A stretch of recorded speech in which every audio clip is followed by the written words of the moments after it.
Hey everybody, here we are today at the beautiful Lake Coeur d'Alene Resort. We are in for a beautiful day. What are we doing here today? The Hatch Coaching Mastermind. This is a group that we've been involved with since I got into real estate. One of the most influential leadership groups that I've ever had the privilege to be a part of or be influenced by. Today we're meeting with about 100 of other team leaders, agents, admin from all over the country, flying to our beautiful corner of the world. Thank you so much to Hatch for bringing everybody together at a time when real estate's different. Stuff's changing, things are getting weird. We're coming together, we're learning, we're talking about what's working, what's not working, and how we continue to add value to the people around us. One of the biggest themes that has just been crucial in everybody I've heard speak today is this idea of getting better at whatever it is that we're trying to, or this idea of getting better. Better for the people we care about, better for our goals, better for our agents, better for... A lot of times I feel like people take a similar track that I do. You go where you want to be great at sales, you want to win the awards, you want to win the accolades, and then you kind of do this transition where you want to make an impact. You want to find a way to leverage your time so you can make more money. And a lot of times that's where you sit, right? After you get out of the production and the rat race, you sit in the impact. How can I make the impact in the most amount of people? Today we've been talking about what's after that. Where do we find the peace? How do we find the ability to focus on the things that I care about the most? And I think for everybody that's going to look a little bit different. So we're going to dive back in, catch you on the flip side. Hope you enjoy checking this out. See you later. I love sticky notes. In my old office, I had sticky notes on the wall for kind of thought trees and processes. And I also wear a lot of cardigans. So on Friday here in this beautiful place, we maybe found, Rachel and I, one of the best purchases I've made ever. It's this Mr. Rogers sticky note book. It's got little cardigan sticky notes in there. So my trip's complete. I'm feeling good. I love helping us figure out how to figure out people. If you've coached with me, you know that we rarely talk about real estate. It's a lot about human behavior because we are in this real estate industry, but really we're in a people service industry, yes? How many hours a week on average are we dedicating time to studying people? Probably not enough, if at all. So that's where I come in. I love the personality assessments. I love studying human behavior. And I think back to a setting I think all of us have lived in before. We have a great team meeting. We have an amazing team meeting where there's a new concept, a new idea. It's a great discussion in the team meeting. And it almost might feel like there's this, all right, that's what we need to do to win because we are in wartime, not peacetime. We need to change. Great conversation, everyone. Let's leave the training room, go fight, win. And everyone walks out of that room and reverts back to the way they've always been doing it. Logically, we know some really awesome stuff. Logically, we know there's things we should be doing, but that apparently isn't enough. This idea of changing behavior is a little complicated. It's kind of tricky. We have a problem. If we're going to talk about all these amazing ideas, yet our people leave the proverbial room where the ideas were discussed and just revert back to the way they were, that's a problem, yes? We are failing to help people adopt new habits. And that's what I want to talk to you all about with the time I have. For the next 6 hours, 20-ish minutes. We're going to talk about 4 habit-forming tactics that I think we need to see our people adopt. And dare I say, if our people haven't filled in the proverbial blank for these 4 things, I don't know if we should give them new stuff to implement, because it's not going to take. They need to fill these 4 things in. They need to have these toolboxes defined for themselves to ever be able to change for us to continue to grow. So shall we cover those 4 things? Yes. Classic leading question. What else are you going to do and say? So, you have your notes in front of you. There are 4 tactics, yes? We got identity prompts, we've got activity tethers, we've got accountability allies, and scenes of the sublime. 4 things I believe every person on your team should be able to fill in and say, we have this defined for us to succeed. Let's talk about that identity prompt first and foremost. We are the product of our thoughts. There's that saying, you know, like your thoughts become your actions become your destiny. That's true. Good night, everybody. That's all I needed to tell you. We're done here. Our thoughts define how we interpret and interact with the world, and so many times we do not reset our thoughts to implement the new things we need to do, the habits that we have not had stick. We are not changing our thought process. There's a beautiful book out there called Soundtracks that really preaches this idea that our soundtracks we tell ourselves dictate our success or lack thereof. A lot of us operate with broken soundtracks. This whole lead gen thing just isn't sustainable. Oh, this new CRM is just not going to work. Those are broken soundtracks, and that simple thought process is all it takes for those things to fall flat on their face. We need to replace our broken soundtracks with new soundtracks. We need to change our identity before we ever will see new behavior stick. And that's this identity prompt. There's another great book out there by Chip and Dan Heath. It's called Made to Stick. And they talk about identity theory. There's consequences theory, right? We all know that one. If you do something, you will receive something. Well, then there's identity theory that they talk about. If you choose to identify as it, you become it. There's a manufacturing company in Brazil who applied this from those on the conveyor belt all the way up into management. They said, if you work here, you are required to adopt the identity of an innovator. You are an innovator. That is mandated, that is required. You are an innovator. They took it so seriously that there was innovation down on the floor. There were 2 executives who went to the board and said, fire us, we could perform more effectively if you got rid of our positions.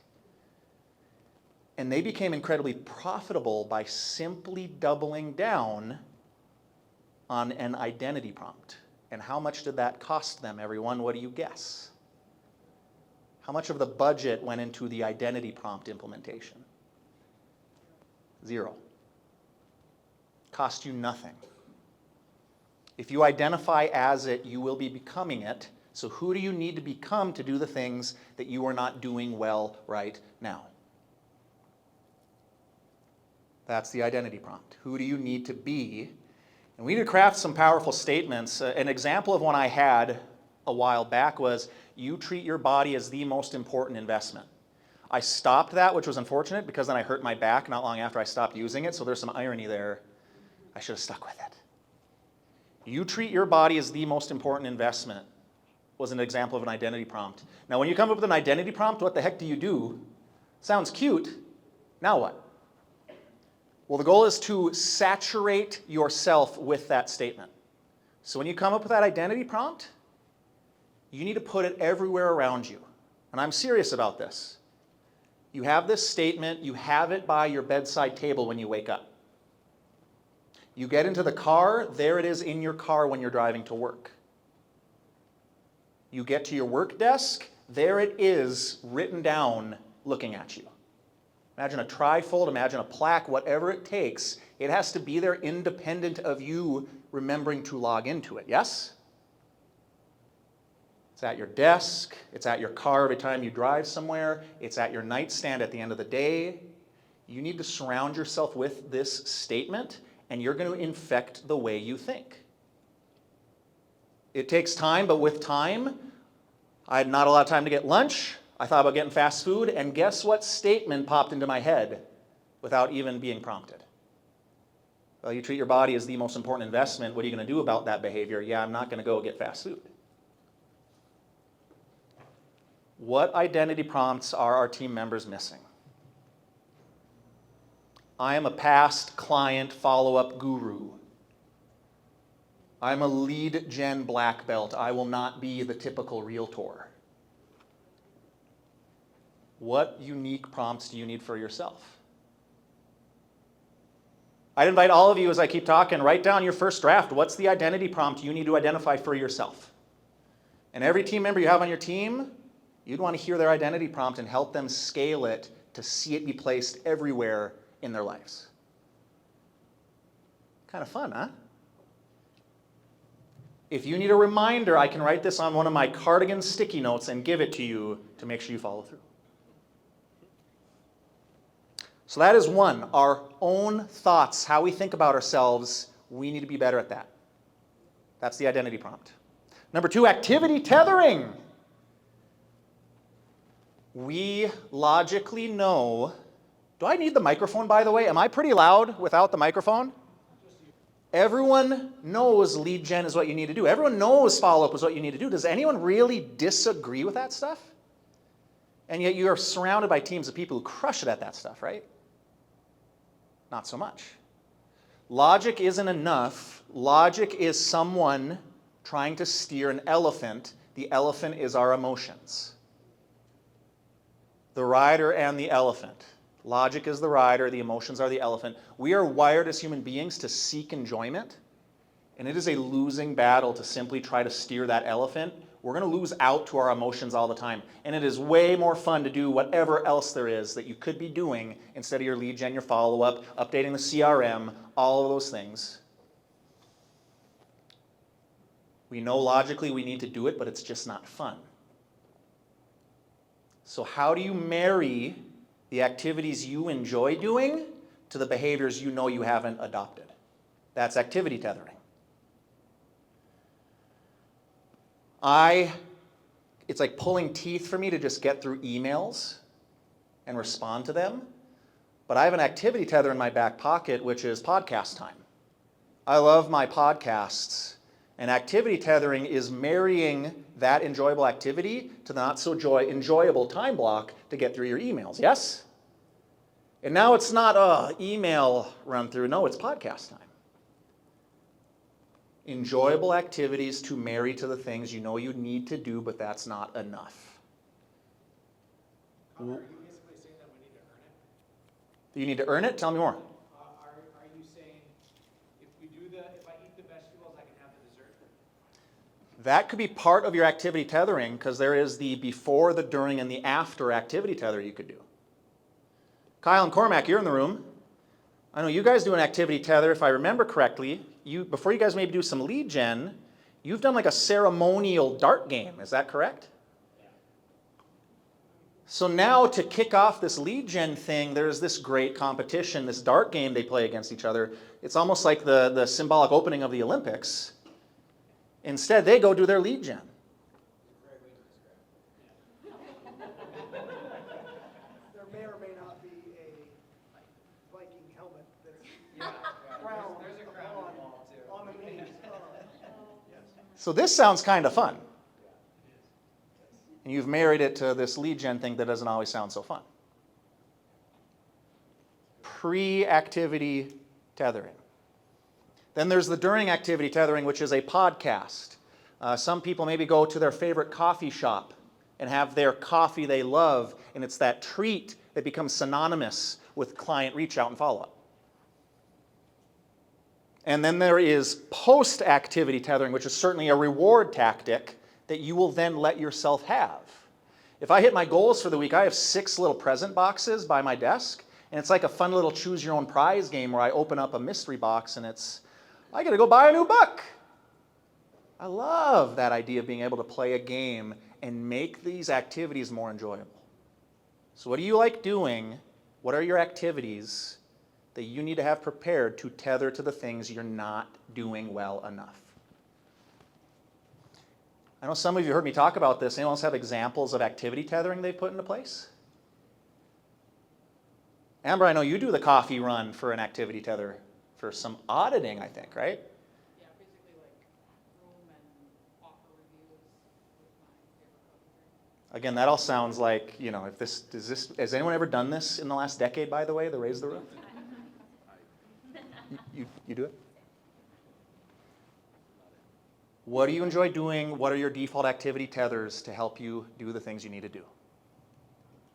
Number 3, accountability allies. Who has ever heard about accountability partners?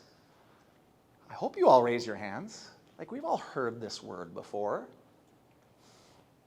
We all have to keep ourselves in check.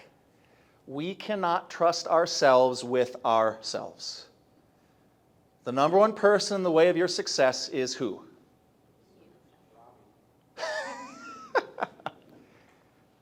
You get in your way more than anyone else, and yet we often seek independence to do what we want to do. We are our own worst enemy. We live by fundamental attribution error, where if someone else does something, like they don't do lead gen, we say, oh, what a terrible realtor, they didn't do their lead gen. But for us, we have these thoughts like, oh, I got to go pick up my kid. I won't do lead gen because I have a good reason not to do it. So I'm innocent for the reasons I'm not doing it. I will self-justify for myself that I'm not going to do this stuff. We cannot trust ourselves with ourselves. We need external help. Not a single person in this life has truly succeeded solo. They have a community around them that has held them accountable. So if you want to actually succeed, we need to get more comfortable with the idea of seeking an accountability partner. We got to get serious about locking them in, and we got to design what accountability looks like, because we can't just ask someone and expect them to know the powerful tactics for an accountability partnership. We need to get specific with what we ask them to help us be accountable to as far as what's measurable. I've got 50X I need to hit this week, 50 follow-ups. Did I do it or not? You got to give them clarity so they can hold you accountable. It can't be vague. It's got to be scheduled with consistency in your calendar so you both know that it is going to happen regularly. And on that topic, how long does that accountability meeting need to be? Any thoughts? Can be 5 minutes. If you're new to it, 10, 15 minutes maybe. There is nothing stopping you from having such a short accountability meeting. I actually love the business of meeting shaving, because we so often are guilty of an arbitrary 30-minute, hour-long meeting. Does it have to be that long? Could we shave this down and make ourselves focused? Because the more time we put on the calendar, the more we might BS. There's more time for fluff. So why does it have to be an hour? What is the mission of the meeting? If we can state the mission clearly, can we get down to it? Me and a friend have an accountability partnership, and it's a 10-minute meeting. And it's 5 minutes for each of us, and then we swap.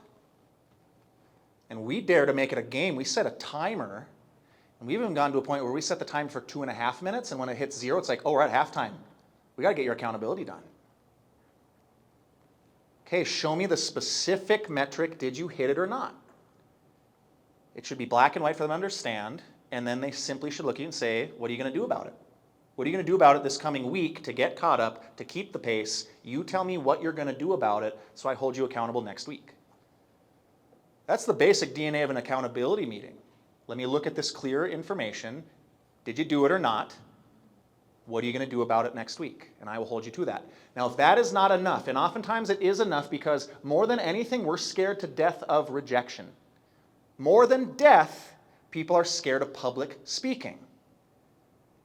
Which is kind of funny to say out loud when I'm in front of a crowd right now. That's kind of, huh. And the reason we're scared to death of public speaking is the threat of rejection, and rejection is worse than death, to be ostracized and exiled. That's what can make external accountability so powerful, is we don't want to disappoint other people. We'll kid ourselves all day, but we don't want to disappoint another human being.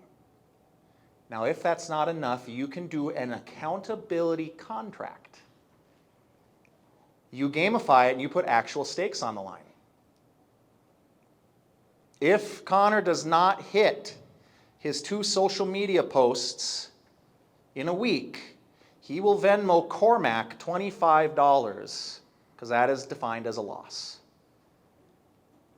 Sign it with witnesses, spouses help, because you better not be giving up $25 not doing this. And I'll flip it around. What is their mutual responsibility if it's a two-way street accountability partnership? Gamify it, put some stakes on the line. Robbie. One thing that I do is with my coaching clients, if they really need to get something done, when I do that is I tell them if they fail to do it, they got to make a $500 donation to the political opponent of the party that they like the least. And I've never had somebody cut that $500 check. That is fantastic. Not once. Or in my case, I'd have to buy like a Green Bay Packers. Double fantastic, and we should talk about this later, by the way. He's a diehard Vikings fan, I'm a Packers fan. We like to razz each other a little bit. Accountability partners are so crucial. Darn near all of us have heard about it, but we're not pulling the trigger. We need external people to keep us honest. We cannot trust ourselves with ourselves. Agree or disagree, gang? Agree. And then lastly, scenes of the sublime. Not scenes of the crime, scenes of the sublime. That's pretty cute, right? I did that myself. Your environment dictates your behavior. Where you work, you slowly are wearing paths into the proverbial carpet. And too many times we're in an environment that has predetermined habits, habits we've worn into that carpet, and we try to inject a new habit into that environment, and guess what wins out, the new habit or the old habits?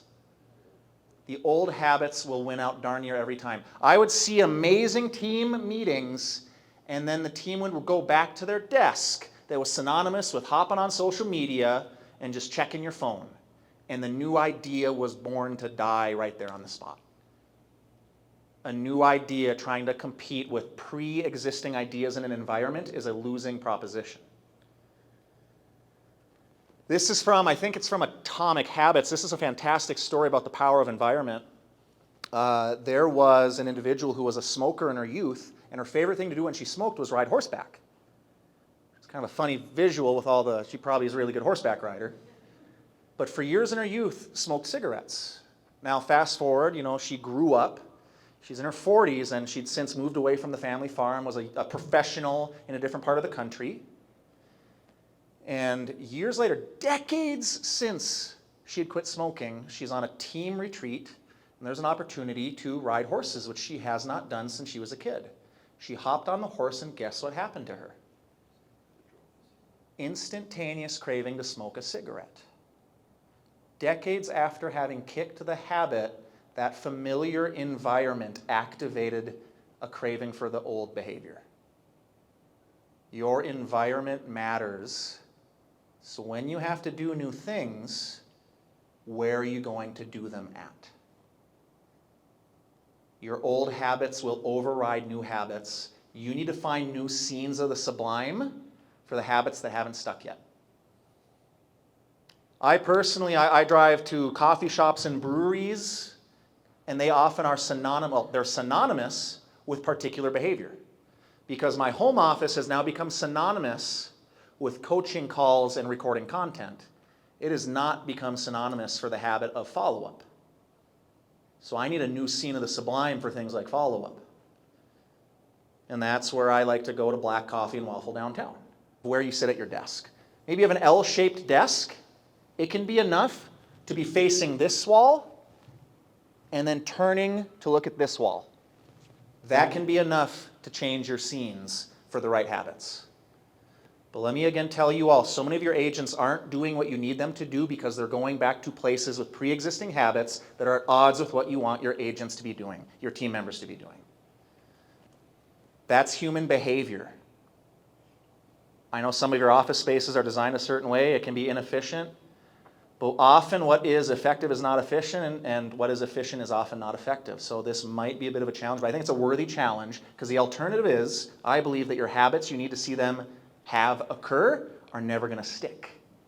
So choose your hard. So Connor, I wonder, we talked this morning about how we declared it this time last year as wartime, and we're going to go back and change all of our energy. I wonder if we literally moved the living room around, moved the desks around to say, hey, no, we're in different times, so we're going to face different, we're going to act different. I wonder what that would have triggered. But yeah, that's really solid what you're saying. That would have triggered change because we talked about wartime, but we all went back to our peacetime camp when we went home after last year. Your environment matters. Look, if that can lead to someone who's not been a smoker for 30 years get a craving when they sit on that horse, you can't tell me that doesn't matter. It doesn't. There was a drug epidemic during the Vietnam War, another example of this, and the US was scared to death because they realized their soldiers were addicted, I think it was heroin. They said, we're going to have a horrible disaster for multiple layers when they come back stateside. What on earth are we going to do for these veterans? What do you think happened when they came back stateside? There was no problem because they left their Vietnam camp that was synonymous with that addiction. And for not everyone, and nothing is 100%, right? But for the vast majority of those soldiers, getting them out of the environment where the behavior was occurring was all it took for them to kick a freaking chemical addiction. Your environment matters. What are the scenes of the sublime for your people? If you or your team members do not have answers to these 4 things, I think it is dangerous to ask them to change the way they are doing stuff. It will not keep. What identity prompts do they need in place to change the way they think about their day and make decisions? What activity tethers do they need in their back pocket to make the not so enjoyable more enjoyable so they actually want to do it? Who are their accountability partners? And are they setting it up effectively for it to last? And then lastly, what are the scenes of the sublime they need for new things to take root? Fill in those 4 blanks, and I think you'll have a team member who's able to actually do what we need them to do when we bring them the change. Questions? But we got to worry more about human behavior, and this stuff is important, gang. I think that's probably a good time. I invite you all to get into your groups because we're trying to have some time to debrief on this. I'm curious for you all to share, like, what are some identity prompts that I feel like, I need, or I feel like my team could really use? Share those with each other. What are some examples of activity tethers you might be able to come up with and share with others to help get their creative juices flowing? Because we all need those fun tactics in our back pocket. What's some struggles you've had with trying to establish accountability in the past? And then lastly, looking back on this idea of scenes, where maybe some struggles or success stories you've had when you think back to, okay, the setting might have been the problem. Share that with each other. Please let this stick, because here's the problem is, in a few hours, in a day, day and a half, you're going to go back to your old scene. And your chances of doing anything with this are in jeopardy. Talk now. Try to make a plan for you to actually follow through on this stuff. Good luck to you all, and thank you. How do I do the slides? Oh, I got that and that and that and that. I never really noticed how much y'all actually look alike. Yeah, it's beautiful, isn't it? Eric's my older, less good-looking big brother. Well, hey guys. So we were wrestling with what should I talk about? And Eric's like, why don't you talk about scaling business? And I was like, I would love to, because I'm passionate about the topic. And I would say that I'm kind of the accidental leader in a lot of ways. I've had these different experiences over the years that kind of landed me in a place where I have some perspective. So to give you kind of a, how do I even use this thing? There we go. That is a great picture. So funny story. There's another picture here that was a better looking version of me. We always have our realtor picture, the one that looks really good.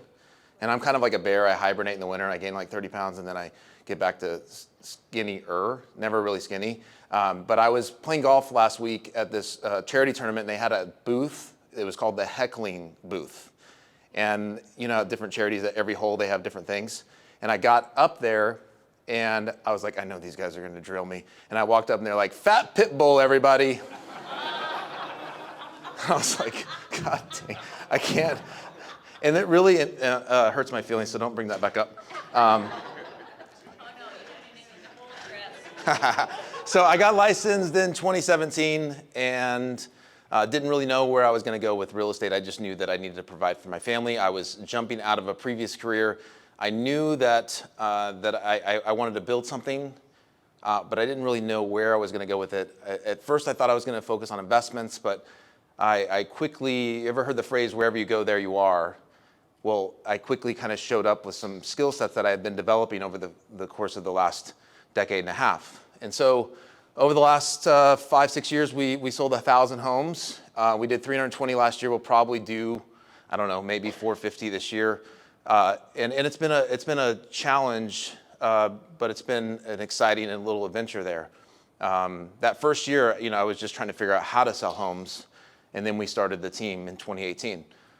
But the previous decade, I want to give you a snapshot of some of the experiences I've had, because I think it will help you understand where I've pulled some of my perspective on scaling a business from. Now, prior to real estate, I didn't have a lot of business experience. I worked for a church. And in 2006, I showed up at this church and I got a job as basically their youth pastor. And this church was about 600 people at the time. We had about 15 staff. And this was the end of middle of 2007. Over the next decade, that 15 staff team grew to over 300 staff, and those 600 people that were attending that church grew to over almost 40,000. And it just was like a rocket ship every single day. There was a lot of experiences in that. There was a lot of messes in that. There was a lot of things that I got to witness and see that I didn't like. There was things that I did that were incorrect. There was lessons, and I was forced into understanding growth at a high level, and it kind of spat me out on the other side, starting a real estate business. And so when I talk about scaling something, I have this perspective of I just had a front row seat of watching it happen at a really, really fast pace. And I'm not saying that we all need a scale, because if we're going to ask the question of should we scale, who in here would say, I want to scale? Who in here would say, I don't want to scale? Well, what's the third category? You like it where you're at. Who wants to stay where you're at? I think we have to understand the purpose of scale. The purpose of scale is important because unless you want to be in the grind the rest of your life, you have to do something. You can scale out of the business. You can scale your business up. But a lot of times we scale our businesses in such a way that we have to be a part of it. And that's not what we want. Because if you want to grow your business to something that's bigger than what it is today, you can't ride the train at the same speed that you're riding. You have to actually slow down and step back. And so I want to break down scaling your business into 3 categories: the vision, the people, and the leader. And I want us all to look at it from the perspective of any of us in here could be, we're not just talking about whoever the team leader is the leader, and whoever the team leader is sets the vision, and then everyone else is the people. I'm talking about all of us have the ability to have vision for our lives. Now, we can choose to attach our vision to the organizational vision that we're part of. If you're the leader, everyone in here is a leader of something, whether it's just your own personal life, or the leader of your department, or the leader of your organization. We're all leaders. And people I will categorize as everyone around you. So we all have people around us, right? All right, so let's talk through the vision, the people, the leader. The vision, the first thing I want to address, and I think this is incredibly important. Like, it's so core to everything you're going to do. You have to look at the source of where your vision's coming from. You can have a great vision, and it could even be a really good idea, and it can make a lot of money. But if the source is from a bad place, and Eric kind of touched on some things that were making me think of this earlier, But if your source of vision is an unhealthy place, the wheels will come off before you ever get there. And what I mean by unhealthy place, meaning your vision is somehow feeding some dark, insecure place in your own life. And the problem with real estate is you have to have a little bit of ego to start a real estate business. But to have a healthy vision, you have to be able to put that vision in check. Am I building something that's actually bigger than me and for other people? Am I solving a real problem? Am I helping other people? Or is just about my end game and how I benefit and how I end? Because eventually the people are going to catch on. But if you can trace your vision back to the source and really hold it accountable and ask questions about the source of your vision and go, is this about me or is it about something bigger than me? If your vision is coming from a really healthy place, it might not even need you to get to the end because it's so good and it's so helpful and it's so healthy that people want to be a part of it because it's healthy and it solves problems. But if it's all about you, it won't get there. Now, all of us can look at anything and go, there's some unhealthy parts of that. So to get to 100% pure is pretty hard. Because we all have we're designed to be a little selfish. So we have to look at things and go, what parts of this are selfish that I can pull back from? How do I make this more about the people around me? So the second piece of the vision that I want to touch on is the idea of one thing. I mean, Gary Keller wrote a book about this, but I literally am thinking constantly, like if you're building anything, guys, we have to stop for a second sometimes and think about how do I want to build this correctly? Like I see so many people all the time building, it's like they hear, Ed Stroud has an idea. Mike Novak has an idea. Wendy Turner has an idea, and we're like, we want to do that. That sounds like a great idea. That sounds like a great idea. That sounds like a great idea. And we keep on bouncing around to all these ideas versus intentionally going, how do I build this correctly? What's the first domino? So if we stack all these dominoes up here, and there are all these different great ideas, how do we organize them in such a way that when we knock the first one down, it actually creates momentum to knock the next one down? Because if we do it right, the compounding effect of the one thing, it gives you the ability to knock down so many things at once. But you can't start there. And I would say I bump into people and talk to people all the time that they're having a hard time getting things moving forward because they're organizing their dominoes incorrectly. And so you have to look at what's the actual low-hanging fruit. We were having conversations at the table today, and it just got me thinking about, because everyone was talking about like their model. And there's so many good models. But at the end of the day, if we're the ones building the model, if we're the ones that leading the model, we have to look at our model and go, it can't just be someone else's model. It has to be the perfect model for us. Because if we're going to go work with other people, other partners, and we're having splits and there's different exchanges of value, then it really comes down to what's the best thing I can do to help other people? And if I can help other people, what's the value they're going to get out of it? And what exchange of value makes sense? But if I build things that I can give to other people that are in line with who I am, it feels effortless. It's not a headache. It's not a wrestling match. It's just who I am. I'm being me, and this is what I've built, and this is the value it offers, and this is the exchange of that rate. But when we build businesses like that, it's easy. But when we build a model, a business that's based on someone else's model, that's based on their gifts, and we wonder why it's frustrating and challenging and hard, because that's not who we are. I mean, the way Mike Novak and I lead couldn't be more different. Does it make my way right and his way wrong? No. Build the business around who you are and a really well-sourced vision and attack it with strategy. Because if you build it right, it's just going to kind of grow itself. So vision is incredibly important to scaling. Like you have to have like the right guts to it. Because if you don't have a crystal clear vision of where you're going, it's going to get complicated. You hear people say, like, build it with the end in mind. Well, what is your end? Like, where is this going? Like, what's the end goal? I mean, you might have the team of your dreams or the business of your dreams, and you are at the end goal. So what next? What's the next phase? What do you do with what you've built? But we can't just show up day in and day out, because like Eric said this morning, we get tired. I think that people get tired when they run out of vision of where they're going. They don't know what's next, so it's exhausting, right? And so that's my perspective of the sense of vision. The next piece of this, and I think is incredibly important, is the people. We've all heard the phrase who, not how. But if I look back at my experiences when I worked at that church, we were growing so rapidly that I was forced to have who's.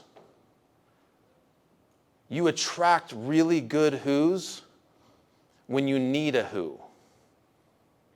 Let me say that again. You attract really good who's when you actually need a who. But a lot of us, naturally, we are good at everything. And so we kind of keep our grip on everything. And so we're trying to attract some kind of amazing who, a person that's talented, but somehow our fingers are all over it that they don't ever feel needed because you're so involved in it. But if you're literally at a place where you're forced to go, I don't have any more capacity, I have to have this person. I have to find someone that's talented at this because I can't do it. My perspective of that experience is growing in a rapidly growing environment is I found myself in a position where I had to get wickedly clear on what I'm good at and what I'm not. I could not, there's no way for me to do all the things. And so we were forced to grow at a rapid rate. But we attracted who's? We attracted people that were really good at other things, but they were needed. They were needed. I think the real estate model is like so broken in so many ways. Like it's the only business in the entire planet where a real estate agent, like think of another job, like where you can make doctor-like money and you can work solo. The only one I can think of is like a handyman. And they don't make doctor-like money. I mean, every other industry in the world, there's a team around people. But the way to scale a team, a way to grow a business is by getting out of the way and getting really clear on what you're good at and letting someone else do their thing and trusting them like explicitly. Like even if we think we can do their job better, by us getting out of the way and letting them do their thing, they're actually going to elevate to a higher place. And so people have asked me a lot, like, Jordan, how'd you grow this so fast? My team, literally, their job security is they know I can't do anything without them. Like, ask them. Like, they laugh about it a lot. They're like, you're going to be screwed without us. And I'm like, I know. That's how I designed it. You're needed here. You're valued here. You're wanted here. Because I'm actually not good at anything. I'm just good at knowing what I'm good at the vision, and I'm good at getting out of the way. But by getting out of the way, a lot of people have risen up. A lot of people have become needed. It's just a natural order of things that happens when you find yourself getting out of the way. The other thing that has happened over the last 5 years or so that's become really, really clear is, and I made this mistake over and over and over back at the church. I would hire people that I thought were really cool, that were like me, and I would be like, oh, they're really talented. And I would hire them because they were talented. But I was thinking like a salesperson. And I think if we're going to build organizations, we have to hire like a CEO, not a salesperson. Because a salesperson goes and attracts people and talks them into joining based on their like very visible gifts. But a CEO thinks more like someone who's thinking strategically about the seats on the bus of what do you actually need to build. And I went through like staff person over staff person in my previous job because I kept hiring people that they were like mirror images of me. So I'd hire them, wicked talented in certain ways, and then we would just butt heads and the whole thing would blow up. And eventually I got really clear on what I'm good at, and I hired a team of people that were good at things I wasn't, and then we collaborated and worked together. And that's what made it work. Unfortunately, I didn't really get to exercise that until I got into real estate, but it was by doing that that allowed me to really start shaping the business around some of these people and really elevating their jobs. The next piece of the people is isolation kills growth, inclusivity ignites growth. Here's what I mean by that statement. Isolation kills growth, inclusivity ignites it. If I'm like gonna throw a birthday party for myself, or I'm gonna throw a party, like let's just say that tonight, I'm like, hey guys, I rented out a suite, I'm having people up. Most of you probably wouldn't attend my little party that I'm planning because, I don't know, unless you know me, you're kind of like, I don't want to hang out with this person that I don't know. But if I go to 10 or 20 of you in very strategic fashion and say, hey, let's throw a party upstairs and let's all bring everybody, let's all of us work together to bring a bigger group. Everyone's going to show up. And so the way I found myself early on in the church. Here I was, this growing organization. I was 25 years old, and I was tasked with creating this like massive, not massive, but they wanted me to grow this like 18 to 21-year-old like organization within the church. And I'm like, when you're 18, a 25-year-old's like an old weirdo, right? Remember like the guy that shouldn't be at the party? That's me. And so I was tasked with growing this church within a church, if you will. And if I went to the college campuses and was like hanging out on campus and like talking to guys and talking to girls and being like, hey, you should come to my little thing, it's gonna be cool, they'd be like, who's this loser on campus? And so I started engaging with college students saying, hey, can you help me? We're building something, and I need your help. And I would cast a vision, and I would get really clear on here's what we're doing. I need you. I need your help. I need your brain power. I need your expertise. I need your skill sets. And so I started assembling an army of people. I mean, we had probably 30 people, 40 people on the team, and we didn't even have anything to attend. And we were like, we're building something. It's going to be good. And granted, at the time, there were 600 people in the church. And we had our first info meeting to kind of talk about this is what we're going to do. And because I had an army of people going, hey, we're doing something and it's going to be good. It's going to be cool. 450 people showed up at our info meeting. 3 months later, we launched our little event. It was like a weekly service for college students. And 1,000 people showed up. It eventually grew to 2,000 people. And the church would only give me the salary to pay myself. So I was forced to create like volunteer teams and committees and all these different things. And I had like the group of older college students, and they were like the ones that helped me like make decisions. And then I was like, well, these guys are getting ready to leave me. So I created a younger team of 18-year-olds and called them the Next Gen Leadership Team. And we'd meet every week. And there was nothing to actually talk about. But I would meet with them because I was like, you're needed next. And they just felt valued. They felt a part of it. And they were like, this is our thing. We're building something. Well, years later, I'm building a real estate team.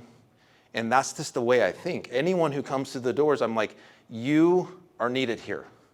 I don't know what your skill sets are yet, but I'm going to get to know them. And I'm going to find out exactly what seat you need on this bus. And I'm going to optimize and extract the value that you've been gifted with that you're now bringing to this equation. I'm fascinated with the differences of gifts around the room. And what's really fascinating is if we can actually all work together with those gifts, it becomes unstoppable. But a lot of times we have so much ego because we're real estate agents that we want to hold on to so much.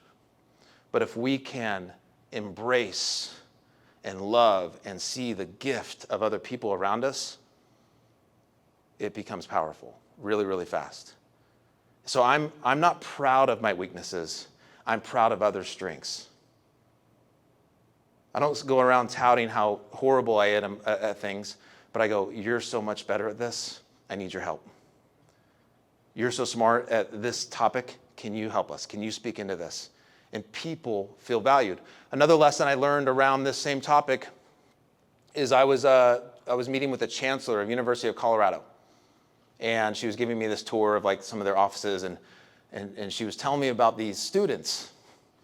And it's the student leadership, like student government, president, vice president, treasurer, all the offices. And she said, we are actually known around the country for having the highest budget of any student body government in the country. And I was like, oh, like a couple $100,000? She's like, no, $10 million. These 19 and 20 and 21-year-olds manage by themselves with no input from the university. They're elected officials by the students, and they have a $10 million budget to do whatever they want with. And it became really clear to me, because at the time, I was 26, 27, and I had like a $100,000 budget, and I was like very protective of it. And I was like, man, people will rise to the occasion if you let them. If you give them the power, if you empower them and give them the keys and say, hey, you have greatness inside of you, I'm going to help you identify it, and we're going to elevate it, and we're going to trust you with stuff. People will do. I mean, you have to be wise as the leader not to entrust that with the wrong person, but people will rise. No one wakes up. Who in here woke up today saying, I hope I fail and suck at life today? Did anybody do that? Okay, because no one does. And if you do, you probably have a mental health issue and you need support. But no one wants to fail. No one on any of your teams and organizations wants to fail. They actually want to do amazing things, so let them. Get out of their way. Empower them and coach them. So that's the people. The last one that we're going to talk about is the leader.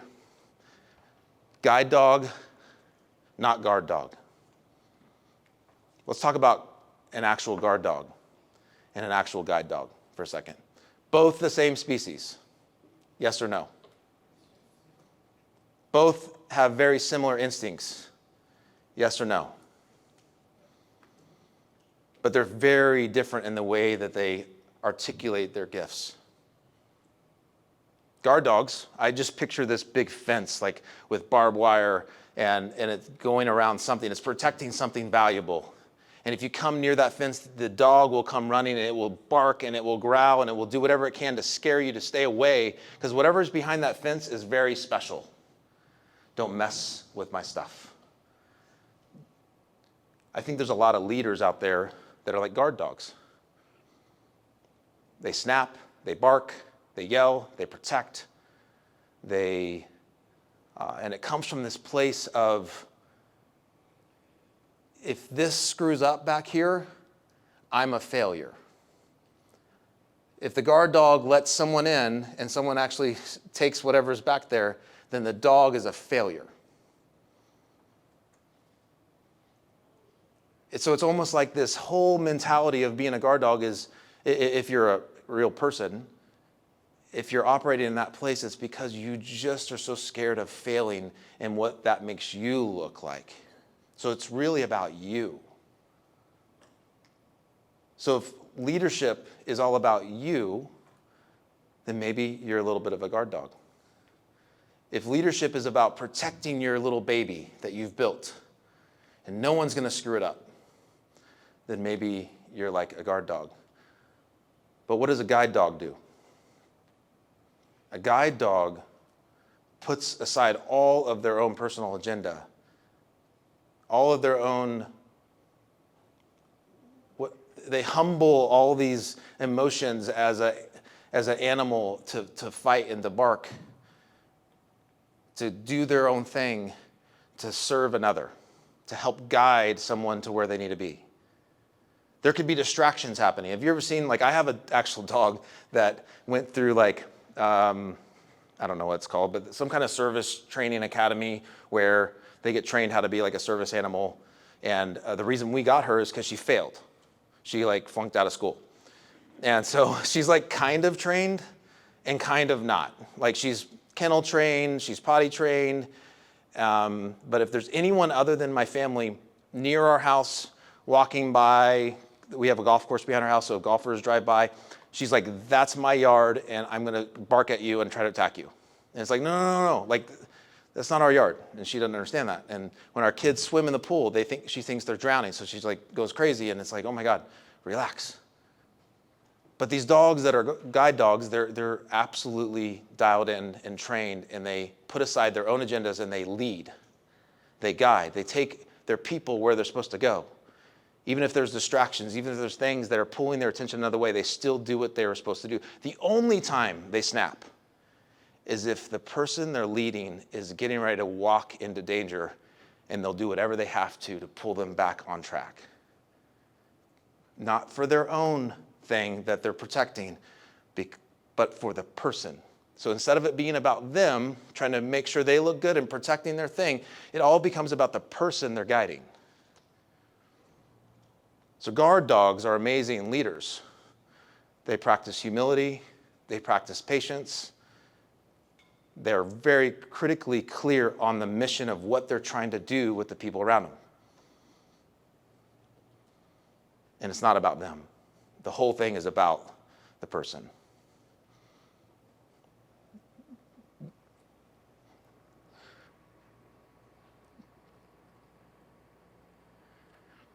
One other piece here, a guard dog would snap at somebody if they failed. They did something wrong. But a guide dog almost embraces it. It's like makes their job needed. Like I have agents come to me all the time and they're like frustrated that there's problems. I'm like, do you realize if there was no problems in real estate, then you wouldn't be needed? It's the whole purpose you exist. That's why you get paid, is to solve problems. So quit complaining about the very reason that you actually deserve a commission. As a leader, the very reason you're needed is to solve problems and to support and help. And so when people make mistakes and you come down on them, you're killing things. Like you're killing things inside of them. And so we've created a culture of failure. Like it's okay to fail. It's okay to make mistakes. Because if we allow people to mess up, then that breeds creativity. Creativity breeds innovation. Innovation creates all kinds of fun stuff. I mean, Google has built their whole business model around giving their employees 20% of their time is to innovation and creativity. Go create whatever you want. When you go click on the little dots next to your sign in, and there's all these little different Google buttons, those are all companies that have been created by employees with their creativity. But you have to create a culture where creativity is encouraged and failure is okay. It's really important. I mean, think about like if Major League Baseball was built on more on a success rate versus a failure rate, then the whole game would fall apart. I mean, people make millions of dollars a year by having a 30% batting average, and like 50 million a year if they have 40%. It's okay to fail. That's how we get better. And so we really embrace failure at a high level. The last piece of this is have vision for the individual, not just the empire. Like, and this isn't me like touting anything for myself, but there was a survey I did with my team recently, and I was trying to get feedback as a leader. And so it was like anonymous, and I don't know who said what, and I mean, there was definitely some negative feedback that came my way, and that was fun. But the ones that were really recognizable to me, though, is there was a consistent feedback of Jordan saw something in me, and he helped me extract it, and he's helping me like build my life. And I've had conversations with many of our people where I pull them aside and I'm like, hey, what do you want for you? Not for me, what do you want for you? Even if it means that we're having the beginnings of a conversation of how we transition you out. How can I help you get what you have a vision for you? How is this, because if this place isn't a stepping stone for what you want ultimately in life, then you're gone anyway. But if I can help you build your life while you're here, then we're doing really, really good things. But I think oftentimes as a visionary, we're more concerned about the empire vision than we are the individual vision. If we can get really clear on the individual vision of our people and the people around us and help them. And again, if you're an admin, if you're an agent, whoever, all of us have the same opportunity to care about the vision of the individual next to us. All we have to do is ask, what do you want for you? How can I help you get it? Because if we lead that way, we're gonna build really cool stuff. So when we think about scale, there's a lot of things that come to mind in my mind about scalability, but it really comes back to the heart. Like, what are we building? What's the purpose of it? Why? How is it helpful to people? I mean, you can have all kinds of scalable businesses, but if the ideas aren't clear and they're not pure, the wheels will come off anyway. That's all I got, guys, but I'd love to do a quick Q&A if we have time, and then we'll break out from there. Let's do the Q&A, we'll be good. Okay. All right, so I threw some questions. I mean the group Q&A. Yep. Okay, got it. All right, thanks, guys. You want me to? I'm unclear what you're saying. Certain people are wired for vision and certain people aren't. And so helping sit down with people and asking really clear questions of like, hey, help me understand, paint a picture of the life that you want. Let's talk 5 years from now. Let's talk 10 years from now. What's in that vision? Does it involve people? Does it involve children? Does it involve a house? Does it involve, it can't just be one-sided. It can't just be about money. It has to be holistic of all the things. Like we have to talk about physically, how are we doing? What does life look like? What does travel look like? What does family look like? What does our faith look like? What is like, but if we can help them paint a picture for themselves, they actually have a vision to chase after. And now they won't actually perfectly straight, narrow hit that vision, but I think it will start to help them have a picture of what they do want. You see that tied? Certain people are wired for vision and certain people aren't. And so helping sit down with people and asking really clear questions of like, hey, help me understand, paint a picture of the life that you want. Let's talk 5 years from now. Let's talk 10 years from now. What's in that vision? Does it involve people? Does it involve children? Does it involve a house? Does it involve, it can't just be one-sided. It can't just be about money. It has to be holistic of all the things. Like we have to talk about physically, how are we doing? What does life look like? What does travel look like? What does family look like? What does our faith look like? What is like, but if we can help them paint a picture for themselves, they actually have a vision to chase after. And now they won't actually perfectly straight, narrow hit that vision, but I think it will start to help them have a picture of what they do want. You see that tied very closely to their why? Sure, 100%. And you find out, you have to go really, really deep to really find out that true why. You have to peel back all kinds of layers to find out the true why. And just quick side story, I right before I got into real estate, I had this time in my life where I didn't have, my phone wasn't ringing, I had no email, I literally quit my other job, got my real estate license, and I was like, all right, in 1 month, I'm gonna start real estate, whatever that means. So I had 30 days where no one needed me. And I went on a few vacations, and there was one day, and I'll never forget this day, but I'm out on the beach in West Palm Beach with my 3 sons, and I found they're like, Dad, let's build some sandcastles. And I'm like, I'm in. No one needs me on the planet except for the 3 of you. I didn't even know where my phone, I didn't even know if I had a phone because I can't remember anything about a phone. But I went to the hotel and I was like, do you guys have a real shovel? Not these little plastic kind. And I was like, we're gonna build the biggest damn sandcastle you've ever seen. And they were like, really? And I'm like, oh, we're gonna go big. And they were like, yeah, Dad is gonna build us a big sandcastle. And so I mean, we were out there for 6 hours.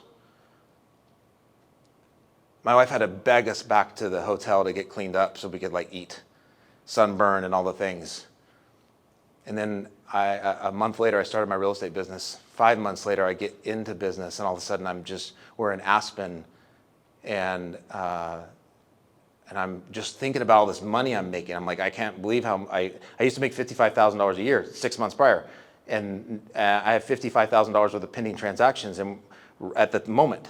And we're in Aspen, and I'm in the hotel working on contracts the entire day. My family's out hiking.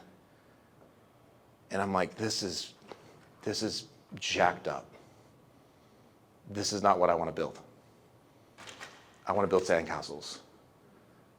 So my why is all about making sure that real estate agents don't have to go through this bullshit so they can build sandcastles too. That's my why. And I want to help people find out their whys. And it's, guess what? It's really challenging. It's really, really, really challenging. And I had a mentor challenge me. He's like, they're not going to know how to build sandcastles until you figure it out yourself. So stop working and go build some sandcastles. But yeah, vision is all about not only understanding your why, but helping other people understand theirs. One thing that I've made really clear for me, I'm a horrible manager of people. So and I've learned this the hard way, but I will not hire people that need, I will no longer hire people that need me to manage them. They have to be self-starters. They have to have that quality. Like if they need me to tell them what to do and how to, like if I hire, let's say a CPA to work, like an in-house CFO, if they need me to help them do their job, I can't help them. I don't even know what to do. I don't even know how to work that kind of crap. They're a bad hire. If they need me to say, here's what time you should get to work, and this is what you should work on at this point in the day, and this is what you should work, bad hire. So I think people need to be self-starters, but the reason why they need to be self-starters is because I'm a bad manager. So I think part of it is understanding you. And if you can understand you, then you can hire around you based on how you're wired. But I think the common trait is self-starter for me. Like I'm passionate about this and I'm a self-starter. We need that. You're hired. And I like you. Like I want to like you. I don't want to work with people I hate. Sounds harsh, but I'm serious. Yes? How are you getting your message out there? You're attracting people, saying you're building something. How are you getting that out? Well, I think one, we've grown organically up till now, and now we're just trying to expand and figure out what that looks like, and I think it helped. But I like to think of the business in the simplest possible ways. What is the consumer thinking? What is the agent thinking? How can, like if I was a part of my company and I wasn't in this seat, what kind of company would I want to be a part of? How can I make sure that this is a company that I would still be a part of if I was on that side of the decision or on that side of the spectrum? And for a while there, I was building a company that I wouldn't be a part of. I would have been gone. So we started making adjustments because if I can't be in this company, then I can't attract people like me. And I want to attract people like me that want to build stuff. And so I think just making sure your structure is something that people want to be a part of. Also, what problems exist out there in the marketplace that agents are having that I can solve? If I can solve some problems, there's 25,000 agents in my market. I'm sure there's 30 or 40 agents out there that somehow I could help partner with them and solve some real problems. And together, we can build better lives. And how big is your team? Right now, we have 30 agents. Well, I think, again, I mentioned it, a guard dog has a very few moments of guard dog in them. They have to. If I'm let's just say it like it is, if I'm a guide dog and I'm guiding and I'm a dog and I'm guiding a blind person, and the blind person I'm guiding is walking into a ditch, what do I have to do to make sure that doesn't happen? I might have to snap, I might have to pull, bite an ankle, do something to protect, because that's my job. So I think there's moments where we have to protect, but I don't think you need all right, your job is to be a dick. I don't know if that helps the company. Yeah. So when you're looking for people. So a few of our folks are here, Renee, Dave Lewis, Emily Stone, and they're all staff. They're all self-starters. Now, if they're great managers and they like working with people that they want to manage and work with alongside, then I would encourage them to hire people like that. But I can't hire people. Like, so they're department heads, if you will. So if their department expanded and they need to hire people, they need to hire around themselves. I don't want to say you have to do it my way. They have to do it their way, and I have to let that happen, because otherwise it might not work for Emily to lead that way. It might not function for her. So we would explore, like, what's the best managerial style for you if we're hiring. So Matt McKenzie, who a lot of you know, he's just very organized as a leader, and so like he's a good manager actually, and so he has very clear standards, expectations for everyone that works on his ISA team, and that would never work in my, like, if I managed Matt that way. Well, I don't know how to do it. Period. I don't know how to, like, go, hey, this is all the things I need you to do every day. It just would never work. But Matt thinks that way, and so it works for him, and he's great at it. So I think you have to hire and manage the way that you're built. Rach? To play off that, what are good interview questions that you ask people to find out whether they are truly authentic self-starters or not? Because you ask them if they're a self-starter, 99% of the time they really are. So I like to ask the question on a scale of 1 to 10. 1 being you're micromanaged and I'm like hovering over your shoulder and questioning everything you're doing, and 10, I haven't even talked to you in the last month. I don't even know what's going on. Where do you fall? And if they say anywhere near, like if they say 5, I kind of like a balance.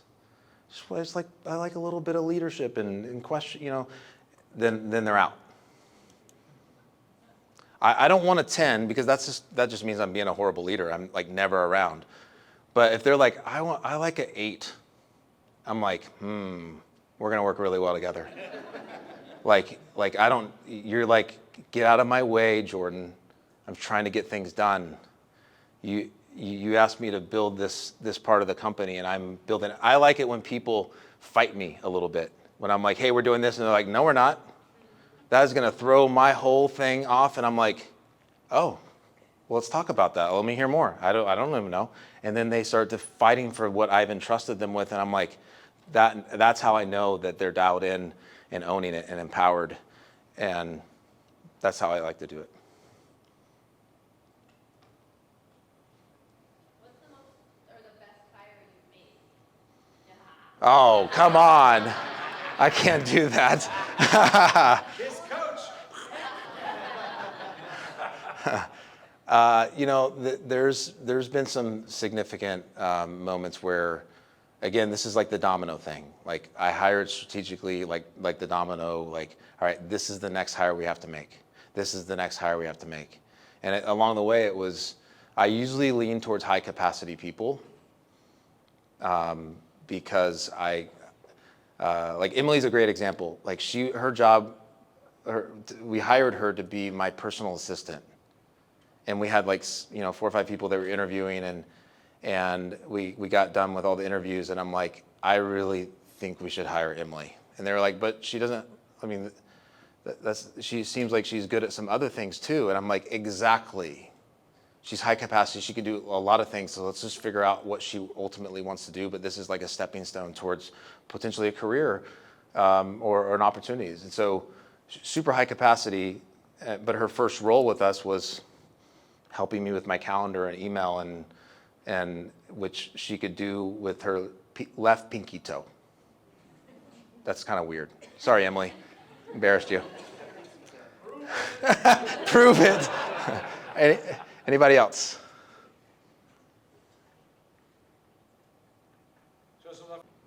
The year before I had been kicked out of my brokerage, I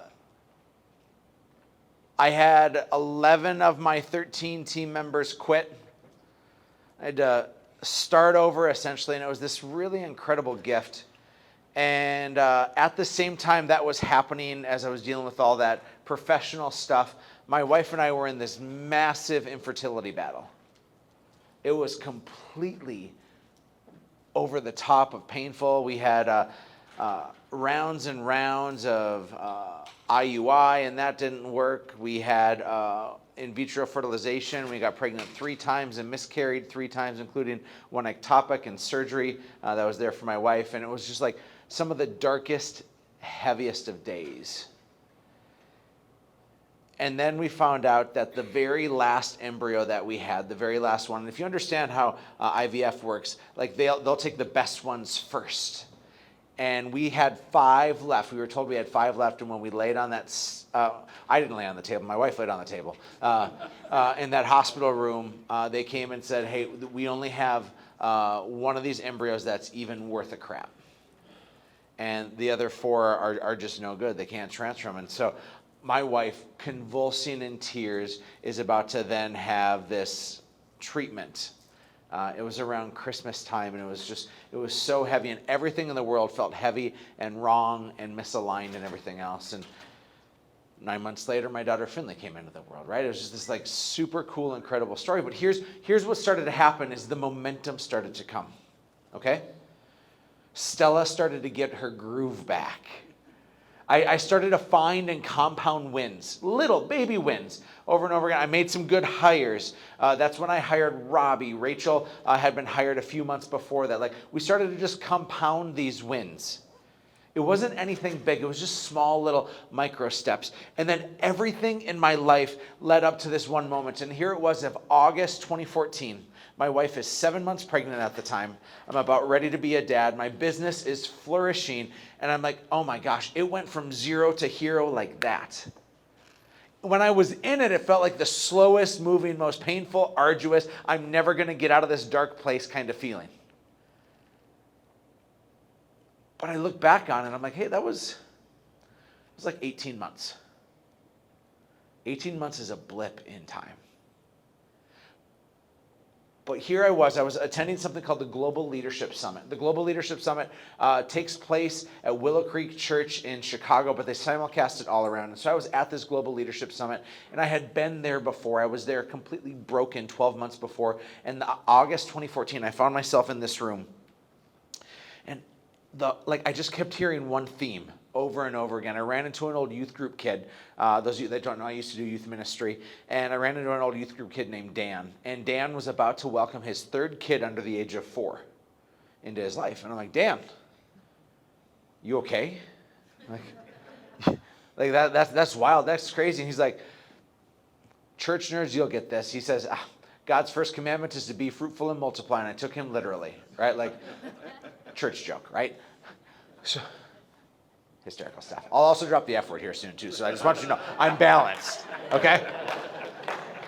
Just want to equal balance. And so I hear this theme, and he talks about multiplying, and then we sit down, and they have 2 different speakers, and I'm just like fired up. I hear this message about multiplying. I'm like, oh my gosh, I keep hearing this message, hearing this message, hearing this message. We go to lunch the last day. We walk to a Chinese restaurant that's nearby, and I'm talking with a guy named Kyle Reedstrom, who was on my team.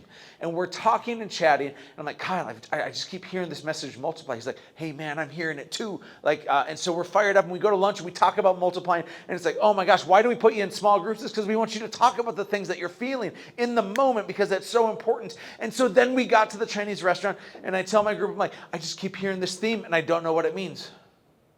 I have no idea what it means. And we go back, and the session, this is 2nd day, last day, session after lunch. Everybody's heard everything they wanted to hear. Everybody's tired. They have their agendas of, oh my gosh, I have 2 days of work that I haven't done. And all these things start compounding. And what's happening with some of us right now is the drift.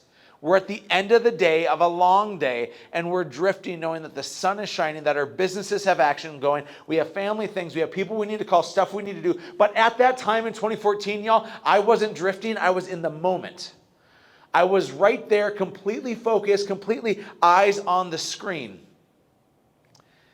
And the lead pastor comes out. And he says, I want you all to take out a notebook and you're going to journal.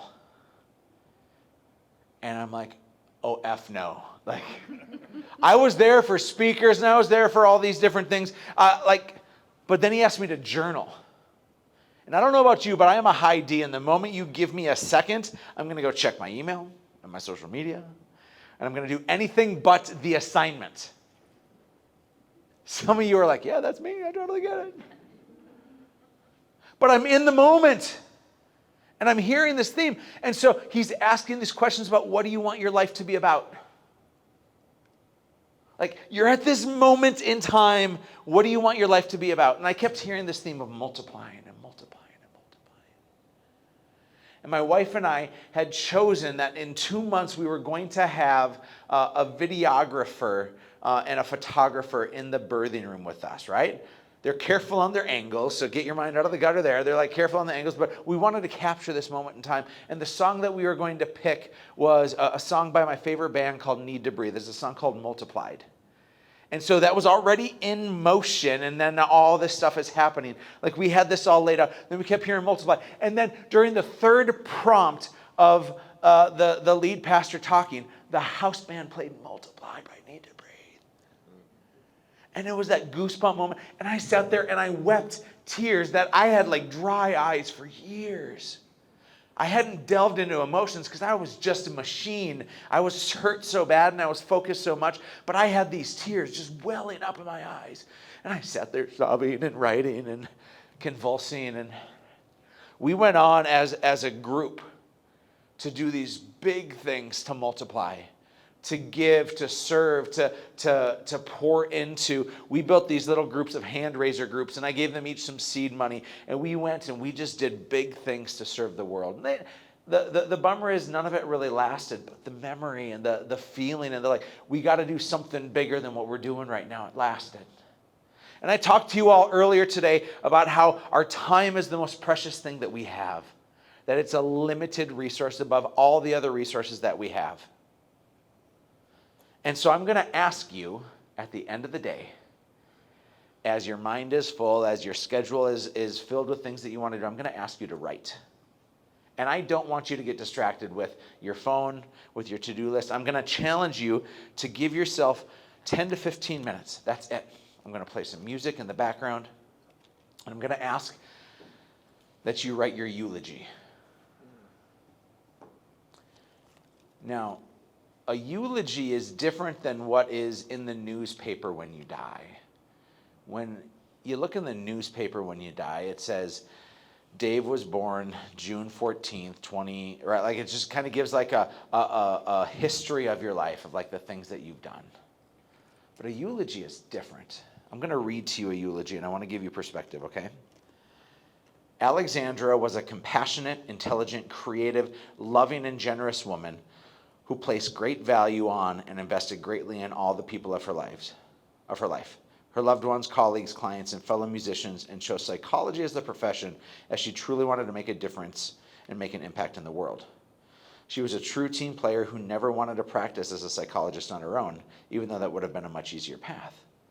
She grew into a strong leader and mentor as she progressed through her career and experienced great joy in bringing her compassion and skills to establish and maintain great bonds between colleagues and to establish a practice that will be remembered as collaborative and attuned to the needs of many, servicing a diverse community.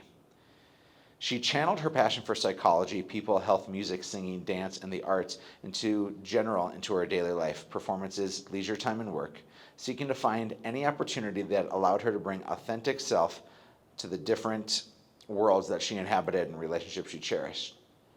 Alex was known for her determination, courage, incredible patience, and resilience that proved that she was willing to take risks to strive for the things that were important to her, being willing to accept incredible discomfort and anxiety in order to stay on a path that she was committed to and she believed would benefit many others.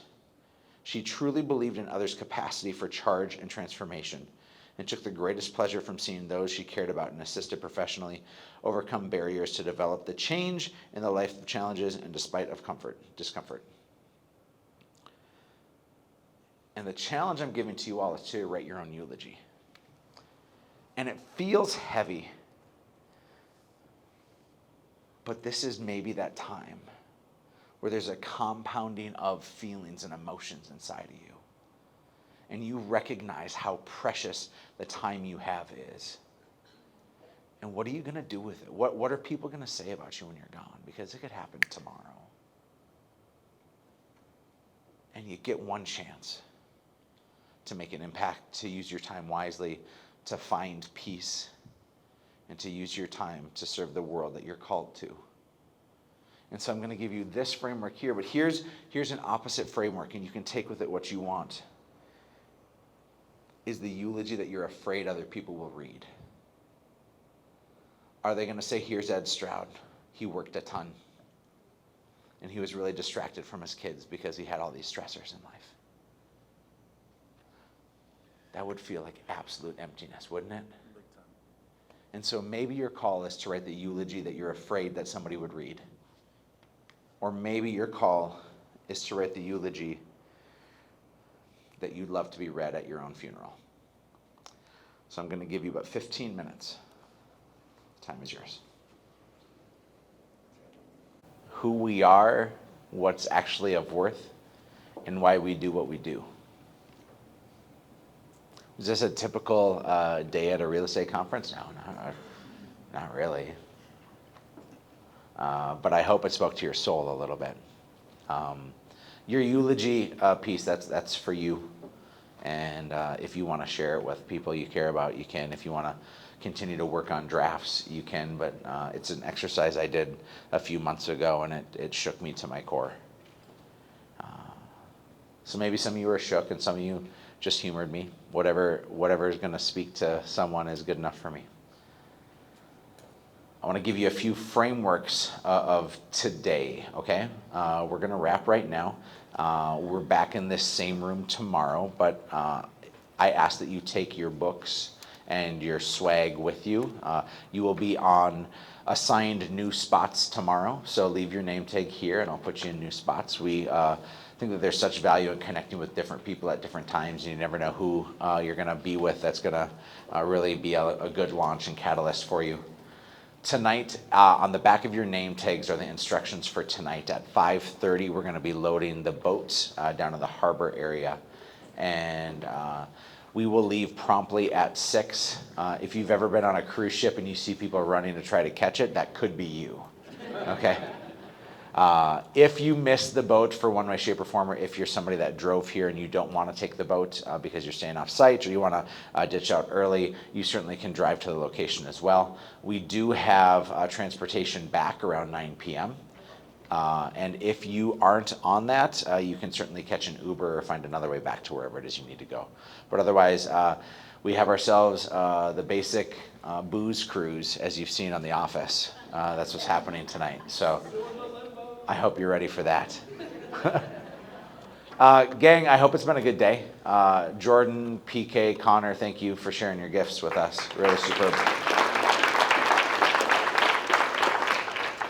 Tomorrow's pretty special. We have Chris Stewart, who joined us about lunchtime. Chris is the president of Place, former CEO of Berkshire Hathaway, and just an incredible man who I'm really glad to have in my life. And so thank you for being here, Chris. And we also have Robbie T. You'll notice him in the 4 shades of green today. So he's our walking olive. I sure appreciate him. So, gang, with that, you got a couple hours to yourself to get caught up. Yeah. My pleasure. Good morning, everyone. So I brought my journal up here. How many of you journal every day? Couple? I've been journaling pretty much every day since 2009. And the 3 things I journal every day are the 10 things I'm grateful for, 3 things that made me happy in the last 24 hours, and then I write 25 times what I'm earning in the next 12 months. To kind of program my reticular activating system. So I only mention that because the first thing I'm going to write tomorrow that made me happy was the chicken velociraptor Sasquatch game that I'd never played before. That was fun. Here's the other thing I wanted to share. Hold on.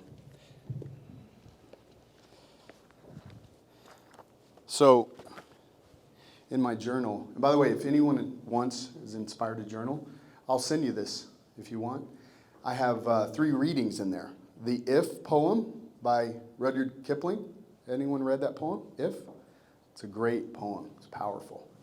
So I was inspired this morning. I was reading it. So I read If by Rudyard Kipling. Then I read Seeds of Success by Og Mandino. Anyone know Og Mandino? Og, yeah. Awesome writer. And then a self-confidence formula. But I read this morning. It inspired me from Eric, your story yesterday. about your wife's pregnancy. And that was like really awesome, inspired me. I wrote that down. I was grateful for being here, having heard that story. So thank you for that. But this part of If by Rudyard Kipling says, if you can force your heart and nerve and sinew, which is our tendons, this was written a very long time ago. If you can force your heart and nerve and sinew to serve your turn long after they are gone, and so hold on when there is nothing in you except the will which says to them, hold on. So, appreciate your leadership, Eric. How about we give Eric a round of applause? Appreciate you, buddy. All right, so we're going to jump right in. I did ask Eric to just help me kind of facilitate and moderate the session today because it was designed to be very much interactive and workshop style. And what I'm going to share with you this morning is really born out of, probably 20 plus years of recruiting and growth in my own career. So I want to share just some of the things that I've done, just so you have context, because no one knows me, which is fine. I love it that way. But you don't know me, so I'm going to be up here speaking for maybe, 60 or 90 minutes. You might want to know, who the hell is this guy? Well, like, why the hell should I listen to him? I don't know if you should or not. But I am going to share with you all the things that I feel like have been a key to my success in terms of growing organizations. So I actually started my career in the mid-90s in technology. Started with some small technology companies and ended up at Oracle. I was a global account executive. Then 2003, I left Oracle with some buddies and started a mortgage company from scratch. We built that up. We did $6 billion in our second full year in business, and then sold that to a large media company. And then I joined forces with one of my great friends and mentor, Gino Blafari, and helped build a real estate brokerage called Intero Real Estate Services in Northern California. We built that up into the 7th largest real estate brokerage in the United States. We're doing about $15 billion in volume per year. We sold that to Berkshire Hathaway.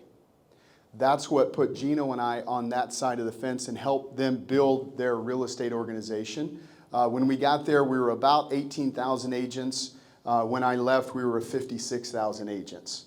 And I was responsible for growing the organization and running all of our core service businesses, mortgage, title and escrow, insurance. So very much growth and development and recruiting focused. And then joined the team at Place 2 years ago as their president.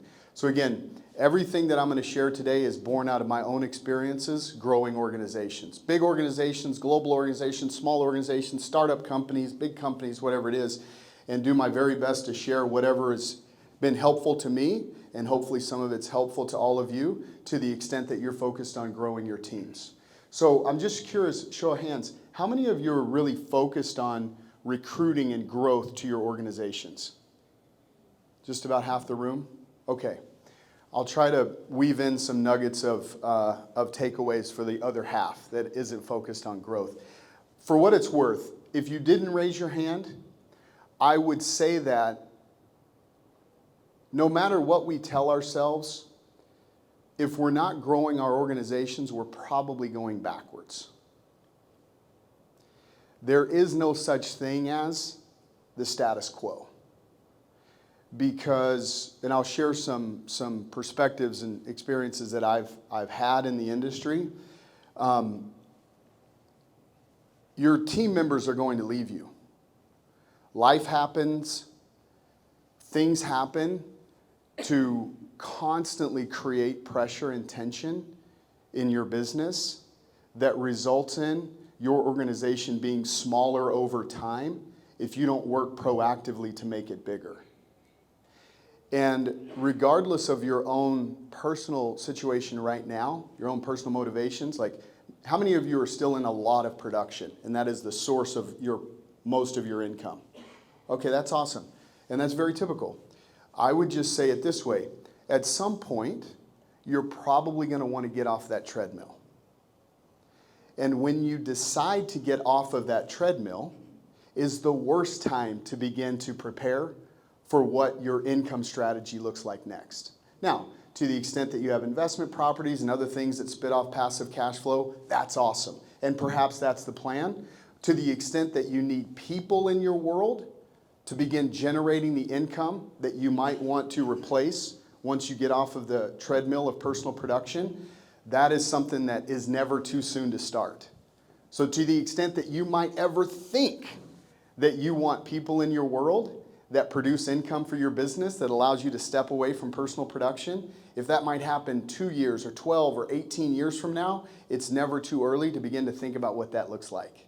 And all of the things that go into making that actually, a significant part of your business strategy, right? So I would just say that to those that didn't raise their hand, perhaps there's some small seeds of success that I can share with you about growth and development and building an organization that's scalable that you can just kind of put into your thought process, and there'll be placeholders for future years' business planning, okay? Maybe that's my purpose today. All right, so with that, I'm going to jump right in. And again, I invite Eric to help facilitate and make this interactive. This is really kind of how he positioned what he wanted me to share today. And actually, I shared this in a very, very quick interview style at the RATE conference in Nashville. So that was kind of the motivation, behind what I'm doing here. We're going to build it out a little bit. So, who knows how a magnet works, or maybe why a magnet works? Any scientists in the room? Any physicists? Polarization. Yeah. Specifically, the magnet is different than all of the other objects in the world.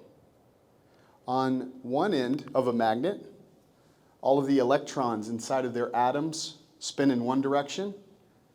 The electrons at the other end of the magnet spin in the opposite direction. So that's why sometimes when you take a magnet, you try to put the two ends together, it doesn't work, right? So those ends of a magnet are called the North Pole and South Pole. So a North Pole of one magnet is attracted to the South Pole of another magnet. And the North Pole of two separate magnets are unattracted. They don't fit together.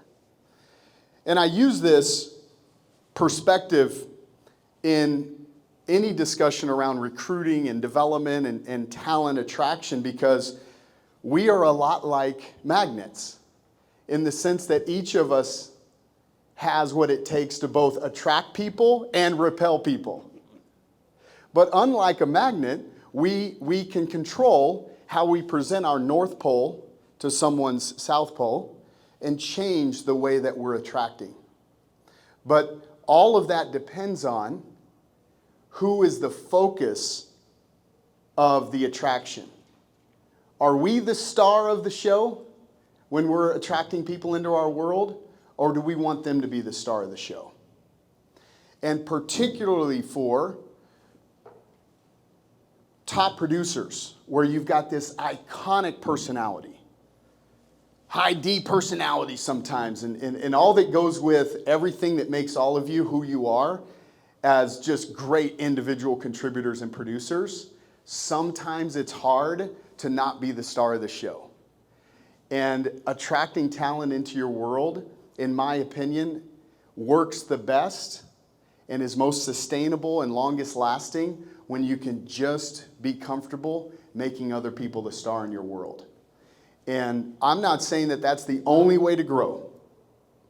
I know, and I've worked for many, many people who absolutely never surrender their ego and importance in any working relationship. They are the boss. It was like Jordan's awesome presentation yesterday. They are the freaking guard dogs, and no one's going to change them into a guide dog. And that's okay.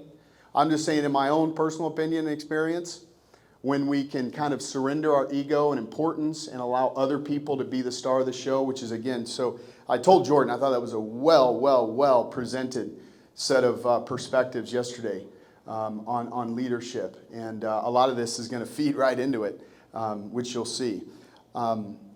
So we just have to be mindful that we're looking to attract people into our world, not recruit them.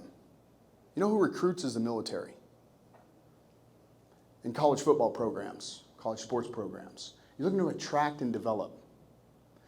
And that's the next point I want to make is I feel like a lot of us in the industry, we separately seek to tackle the recruiting challenges that we have in our business, separate from the retention challenges that we have in our business, which are altogether separate than how do we get our agents productive. How many of you feel like in your business, if you have team members and you're really focused on these things in your business, how many of you feel like you're separately tackling or trying to solve for your recruiting challenges separate from your retention challenges, separate from your agent production challenges? How many of you have separated those things? Yeah. So let me pose this. If I were to write a speech and I came to you and I said, Cindy, I'm delivering this speech, wrote this speech, and the topics are diet, exercise, and sleep. But I don't have a title for it. But I'm going to talk about diet, exercise, and sleep. Cindy, could you just give me an idea? What would the title be? What should I call this speech? Cindy, what would you say? Wellness, health. Health and wellness. Yeah. It seems obvious, right? That diet, exercise, and sleep are just inherently woven together. And they impact our health and wellness. So too, recruiting, agent production, and retention are woven together. And to the extent that you continue to focus on them individually and don't understand the interrelated connectedness of them, I will suggest that you will continue to have challenges. You cannot recruit with confidence if you don't have an organization that guarantees success in real estate for the people that subscribe to your model. Does that make sense? And to the extent that you're spending more of your time trying to recruit to a model that you don't have confidence in versus developing and reinforcing a model that you have confidence in, you're wasting your time recruiting. How many of you feel like you keep pounding your head against the same wall in that regard? Recruiting people, they come into your world, they're not successful, they leave, you're back at square one in terms of recruiting. Chris, this is a fairly unique room in the fact that I think that most people in here. All right, good.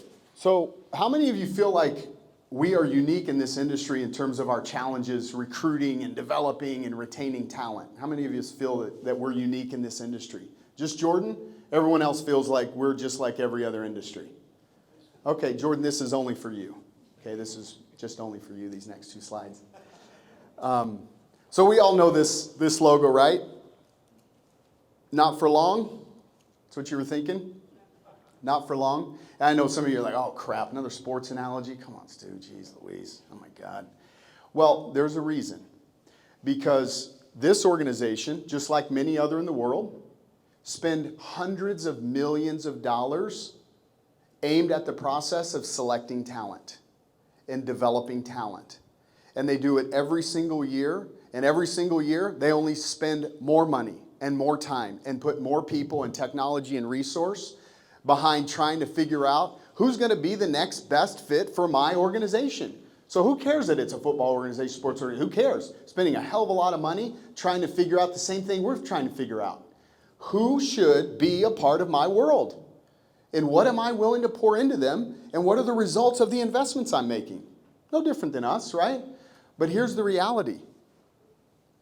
Look at those stats. And this is since 1996. 2/3 of all players drafted into the National Football League basically never make it. They barely even play, if not never play. They never play, most of them. And so the point is, we're not alone. Jordan, we're not alone. Everyone else recognizes we're not alone. Jordan, just so you know, we're not alone. And the reality is, and this is a survey that the Bureau of Labor Statistics does every 2 years. The reality is that this is, by the way, what this report says is, tell us, employers in each of these industries, tell us the average number of years your employees are staying with you. That's what those numbers are. The average number of years that our employees are staying with their companies in these respective industries. Every single industry is surveyed every 2 years by the BLS. There are only 4 jobs since 2012, I just went back to 2012. This survey's been going on a long time. You can access it, it's public. These are just a few select industries that I took out. They interview employers in every single industry, covering every single job title across the United States. And you can see since 2012, every single job, employees are staying at less today than they were 10 years ago. Every single job except for 4. Jobs in agriculture, jobs in oil and gas, banking related jobs, and handyman jobs. That's it. Every other job, people are staying at less today than they stayed 10 years ago. So the reality is we're just kind of in a new human condition. We're just in a new human condition. This is one of the primary reasons I said earlier, you can't stay static. There is no such thing as status quo. Because the friction of human condition and the reality called life, marriages, divorces, pregnancies, right? These things happen and they are naturally presenting headwinds for your business. Okay? So we're not alone. So now the question is, how do we just reframe our perspective so that we recognize growth as a tool for us, but perhaps the way we're going at growth and talent attraction could be the challenge. Like, what are we doing to actually drive results, in this part of our business, recognizing some of these inevitabilities and headwinds. So I challenge you in your notebook, okay? I challenge you to come up with a few things now if you don't already have them. Number one is what I call your zero. So if you have an organization, a team, you need to know what is the minimum number of agents I need to have in my world, in my organization, to hit my minimum income or revenue or net income objectives. That is your zero. That means no matter what, I am always lighting a little bit more intense fire the moment I get more and more close to that zero. That zero could be 3 agents, 6 agents, 12 agents, 15, 20, doesn't matter. It's your zero, but I'd encourage you to really think about what that is. Does anyone have what your starting head count was January 1st and what your goal was December 31st? Any of you that are really focused on growth, anybody have those numbers? It was about 45, and I want to be at 65 by the end of the year. 45, to add 20 net, what do you need to recruit gross, just based on? Probably 30, 25, 30. 25, 30. Okay, so basically 2 a month. Okay, good. I'm just going to use that as we go through here, Dan, just so I can put some numbers to some of these other slides, okay?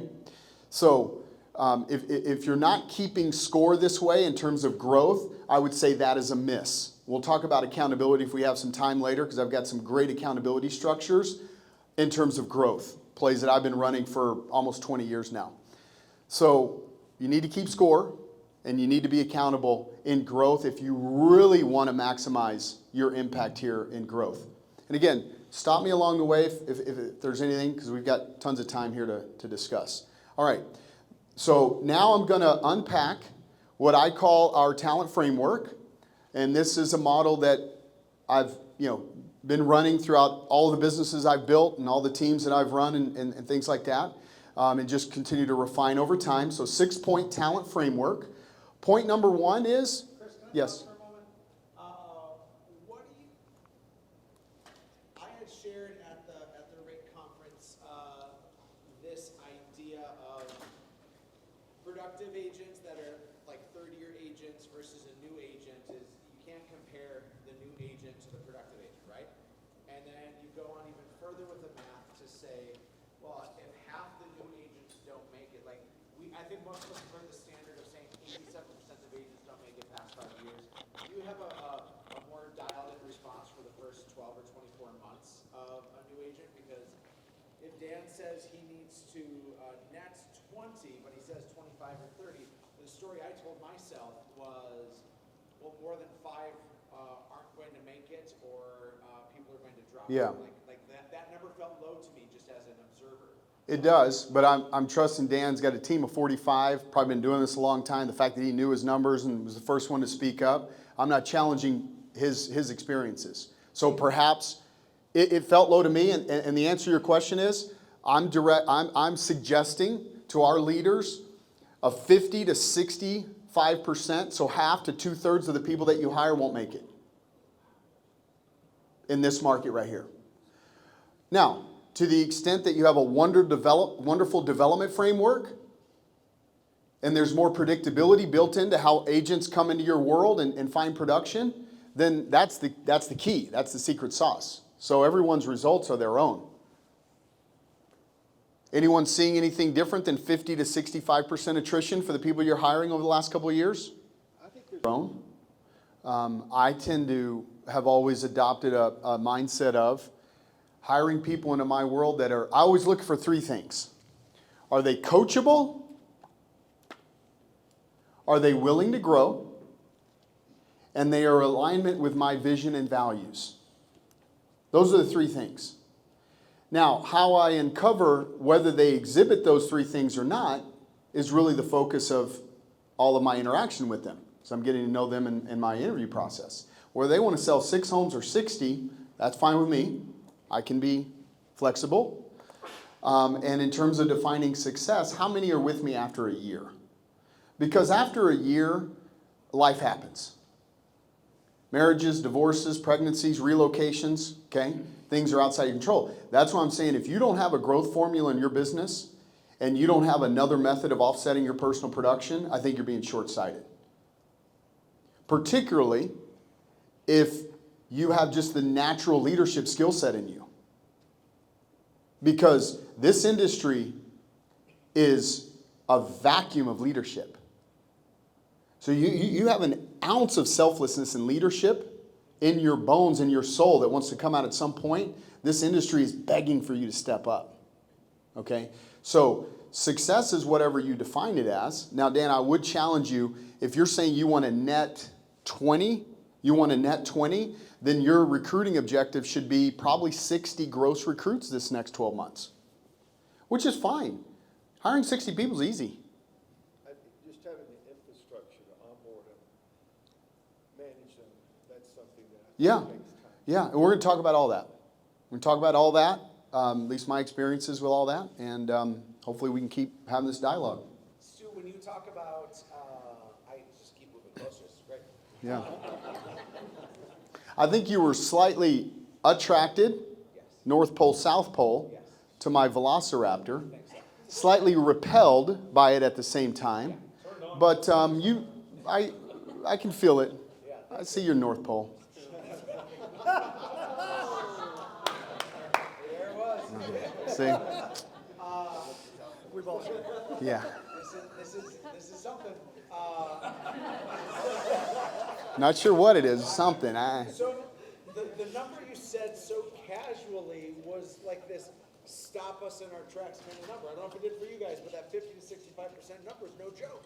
No joke. Is that a statistic based on people on a team or on solo agents in the industry? I think it's both. Okay. It's both. I mean, because the story we tell ourselves sometimes is we're going to get somebody on and we're going to give them quality at bats. If you're a Zillow Flex account or if you're giving this kind of like low-hanging fruit opportunity for people, a blind squirrel is going to find a nut on that. And this market is going to present that many more challenges. So I just wonder if that number changes and becomes even more troublesome if somebody doesn't provide that easy at bat for someone. Probably, yeah. I think it is very short-sighted to build your value proposition in terms of agents on primarily a single-legged stool where that single leg is leads, and I'm going to give you leads. It's short-sighted. It's dilutive of your value. It's dilutive of the skill that they need to develop in the foundation to actually develop a career in real estate. And when I say dilutive, what do I mean by that? I mean that if they join you for the stuff, they're going to leave you for the stuff.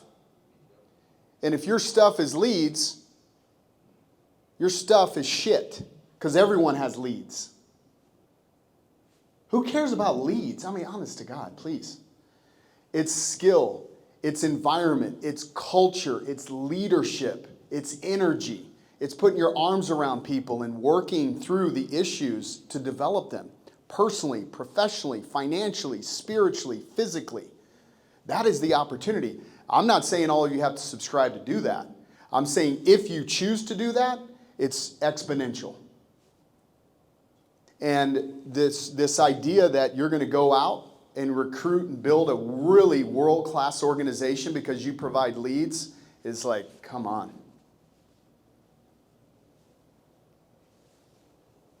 So, to the extent that you're doing that, stop doing it. Challenge yourself to be more valuable. Right? Challenge yourself to be more valuable. And it doesn't mean that you have to exhibit or have done all the things that represent your value package. Okay? So, as an example, here's the way that I think about both articulating your approach and your value proposition. Number one, you must have a handful of what I call tactical foundations that underpin how you're dialoguing with an agent recruit about your own experiences and what makes success in the industry. My 4 are lead generation, and that has its own double click and what that means. Number 2 is a skills toolbox. What are the skills? That has its own double click and you have your list of skills. Number 3, great operational workflows and procedures that ensure that no detail is left behind, so they only create stark raving fans as customers and past clients. Number 4 is a culture of accountability. Now, those are my 4 things. Those are the 4 things, in other words, that I'm talking with agents about in my recruiting and attraction dialogues. Could be the first call, could be the 3rd meeting, doesn't matter. I'm interjecting this dialogue as I ask them, what are you looking for? What are you challenged by? Here's how we do it. Here's how we think about it. And I'm trying to get a mind meld. I'm trying to align with, this is how we look at success in real estate. How do you respond? And I'm trying to determine, is there an alignment? Can we get to a common ground on what it's going to take to be successful? Then, the next thing you have to have in your dialogue toolbox is what I call your personal pillars of success. Mine have always been mindset, skill set, and work ethic. So in other words, you got to have the 4 tacticals, but if you don't have the 3 personal development pillars and things that your office and your team and you personally are helping the agents do to enrich those things, then they're never going to achieve their potential. So again, these are things that are just dialogue, back and forth. I'm trying to find alignment. I'm trying to say, this is how we think about success. I'm asking them questions. Hey, what do you think? I might say, hey, Cindy, what do you think one of the causes of some of your struggles are? Let's just have a role play. I'm having a hard time Converting converting leads. leads. Yes. I'm just wondering, how do you think about practicing the things that you're saying and actually developing the skill of conversation and dialogues? How do you think about practicing that? Never thought about that. Yeah. That's common, Cindy. I tell you what, it's common. I talk to hundreds of agents a year. Most people don't do any practice. Here's the way we do it. And I would describe our process. And I would say, Cindy, so what do you think about participating in that process? Do you think that you'd like to do that? We do it every day. Yeah, I'd love to do that. Okay, awesome. Why don't you come in next week and let's do it together? You can observe, okay? So see how you can just, this is something I'm confident about. I'm going to say, Cindy, if you do this, I guarantee that I'll help you achieve or exceed the goals that we've talked about. But if you don't want to do it, then she's going to tell me, oh, that's stupid. Now, if I like her, I might say, I thought it was stupid too. But let me tell you, I started to do it. And Bill over here, he thought it was stupid. And Jane over here, she thought it was stupid. So guess what? We're going to go to lunch together. We're going to talk about what we thought was stupid is now actually funding our grandkids' college accounts. Would you be open to just at least hearing more, and maybe after this conversation you don't think it's stupid? Now, if I didn't like Cindy and she said role play was stupid, I'd say, you know what, you're right. Probably not a good fit, and I'm moving on. Okay? So you need to develop what are your tactical foundations, the things that in your own lived experience you believe must be present for agents to have success. I gave you my 4. You could have 3, 2, 6. You can call them whatever the heck you want to call them. There's no magic to it. Then you have to have things that you are absolutely certain will help propel people to be successful in this business. I call those my personal development pillars: mindset, skill set, and work ethic. And then you have to commit to creating an environment that allows those things to show up for your agents effortlessly. Just effortlessly. These are the things that we do to enforce the activities and behaviors that we know will lead to your success. So that, guess what? The moment someone comes off track, I bring them back to this conversation. We course correct, or we part ways. It's just that simple. Never the bad guy. The process is the bad guy. The conversation that we had in the recruiting process, that's the bad guy. I'm not the bad guy. I'm just here to do and help you do what you said that you wanted to achieve, which is exactly my first point that I'm going to unpack here, which is your mission statement as a leader. Ed, did you have a question? I saw a hand shoot up. We got an answer. Oh, Tyler. Yeah, that 50%, 60% number, are you setting that expectation with your organization? How does that play out with your existing Yeah, group? yeah, I think so. You mean the other agents? Yeah. Yeah, I mean, if it comes up, I mean, look at, most of your top people, they don't care what's going on. Care about themselves. That's a scary thing. I think the scary thing for a lot of us is we haven't had that revolving door, and we don't know what the outcome of that, what that Yeah, looks like. yeah. But let me say, I'm going to say, Tyler, guess what, Tyler? I own the Dallas Cowboys. I own the team. I'm going to give it to you on one condition. Don't ever cry that 2/3 of the people you draft as players are going to leave or not going to work out. Would you take the Cowboys? Yeah. Oh, yeah. So who cares? Who cares? Who cares? It's a difficult thing until you've experienced. Yeah. Because for years, I took that personally. Yeah. I'm like, what am I doing wrong? Yeah. What could I do better? Yeah. But then over time, it just become part of, and I always said, you got to keep your front door a little wider than your back door. Yeah. And that's the point. And you said something earlier, Dan, that I see as a constant headwind for leaders.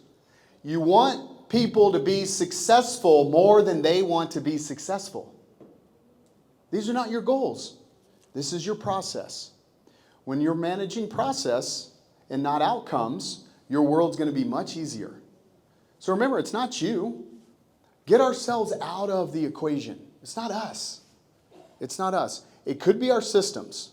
Could be our process. Could be our team. It could be any number of things that we can control. But if we take our own ego and emotion and all of that that's baggaged up into that out of the equation, you're going to be just fine. Because it's just a reality of every position. That's why I show those stats about the NFL and all the other jobs in the country. Every employer, every job, every role, that's human condition. People are going to leave you. People are going to lie. They're going to leave you. They're going to cheat and steal, and that's just human condition. That's it. Just got to get out of the way. Just got to get out of the way of it. All right. So, Everything you said is true, but we also, won't we limit our growth if we don't have some invested optimism and hope in there too? I didn't. What did I say that suggests that I don't have optimism and hope? Everybody lies. Right? Like it didn't have much. Well, the hope is the 50% that stay, or the 33% that stay. Okay. I'm just giving us permission, Eric, to not let those bugs on the windshield of our life ruin what otherwise is a wonderful opportunity to recruit magnificent people into your world and to serve them and to build your business and their business in the process. And to the extent that we let those things be these huge boat anchors on our opportunity, it's just a miss. So I'm trying to encourage Tyler, just get past it. It's an inevitability. It's going to happen. There's nothing we can do to control it. That's all I'm saying. People are going to say that they're going to show up and they're going to do this and they're going to return the call. They're going to say everything. And that's just the way it is. Some people are going to do it. And look, all of us started somewhere. We all started somewhere, right? So we have the behavior that needs to be modeled. And we have the things within us to serve. It's just really a perspective of, is it selfish or selfless? And I love that about Jordan's talk yesterday. To the extent that he can be primarily, focused on them, the chances are that you're going to get the right people to do the right things. And here's a beautiful thing about the businesses you run. Unlike a brokerage where you need hundreds of people to move the needle just a little bit financially for you, running a production team, you need a fraction of that. A fraction of that. So you don't have to boil the ocean, as I say. You don't have to boil the ocean. There's a couple of key people that you can bring into your world every quarter, serve them, and your business will transform significantly. Particularly if you know where your zero is, and you always keep, some cushion above your zero. All right, so let's jump in. Talent framework, 6 points. 6 points. Number 1 is your talent mission statement and who you're looking to attract in your business. Number 2 is, how do you set up, no different than your sales production businesses, in your talent focus, how do you set up a series of processes aimed at getting you into conversations with new potential talent? No different than your sales production business, how do you develop a sphere of influence? How do you develop a database of people in your market that you want to be in business with, just a matter of timing? There's going to be more and more and more of those people over time, so you need to have a great process set up to capture that. Number 4 is just your process. What is the process from a very first phone call until someone is onboarded, in a chair, productive in my world? What is that process? What are the steps? What are the keys to success? What are some of the headwinds and challenges and the right approach with all of that? Number 5, and this is the key, your development framework. So Eric said most of you are doing a great job at getting your agents productive. Once we've earned the opportunity to be in business with them, now we've got to get them and keep them productive. And then retention is the sixth piece. And here's what I say about retention. Retention is the thing that we earn the permission to do when we've executed the other 5 steps in a way that's really world-class. When we've done the other 5 steps in a way that's really world-class and differentiated, we earn the right to retain. What I will say is that for a lot of us, we tend to ignore our most productive people. And that is probably the single biggest challenge with quote-unquote retention.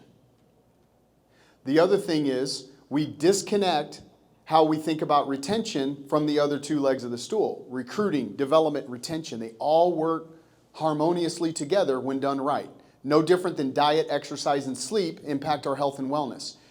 You can't have a complete abandonment of one thing and have a harmony around all 3 together. Okay? It just doesn't work that way.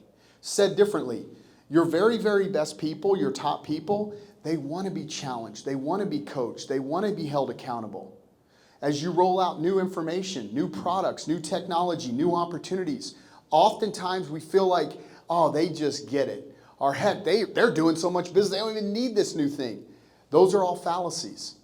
Treat the people on your team better than the people that you're recruiting into your world. Challenge, what is the content I'm sharing with the people I'm recruiting into my world? How many of my current people need this? We're doing business plan with the new agents that join the team. We haven't done a business plan with our top producing agent in 5 years. These are misses. So you don't need to look any further than, what am I doing and saying to people I'm looking to attract? What am I doing and saying and executing with the people that I'm trying to get into production? How many of the people that are in my world and been in my world for a long time am I doing the same things with? Does that make sense? But we think about recruiting, development, retention as these 3 things in our business. I call it whack-a-mole. We come over and whack this mole called retention. We do some saves. We put our arms around people. We give them higher commission splits. They're satisfied for now. Then we go over here, oh crap, better start recruiting. Get over here, start recruiting agents and get recruiting going crazy. And I'm like, oh man, no one's productive. I'm challenging them, headwinds in production. So I get over there and whack that mole. Think about them constantly. Make sure you and your staff are very deliberate about how are we bringing everyone along together. And it's not a one-size-fits-all. So if you're rolling out a new program, maybe a new lead generation source, maybe you're going to start an investment club, or you're buying investment properties, and so you want to go to your staff and say, hey, I need you to find these types of properties for me. Think about how am I downstreaming any messaging, any training, any new rollouts based on who you're presenting it to. Because your new licensees are different than your seasoned producers, but we don't think about that. And then what happens is the people in your world just sort of feel abandoned. They feel disconnected. They're not a part of things. And that's the biggest problem with retention. How many of you are feeling that in your business right now? That you just kind of abandon the people that have been with you the longest, you're just not as connected to them as you once were? Yeah, yeah. Any takeaways in any of my thoughts in terms of being more intentional about how you're messaging and how you're bringing them along? Yeah. So Chris, I don't know if you've read it, but there's a book by Mike McCallow. It's called The Pumpkin Plan. And we've used that as kind of a framework in this group for years of, if you want to grow these world-class blue ribbon winning pumpkins, you were to actually, there's 7 steps that you can take in order to. Now is helping people set bigger goals. So when I do coaching conversations or anything that I'm doing to interact with people, first thing I want to understand is, what are your goals? Have you ever achieved anything that big? What if we 10x them? Could I help you? That's what gets me out of bed, okay? And my theme this year was legacy, because I have kids that are in college now, and I want to build a world big enough for them to dream their very, very, very, very biggest goals and help them support and achieve those. So why do I say all that? Because I believe that a properly structured mission statement gives you all the permission that you need to go program your reticular activating system to find people that align with that. Your mission statement is your South Pole, and it's going to line you up with people's North Pole, right?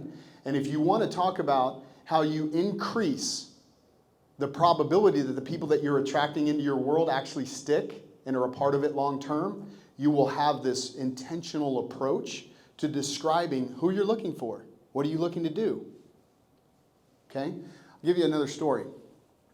Coaching one of the top teams and organizations in the country, probably about 40-ish agents, on an average sales price of about $350,000, does about $8 million in GCI. 35% of that is gross profit to the bottom line. Kick-ass lady. Kick-ass lady. So she's done a lot of things right, doing a lot of things right. We're talking about some recruiting accountabilities in our weekly call. And she always wants to talk about scripting. She always wants to talk about scripting. Okay, well, how do I approach this person? What did I say here? So I said, well, give me an example. Okay, give me an example of, like, what are you talking about? Let's talk about some profiles before we just dive right into the scripts. She says, oh, so this one lady here. So my client, the person I'm coaching with, she says, she's doing these broker tours. So she sponsored a broker tour thing, right, with all the agents. So she's inviting recruits to the broker tour and doing all that. So she said, the agent showed up to my broker tour. Then we do a career night. I host a career night for new licensees nationally every month. So she said, I invited her, sent the invite, she showed up. Then I'm doing a mastermind. She said, I'm doing a mastermind next month. She registered for it. Then she asked me the most amazing question. My client, she says, should I call this person? Eric, I'm like, what the hell? Should you call this? Well, of course, what do you mean should you call? What do I say? And in that moment, I realized that she never listened to step number 1 in our talent framework. I said, you don't have a mission statement. Because if you had a mission statement, you wouldn't ask my permission, nor would you ask me to role play with you on what to say. You would call her and immediately pour into this relationship guided by your mission statement. But the fact that she didn't have it meant that she was kind of uncomfortable calling. She didn't really know what to say. Does that make sense? Because there was no sort of like wind in her sails, like what is my relationship? What is my role? What is my impact? Okay, so let's go through this quick exercise of some prompts. Number one, I call it your 3 C's, okay? My 3 C's of success have been critical to everything I've accomplished. Number one, what am I committed to? What am I absolutely committed to? Because here's what I know. When you're committed to something, you'll do whatever it takes. When you're interested, you'll only do what's convenient.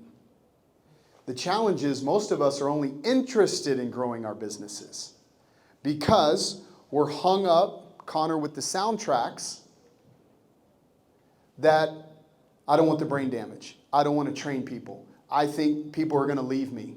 These soundtracks are programming us to be only interested in growing our business. Why? Because we're okay being on this treadmill of personal production. I don't want the headache of managing. And I'm not saying everyone needs or deserves to be in leadership. I'm just saying if those are some of the soundtracks that you're playing, they're limiting beliefs. And you need to get committed to your growth. Don't just be interested in it. Committed to your growth. See, I'm committed to achieving my goal. I'm committed to it. I am committed to helping others set and achieve bigger goals than they would in my absence. I believe I'm making an impact on someone in this room right now to achieve something much bigger than you thought you were going to achieve before you got to Coeur d'Alene. I believe that in my heart. That's why I'm here. That's what I wrote in my journal today. Yeah. So, see, I'm living my impact. Why? Because I'm accountable to it. I declare it. It's very focused and it's selfless. So I have no inhibition. I have no inhibition about telling anyone this is my mission. And people that are attracted to it, trust me, they want to come along. That's why I built so many great businesses. I'm not bragging. I'm just telling you this shit works. It works. And you don't have to be some big, grandiose, braggadocious on social media and doing all this other crap. Most of you never even heard of me, never knew my name. And that's perfectly fine with me because I know I've impacted thousands of people. Thousands of people. And it lights my fire, warms my heart, gives me goosebumps. And it's all I'm doing is living my mission. That's it. Just live my mission. And I think to the extent that your mission can be more rooted in what your commitment is to helping grow other people, you will 10x, 100x, 1000x your wildest imagination of the businesses that you can build for yourselves and your family and the legacy that you want to create. I'm sorry. Number 2, commitment is number 1 on your 3 C's. Number 2 is certainty. Certainty. See, a lot of us, especially in today's society, we operate on emotion. How we feel. I don't feel good. I don't know. I feel like I need some leads. Got to get me some leads. I feel like that. And your agents, I don't feel like making follow-up calls. I don't feel like doing your power-ups or your daily meetings or your journaling. They just don't feel it. Why? Because they don't have certainty.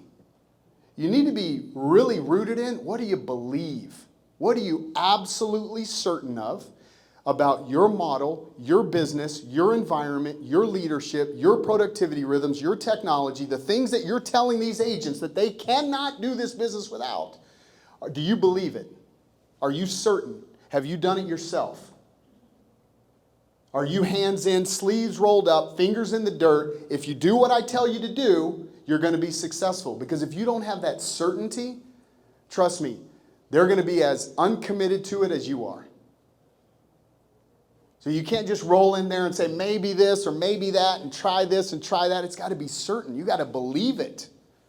Can't just feel it. You got to know that this form of leadership, this form of presentation, my mission statement, everything I'm about, I believe it. I believe it.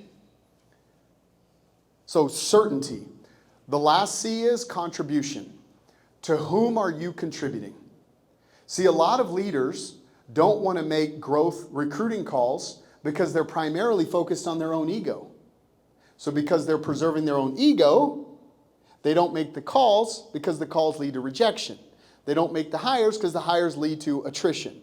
They don't stand up in front of the room because they're uncertain and lack belief of, I'm telling you to do these things, but I don't really know if you do these things if you're going to get the results I say you're going to get. So the contribution has to be to the other people. You have to be focused on the contribution of others. Could be your family, could be your team, could be your staff, it could be the people, the agents on your team, it could be all of those things. To whom are you contributing?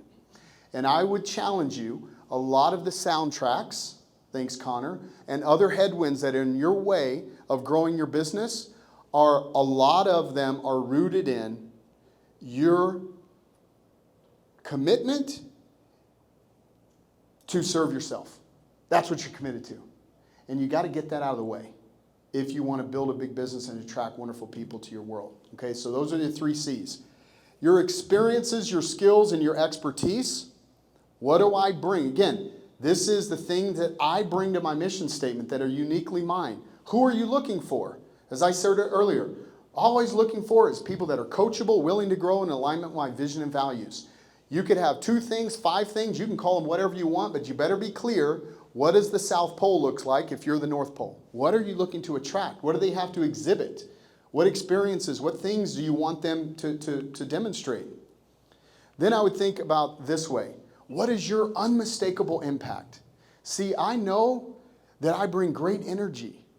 I bring great energy. I bring the compassionate approach and willingness to put my arm around anybody. I don't care what our differences. I don't care what our background struggles. I don't care about anything. I'm going to put my arm around you and try my very, very, very best to live my mission statement. I bring that. Energy, compassion, work ethic, knowledge, experience, and I pour into people with like unlimited energy. Just the way I am. I'm not saying that all of us have to be that way. I just know that I'm that way, so I'm very expressive about how I articulate what I want to do and the impact I want to have with people I'm attracting into my world. Then your mission statement needs to be structured so that they understand what's in it for me. Well, geez, do I see what you're trying to do? What's in it for me? So I think my mission has always been very clear. I only exist to help people set and achieve bigger goals than they would in my absence. That's their with them. So now I'm looking for people that want to set bigger goals, that are coachable, willing to grow in alignment with my vision and values, right? But you have to make sure that your mission statement is structured from a standpoint that it's obvious, Dan, that when they hear it, they go, geez, that's cool. I'd like to have that relationship with Dan, that he does those things or he shows up for me in that way. And then the final thing is, I think that, and I'm going to talk to this point specifically and might address your question about value prop a little bit later. We are discounting how much we know and have experienced in the industry and completely overestimating what the agents that you're talking to about an opportunity in your world know. We're way overestimating what they know, what they understand, their context, their experiences, the questions that they could or should be asking. We're like missing the boat on that. And I think that we have an obligation to help set the table to future-proof the opportunity that they're trying to create for themselves and their families. That is our obligation. It's one of our fiduciary obligations as a leader, is to help frame what the industry might look like, and therefore what are the skills and resources and tools that they should have around them to actually achieve the results that they want out of this business. Does that make sense? No different than if we were in medical school or dental school or getting our CPA, those instructors would be partly shaping what we as new incoming professionals to those jobs might experience. Do you think in a room full of MD, physicians, that they'd be talking to us about insurance law, about tax law, about the difference between working in a hospital system versus a private practice? Of course. And that is our obligation when we're talking to these agents, is to set the table for what the future looks like. Now, if you're primarily talking about the leads that you have on your team, none of this comes up. None of your tactical foundation comes up. None of your personal pillars come up. None of that comes up because we're just focused on our one thing, because our mission statement is to serve ourselves and our freedom and our financial wherewithal. See how it all comes together? So we have an obligation, an opportunity to kind of set the table for what the future of the industry probably is going to look like. All right? So just take a few seconds, if you will, all right, and just write some things down on your notes. Write down what you're committed to in terms of talent, in terms of what you want to do, in terms of growth. Write some things down in terms of what you're certain of. What are you certain of that you can do to add value and impact to the people in your world? You know, who are you looking for? What are the qualities, the attributes that define the people that you want to attract into your world? And maybe you could take some of that and scribble out a mission statement. I'd love for anyone to share a mission statement. Share ours. Yeah, please. Ours says, enriching lives by cultivating relationships and exceeding expectations. So enriching lives by cultivating relationships and exceeding expectations. I love it. So then, I love that, Mark. Thank you for sharing. I would then say, explore your recruiting process from first call all the way through onboarding, and challenge yourself to make sure that you're uncovering things that allow you to pull from that person, whether or not they value that. Did you share what you're doing? Did you share what those things mean? Like relationships amongst whom? Right? For the purpose of what? Does that make sense? Right? But I love that. Thank you for sharing that. Anyone else? Share your mission statement.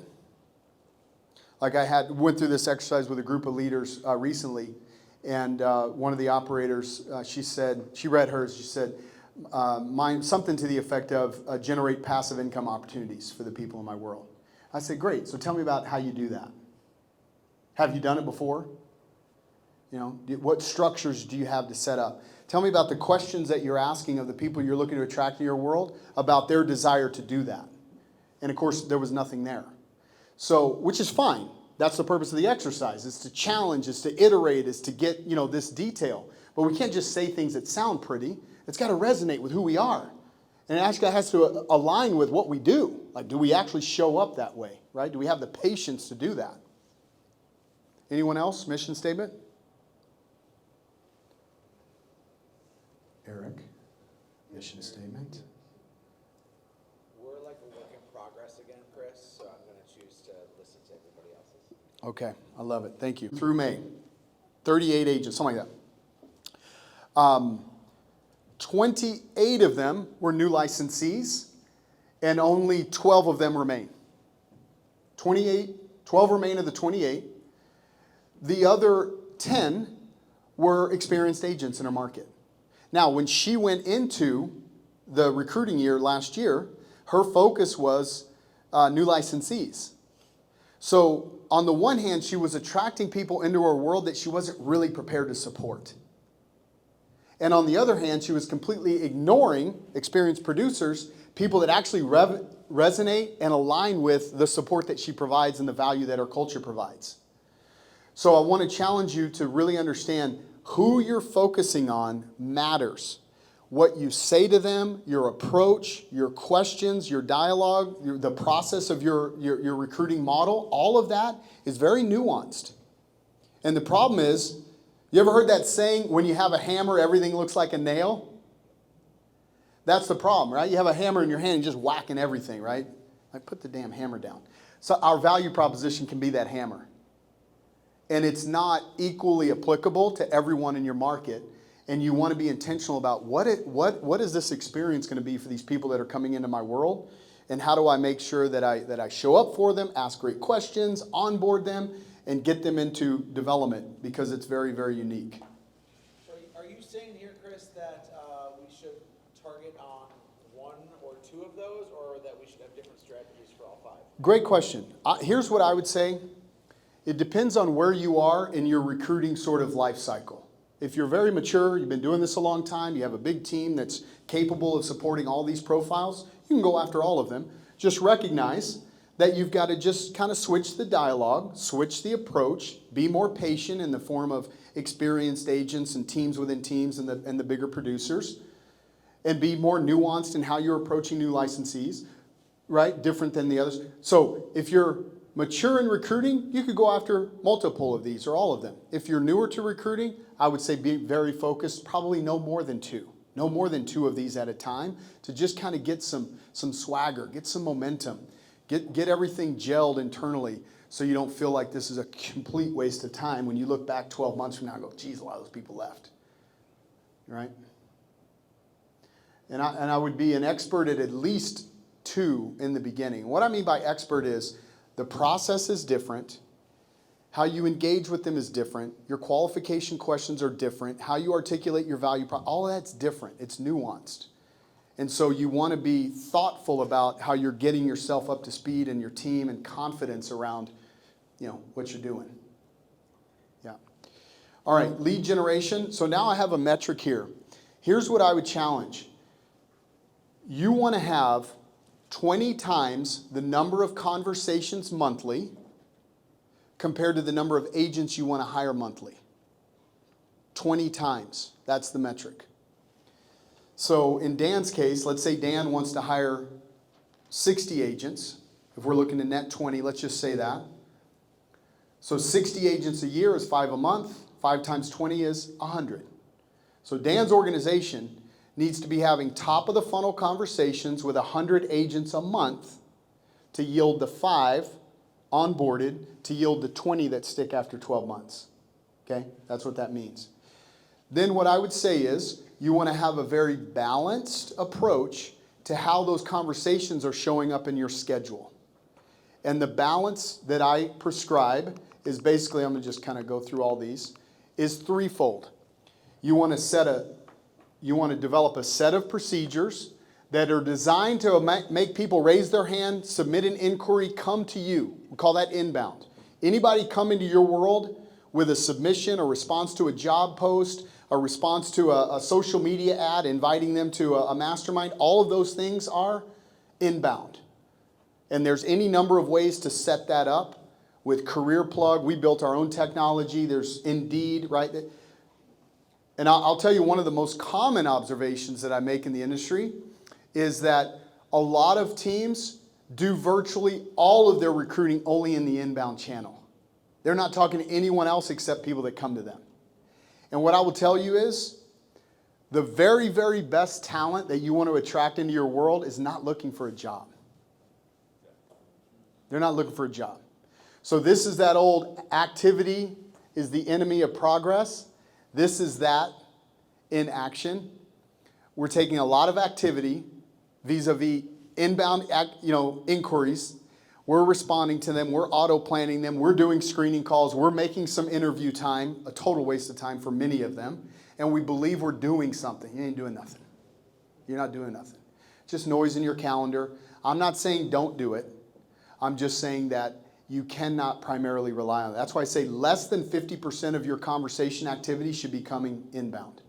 The other 2 legs of the stool are what we call referral or warm. So you want to have a constant rhythm of getting referrals from the agents in your team, referrals from other people that you're affiliated with, and just constantly out there networking and building new relationships so that you're not seen to agents, you're seen amongst the agents in your market. They need to see you. They need to kind of feel and observe and witness your mission statement in terms of growth and impact. And then the final thing is outbound. I see a lot of leaders go right to the bottom of the list. I'm just going to start picking up the phone and ripping cold calls into the agents in my market. Got none of this other stuff figured out. That's a mistake. I think you kind of do it in this progression. And you make calls to the agents in your market to the extent that you need to hit your contact objectives. A lot of times, we talk to just enough people just getting through the first 2 buckets that we need to talk to.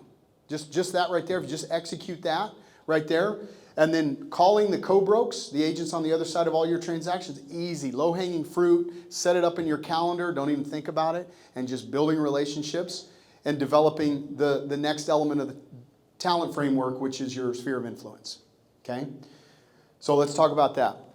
The prescription here is, I need to have 5 times the number of people that I want to hire annually in my talent sphere of influence. So if I need to hire 60, Dan, I need to have 300 people in my sphere of influence. That is agents in my market that I've had at least one meaningful conversation with. Could have been a phone call. Could have been a dialogue because we were on the other side of a transaction. Met them at a broker tour. One meaningful discussion so that I actually understand a little bit about them. Do I know who they are? You know, do I know a little bit about their business, like some of their challenges? Do I have kind of a rapport? Because the people in your talent sphere of influence are people that you know you want to probably be in business with. And you want to pour into them, no different than we do our spheres in our production businesses. Okay? So 5 times your annual hiring goal, that is your minimum objective with your talent sphere of influence. Remember, every day, just like our sales business, is an opportunity to add people to our talent spheres. Every single day. Every single day I should be putting some more people into that. And so now I just love on them. So the first thing is, do you have the number of people you need? I put 150 in quotes, obviously. It depends on how many people you're looking to attract into your world, times 5. So 150 I feel like is kind of it's a round number, obviously, but I think it's a meaningful number that we should all aspire to have. You should have more than 100 people that you're attached to in your market that you're looking to pour into and show up as a leader and be in a position that they are the first place that they look should they ever desire to make a move, to make a move from wherever they're at today. Once you have that, then you easily set up a distribution list in your email. You blind copy them so no one sees who you're mailing, right? Connect with them, all of them on your social platforms. And then what you want to do is turn that sphere over every 6 weeks. No different than our production business, right? We're probably prescribing to our agents that they turn over their sales production database every 6 weeks or every 2 months. No different. So now I've got the people in my sphere, and I'm setting aside, I've done the math on this front and back. If you set aside 3 30-minute blocks on your calendar weekly, you can more than get through all of this that I'm prescribing here in your talent sphere, okay? And that is to touch them once every 6 weeks with an item of value, a personal note, a personal direct message, a handwritten note, a call, a text, a social media message, something that you're doing to acknowledge, hey, I saw you there. Congratulations on the listing. A text of a picture of a yard sign. Awesome job. Mark, good job, man. You're killing it out there. Always here for you if you need me. And then to that email list, that blind copy distribution list, I'm sending them an item of value via email regularly.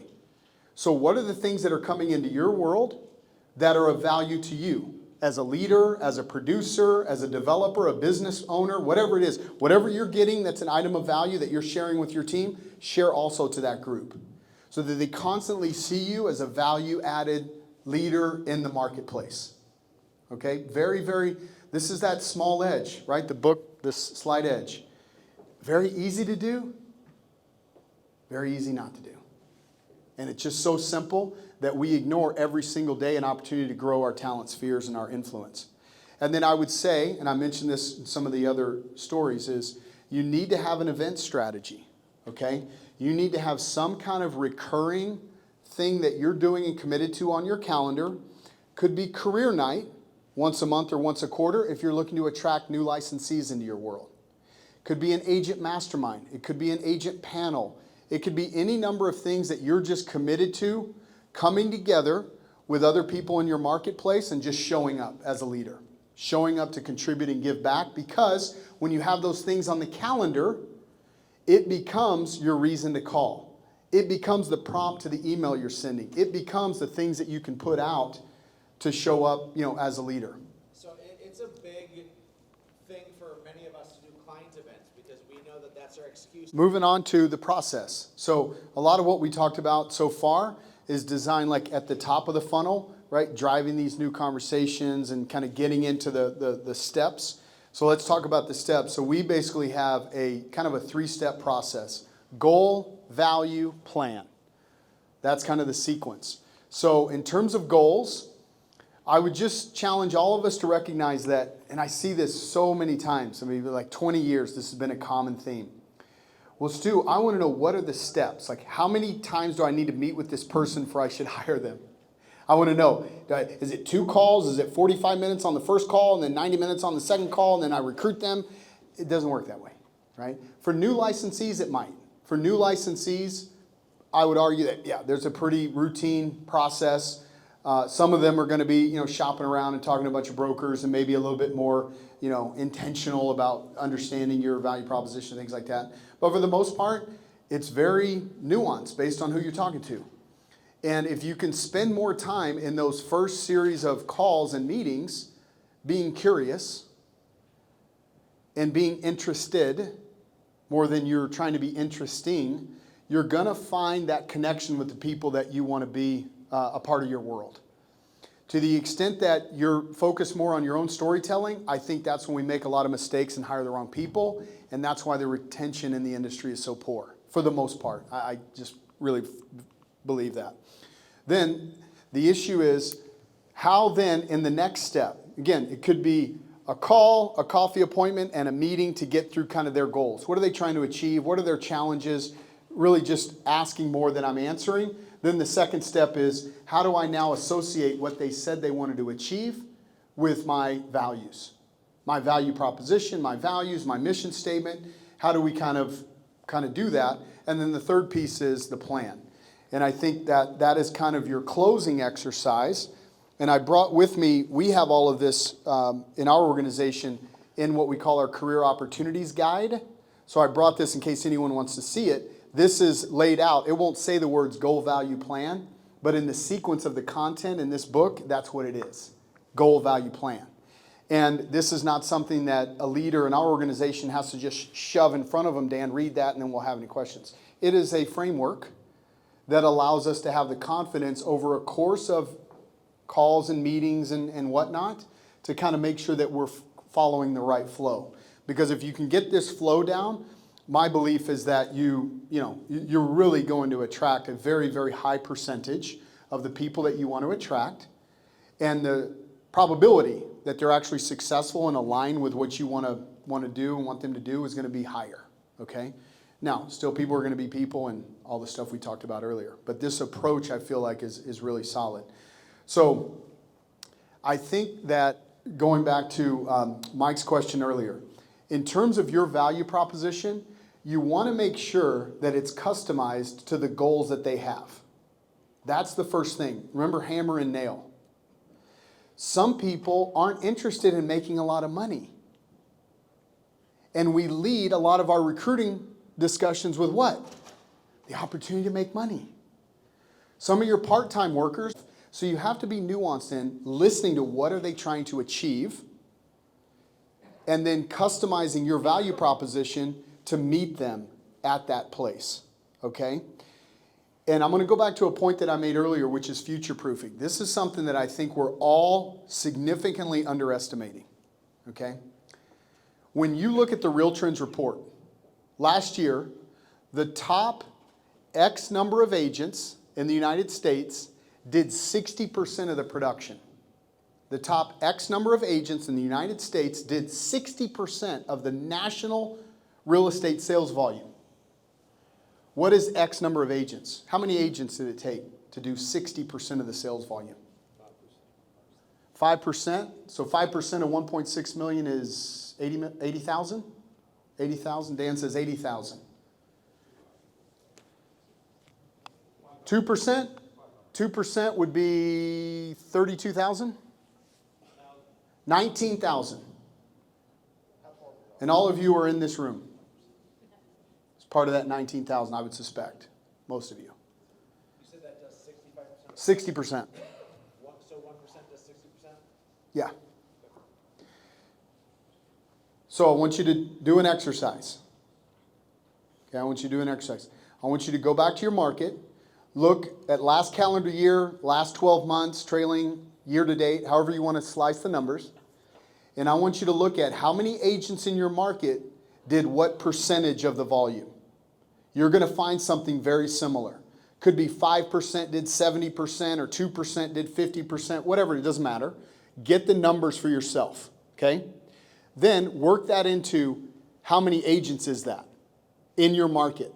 So in our market, 2,500 agents in our market, say the top 25 did 50%, okay? Then what you need to do is translate that into transactions so that as part of your value proposition, and this speaks to the future proofing, you could say, And I want to be clear, part of our mission is to help ensure that you have all of the tools that you need to be successful, not only today, but in the next 2, 3, 4, 5 years. Because if you can focus on building the right foundation today, this career will serve you and your family forever. And that's what we're focused on. Now, Dan, somebody says, I'm not focused on that, then maybe they're not a good fit. Or maybe they say, hey, this is just 2 years. Or maybe they say, hey, this is a part-time job for me. Maybe I'll graduate in that. And if I like you, maybe I say, okay, that's cool. All right?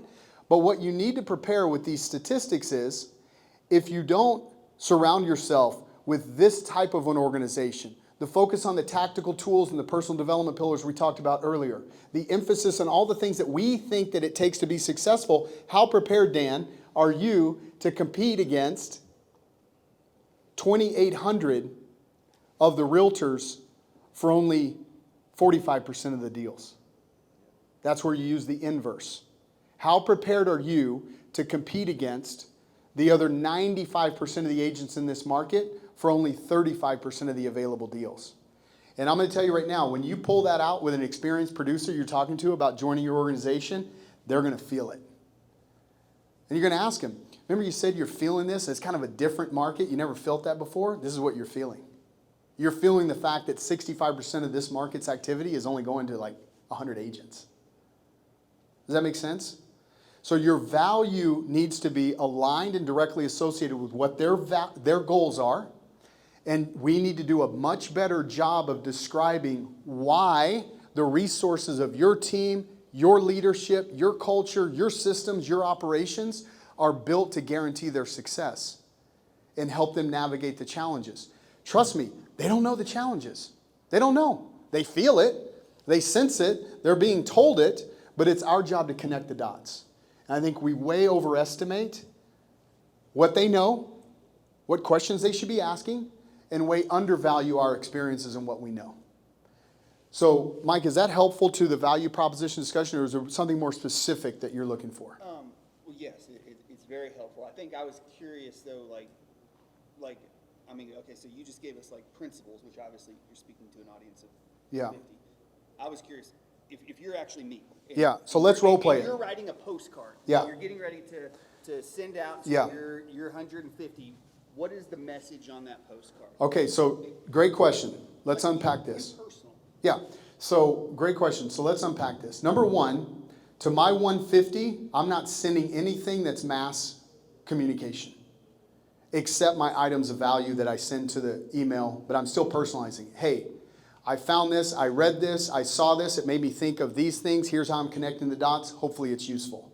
I'm not sending postcards. I'm not spamming my MLS. No one's going to get anything blanket from me or my organization unless it's an invitation to an event that's designed to add value, okay? So that's the first thing. Here's the next thing, brother. No one's joining your organization because of something you send them. Nobody. No one's getting a postcard. Oh, you got that opportunity? Oh my God. Well, I'm there tomorrow. No one is.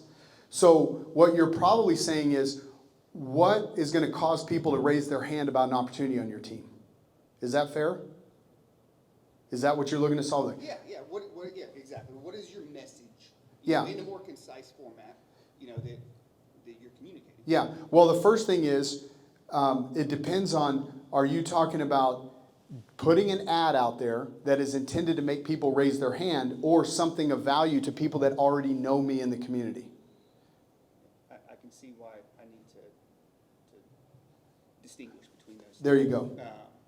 Yeah, I find that I think this is where this is coming from. I find that I get frustrated because I feel like I'm working within an industry, and I'm sure this is a soundtrack and a limiting belief, but I feel like I'm working within an industry where it seems very difficult to come up with a truly unique service proposition. Yeah. Something that reaches out and grabs them by the throat, something that solves a major problem. Yeah. If you look at Open Door, and now I'm looking at it from a consumer standpoint, but Open Door did something truly unique, right? They have a very clear, unique service proposition. Something that set them apart. And I feel like I'm working within an industry where, when it comes to my unique service proposition, when I'm looking at recruiting agents and my unique service proposition when I'm communicating to the market, the buyers and sellers, it's feeling very, very difficult at this point in 2023 to continue to come up with a very compelling unique service proposition.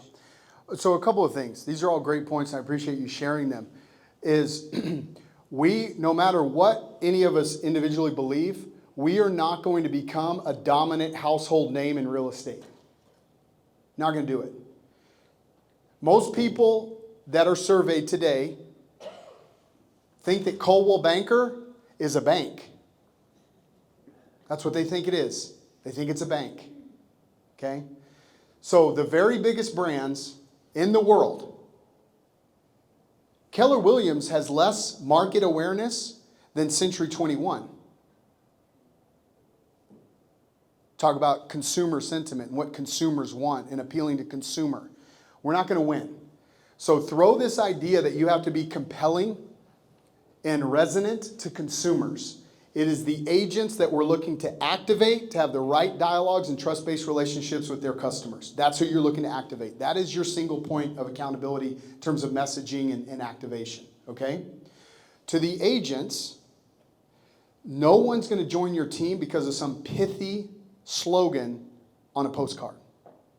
What they need to do is be exposed to your opportunity, which you can do by placing ads, being visible on social, making sure that you and your agents are well represented in the marketplace in terms of having a great brand and integrity and all the things that your values support, okay? So that you can have your bites at the apple of talking to agents that are looking for an opportunity in your marketplace.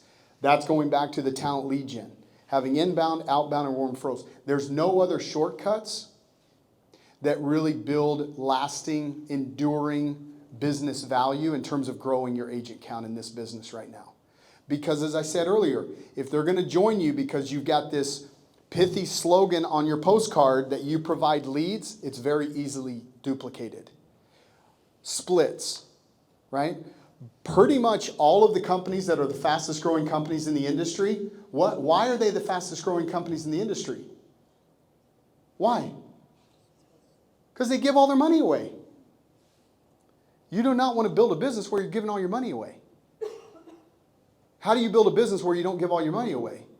You do things that other people aren't prepared to do, like live your mission statement, like develop a certain business model that guarantees success, like being thoughtful in who you're hiring into your organization, who you're keeping in the culture, and how you protect it. That's how you build an enduring business. It's hard work. But I'm telling you right now, this industry is ripe for that kind of work because there's a leadership vacuum. No one wants to do the hard work. And that's just the way it is. Because to Connor's opening point yesterday, we are in a people service business. So the good news is there's not a lot of people willing to do the work. The bad news is it's hard work. And I encourage all of you not to fall into the trap of trying to be pithy with your slogans and just carve out one niche. Like, this is what we do really well. That's why I think the role and credibility that we establish as a leader in the recruiting process, so that they actually, like what I would want from the people talking to you about an opportunity in your world, Mike, in the coming months, is they walk away going, it's not a fit, but damn, that guy's smart. And you know what? I'm going to go over here because I think I know better, or this other people's giving me something that Mike's going to give me. But you know what? This doesn't work out. Mike's a damn good leader. I'm going to go back because Mike's a good man. And he poured into me. He spent some time with me. He kind of tried to show me what's up. And to the people that join you, they're going to join you because they're aligned with the mission statement. They believe you and your culture and kind of identify like, man, that's what I need to be successful. Yeah, that makes sense. I think Mike can do it for me. Yep, I'm in. You know? And you're just not going to get to that point of alignment with marketing. You know what I mean? Thank you. Yeah. Yeah, I feel like I've been for the last 15 years trying to feeling like I've got to have an extremely compelling message to both the marketplace and agents. And I think so. What I'm hearing you say is forget about the compelling message to the marketplace. Yes. Focus on pouring into the agents. Bingo. And executing on that. Bingo. And then from a recruiting standpoint, just focus on the fundamentals. And then when I get in front of them, that's when I can execute on my unique service proposition. There you go. I define, is that correct? That's it. Yeah, that's it right there. It took us almost 2 years to create that small mission statement. Yeah, Based on all of our wants, needs, desires, Yeah. and what our culture we wanted to have. yeah. It took forever. In 2 years and you were thinking about it. A lot of people, it takes them 10 years, they're not thinking about it. You know, and just keep stubbing our toe against the same set of furniture. Oh my God, we keep hiring the same kind of people over and over and over, you know. Okay, development framework, I'm going to fly through this. I'm just going to make a couple of comments. Number one, I would challenge you when you think about how do I get my agents into production. Eric already said that all of you do this very well, so I'm not going to spend a lot of time here. I just want to challenge you with a new paradigm. I believe that your onboarding process should start the moment that you high-five each other or shake hands because they said they're joining your team, all the way through when they deposit their first commission check in their bank account. That's onboarding. That's onboarding. When your systems get them paid. Because a lot of leaders, the high five happens, Dan, I throw the file over to my ops person, bingo, I'm done, baby. I'll do the first meeting of every month and I'll see you later. And that's not right. That's not right. We really need to lean into the delivery of our mission statement and the value of our systems and stay connected with those people. If they're doing what they committed to, we need to be doing what we're committed to, which is getting them paid. Now, the moment they don't show up, they fall off track, you can't course correct, then you part ways. That's fine. But they're doing what they said they would do, then we need to show up in kind, okay? Training, activation, performance management, and then your coaching sessions. Here's all I would say. When I think about developing your talent, getting them into production, these are the 4 headings that collapse underneath getting people productive. It's my onboarding, it's my training. What am I teaching them to do? How am I teaching them to think? What do I believe that they need to know? That's training. Activation is getting them to do it. Your daily power-ups and meetings and role play, shadowing you or other agents, you watching them, right? Activation is actually getting them to do what you're training them to do. A lot of us just fall victim to, well, I'm training the heck out of them. I got 10 training things on the calendar this week. Did all my training things, check the box. It's not enough. You got to get them to do, you got to activate them, okay? Then the other thing on coaching is, I believe we're spending too little time with our top producers and too much time with our worst producers. And that is a recipe for disaster in terms of retention. I'll just make another couple of points on onboarding. If you are a structure where you're the primary face and voice and driver of the recruiting process, and then you sign them and then throw the file over the wall to the ops staff, that's not sufficient. You need to ask for and deliver and transfer the permission for this new person in your world to now be managed by, be held accountable to your staff. So if you're not doing the daily meetings, if you're not doing the one-on-ones, if you're not doing the coaching or the training, you need to make sure that the people that show up in your world to guide these new recruits in your business through these expectations that you've set for them, that you transfer that permission. That everyone feels a party to it, that they know who they're interacting with and for what purpose. Otherwise, you're going to create a lot of tension. Because this agent that you hired shows up, I set the expectation, Cindy holds them accountable to my expectations, and then she doesn't like Cindy. And it's a recipe for disaster. So you need to transfer that permission, right? Transfer that relationship. Be very intentional about it. The other thing that I'll say is, this is a great quote that I've always lived by, and Jordan hit on it yesterday. In the absence of communication, hallucination. If you're not communicating, how are they doing? Their progress. Things that you're excited about that they're doing, things that you're challenged with that they're not doing. You need to communicate that. Be very open, be very transparent, communicate, over-communicate. The last thing I'll share, I assume all of you are doing this very well. This is a simple model called the GROW model for your one-on-one coaching conversations with your agents, okay? And I would say a couple things. I challenge all of you. we're not spending enough time with our top people. Your pumpkins could be bigger. I'm just telling you that. Whether you are or not, I challenge you that you're not, okay? In other words, we could all do more. The GROW method is an opportunity for me to really achieve two things. Number one, I'm recalibrating and reinforcing the commitments that they had for this year's business plan, or maybe I just recently hired them and they said they wanted to do these things, but they're not showing up to training, they're not showing up to my daily power-ups, whatever it might be, has an opportunity to kind of reset, recalibrate. Did something change? What's happening, right? That's goals and that's reality. And when I get to their reality, it allows me to do something that's very, very important in leadership that I think is often way overlooked. It's what I call carefrontation. How many of you think that you're really strong in confrontation with the people in your world? You're really strong at it. Something's wrong in your world, you jump right on it. You don't let any grass grow. You hit it head on. How many of you are not good at that? You let problems fester. And everyone else doesn't have any problems. I got you. So I, again, in my own experience, lived, because I've made the mistakes and observed in leadership, we often let things fester. We don't confront. Why don't we confront? Preservation of our ego. So what we need to get great at is, whatever the challenge is with the agent, they said they would do this. They said they would show up. They said they would make the calls. They said they were going to call the seller and tell them that the mortgage blew up. And they didn't, right? Whatever it is, it is that situation and their lack of follow through on the commitment they made that's the bad guy. Not my bad guy. I'm not the bad guy. I'm the guide on this journey. I'm not the star. You're the leader. You're the guide on the journey, not the star of the show.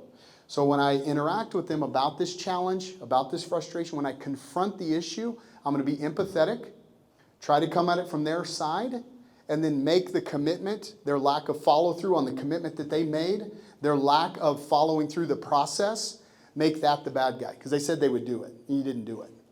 And I only give them so many limited chances to break those promises and be out of integrity, and then we part ways.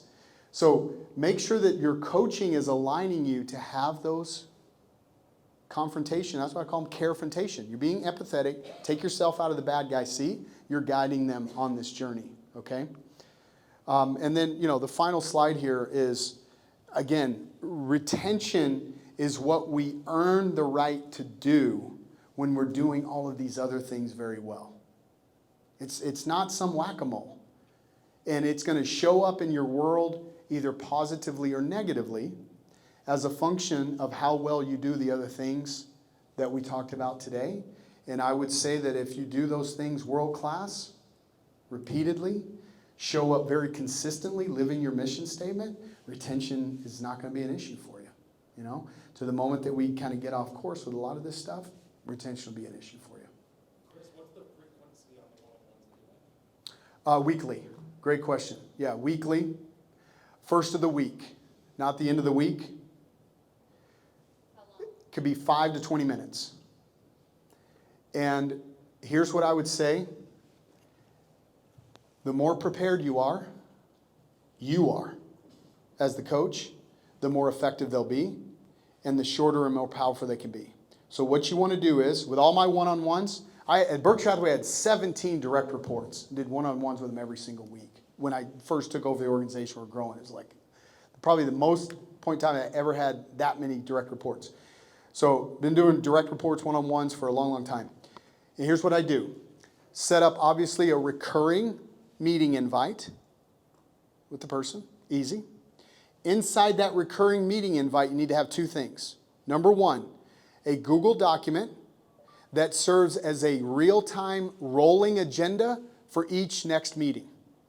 So if you were to double-click on my one-on-one meetings, you'd go to the calendar, double-click, there's a Google Doc, double-click, click, click. You're going to see the first thing is the agenda for the next meeting. The other thing that's attached to that calendar appointment is the tracker. What is the tracker that we're using to manage the expectations, the project plan, the things that we're working on together? Okay? And as soon as I end every coaching one-on-one, I do not do anything else until I've built the agenda for the next meeting. So I do that together sometimes, or Cindy will close the meeting and you're off my Zoom or whatever we do, or you left my office, and now I'm going into the Google Doc. I'm going next Monday, June 19th. Point number 1, just relations with the agents weekly. Who's doing the group coaching? And she says, oh, my director of productivity and my director of ops kind of covers these issues. I said, how long has it been since you observed those dynamics? How long since you just sat along and observed? How have you seen the coaching plan, right? And a lot of times in our mind as leaders, we have this checklist. My people say that they're doing it. All the boxes are checked, but the results aren't coming up, okay? So the experience is like the results. That's telling me that someone's actually doing what they need to be doing, and the experience and the results kind of give us the permission to just blow the checklist up. So if you're not getting the results that you want, don't just assume that the people that are empowered to do the coaching and run the calls and things like that are being effective. And then the second one, mission. So they're still coming to you. Yeah. Very pumpkin producers. Yeah. You're pouring into them. You love them. They love you. Yeah. I mean, look there's a lot of people that are just short-sighted. They're very tactical. They're focused on the money opportunity, okay? The one thing that I would say, though, is we can't wait until they're about to leave to reinforce our value proposition, like you say, investment opportunities and things like this. If I know that that's important to people, I should have known that when we were doing our business planning in the fall of last year. And I should know along the way that they're either setting aside money and doing that and participating and closing some wins and getting some investments, or they're not. And as they're not doing what they said they would do, it's an opportunity to call them on it, help them out with it, and have those discussions. And if by the way, nothing else about their business plan or what's important to them is important other than the split, then I know it's probably short-sighted. Probably shouldn't have hired them in the first place. But a lot of people just have money challenges. Just have money challenges, and it just got to, that's what I'm saying, life happens. So it's my job, if they only associate what I'm doing with my split, it's my job to make sure to defend that. To the extent that their position is the most important thing is the split, there's not much I can do about that. You know what I mean? So I just kind of get out of the way, and a lot of those people come back. They do come back. They come back. That's what I'm saying. You always want to never burn bridges in this business. Never, unless it's a person with no integrity. And you don't even have to burn the bridge. There's no bridge behind people like that. I run into a couple interesting things just recently, like the last 4 months or so. Just in recruiting, just the last 3, 4. Is this on? It's on. There we go. Now it's on. Just last 3, 4 months where we're attracting the right conversations. People, they're right up to the edge, but it's almost like they're too insecure in their business right now. They don't have closings coming up. They don't feel like they have a pipeline, where making the move feels too much. Does that make sense? Like, yeah, they see the change is value, hard. They see all those things, but it's like they're not they're not comfortable enough because of, and I thought about it, like the last 10, 15 people that joined the organization those were all in the middle of transactions closing. And they don't have those right now. It's creating this like blanket of insecurity that's really driving a wedge. Yeah. That I can't. First of all, I love that you've diagnosed it, right? Kind of got to see and understand the problem first. So I would say 2 things. Number 1 is when you observe something like that in your talent process, all I want you to do is take that away and put it further ahead in your conversations with all the new folks that you're talking to. Something you're probably or your team is introducing is creating this uncertainty. They're probably creating things, you're creating things in your dialogue that make them feel like, oh my God, this is going to be a big move. Oh my God, I got to learn all these new things. There's something that you're interjecting. I would challenge you with that. So what I want to encourage you to do is now on more of those upfront conversations, Tyler, I want you to ask them, When was the last time you made a move? When was the last time you moved brokers or moved offices? And let them talk through that experience. What'd you learn? What were your challenges? And then I want you to share, anecdotally, all of the wonderful experiences that you've created, you and your team, Tyler, with the last 10 or 15 agents that have joined you that have transitioned while they have a big pipeline of active opportunities. So that you can now become very mindful and intentional about creating a very vivid picture of how easy this transition is going to be for them. Does that make sense? Something you're doing is making it feel hard, if that is a commonality that you're observing. Does that make sense? And or they could be just using that as just an excuse for why they're not joining your team. But it's probably something that you or your team are presenting to create that headwind for yourself. Yeah? Because naturally the instinct for most agents should be, well, geez, if I don't have a lot going on, that's the best time to make a move. Here's the other thing you could insert. All of the things that you do to help activate their database, the marketing, the promotion, the things that you're doing to expose to the market. Hey, I've made a move. Hey, I've done some new things. Hey, you're right, the things that you're doing to recharge how they're building their business. Right? That should be an emphasis of, like, man, this is going to be awesome. I need this move. I need to do it now. I think there's a subtle nuance to be able to say, like, hey, I got you, right?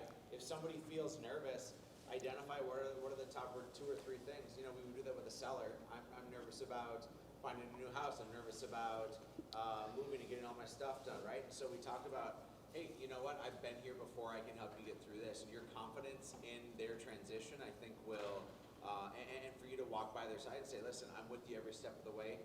We have a laid out process. It's really simple, and we'll knock that out here. Like, I think your confidence in it and that kind of flex will show a massive amount of value on their side. Yeah. Yeah, that's why the last step in the process is plan. Show them the plan. Give them that confidence. Lay it out. Yeah. Robbie. Last one, Robbie. So first off, Stu, out of all the guests we've ever had, I think this may have been the best 90 to 120. Yeah, about. Oh, thank you. Thank you. Awesome. Well, thank you. I really pity the asshole that has to follow you after lunch. So. Oh, that's you. Yeah. I want to add one more thing, a little script. I hate scripts, but to kind of get to what you just said. One of the most magical things you can say, and to your question, Tyler, is we'll figure this out together. They're looking for that certainty, so something like that can help. I do need to bring up a blind spot from what I heard you say, and I wanted to hear your feedback. You said a few times that one of the biggest issues is we're not spending enough time with our pumpkin or our good people. And I agree 1,000,000%. Where I've seen that go awry is we confuse more with being quality. So, I know you gave the growth framework, but I think in this room, a lot of people are going to run and do more time with their A players, B players. How would you make sure that that is quality time with those individuals? What are the things that you would do? Yeah, great question. I mean, one of the kind of like pillars of running teams and building teams is to be aligned with their goals through some kind of a business plan. And again, if you're not doing business planning with your teams and your key people, it doesn't have to be really sophisticated and elaborate. It is really a leadership tool that allows you to really be aligned with what is important to them. And if you don't have that for your top people, you're missing the ability to then focus and organize your time with them and your interaction. Now, the GROW method talks about goals.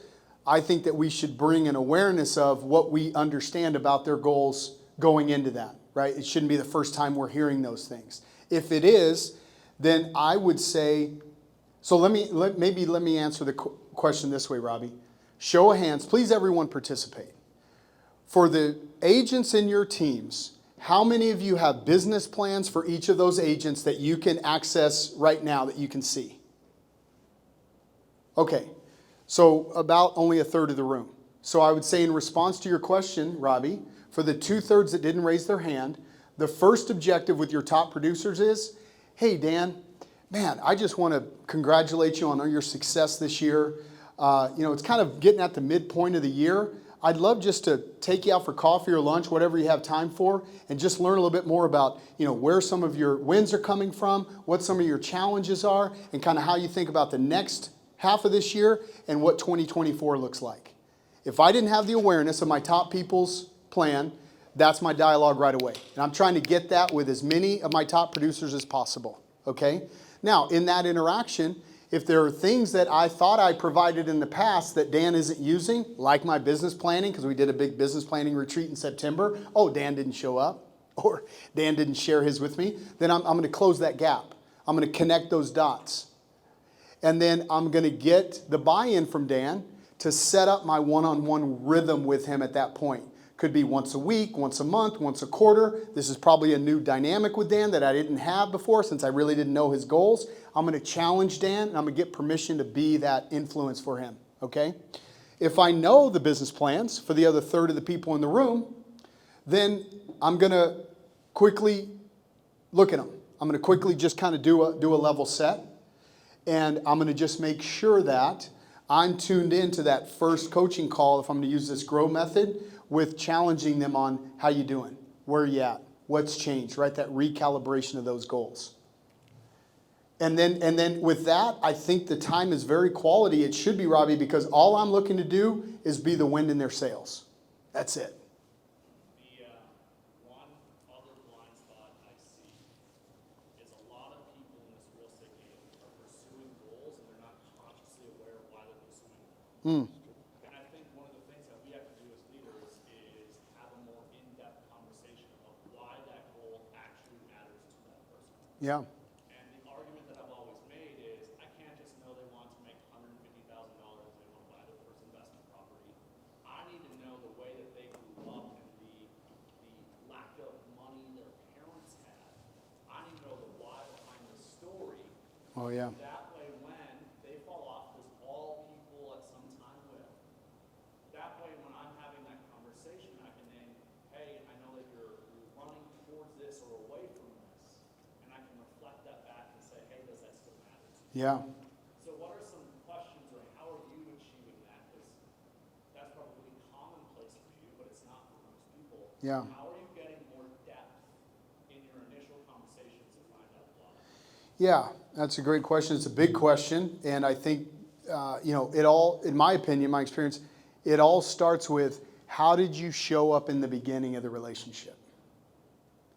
It goes back to your mission statement. So I believe that I've given myself the permission. We first have to be likable.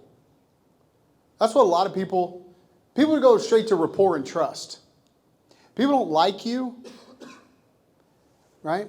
So once we get through that likability barrier, now if you're living in very declarative about your mission statement, it gives me the permission to ask about your goals and then ask about your why, okay?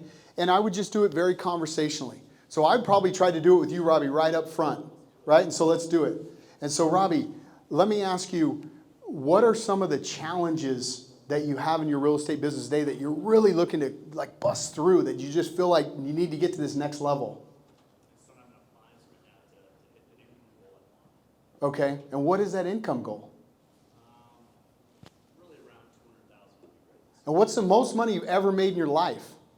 I had a really good year a couple years back at 175. 175, I love it, I love it. So 200 is the mark. Where do you think you're on pace this year? Where will you be? Because of the market, probably right around 100, 130. 130, all right. Terrible, will pay the bills, but the investments left to be pushed to the side.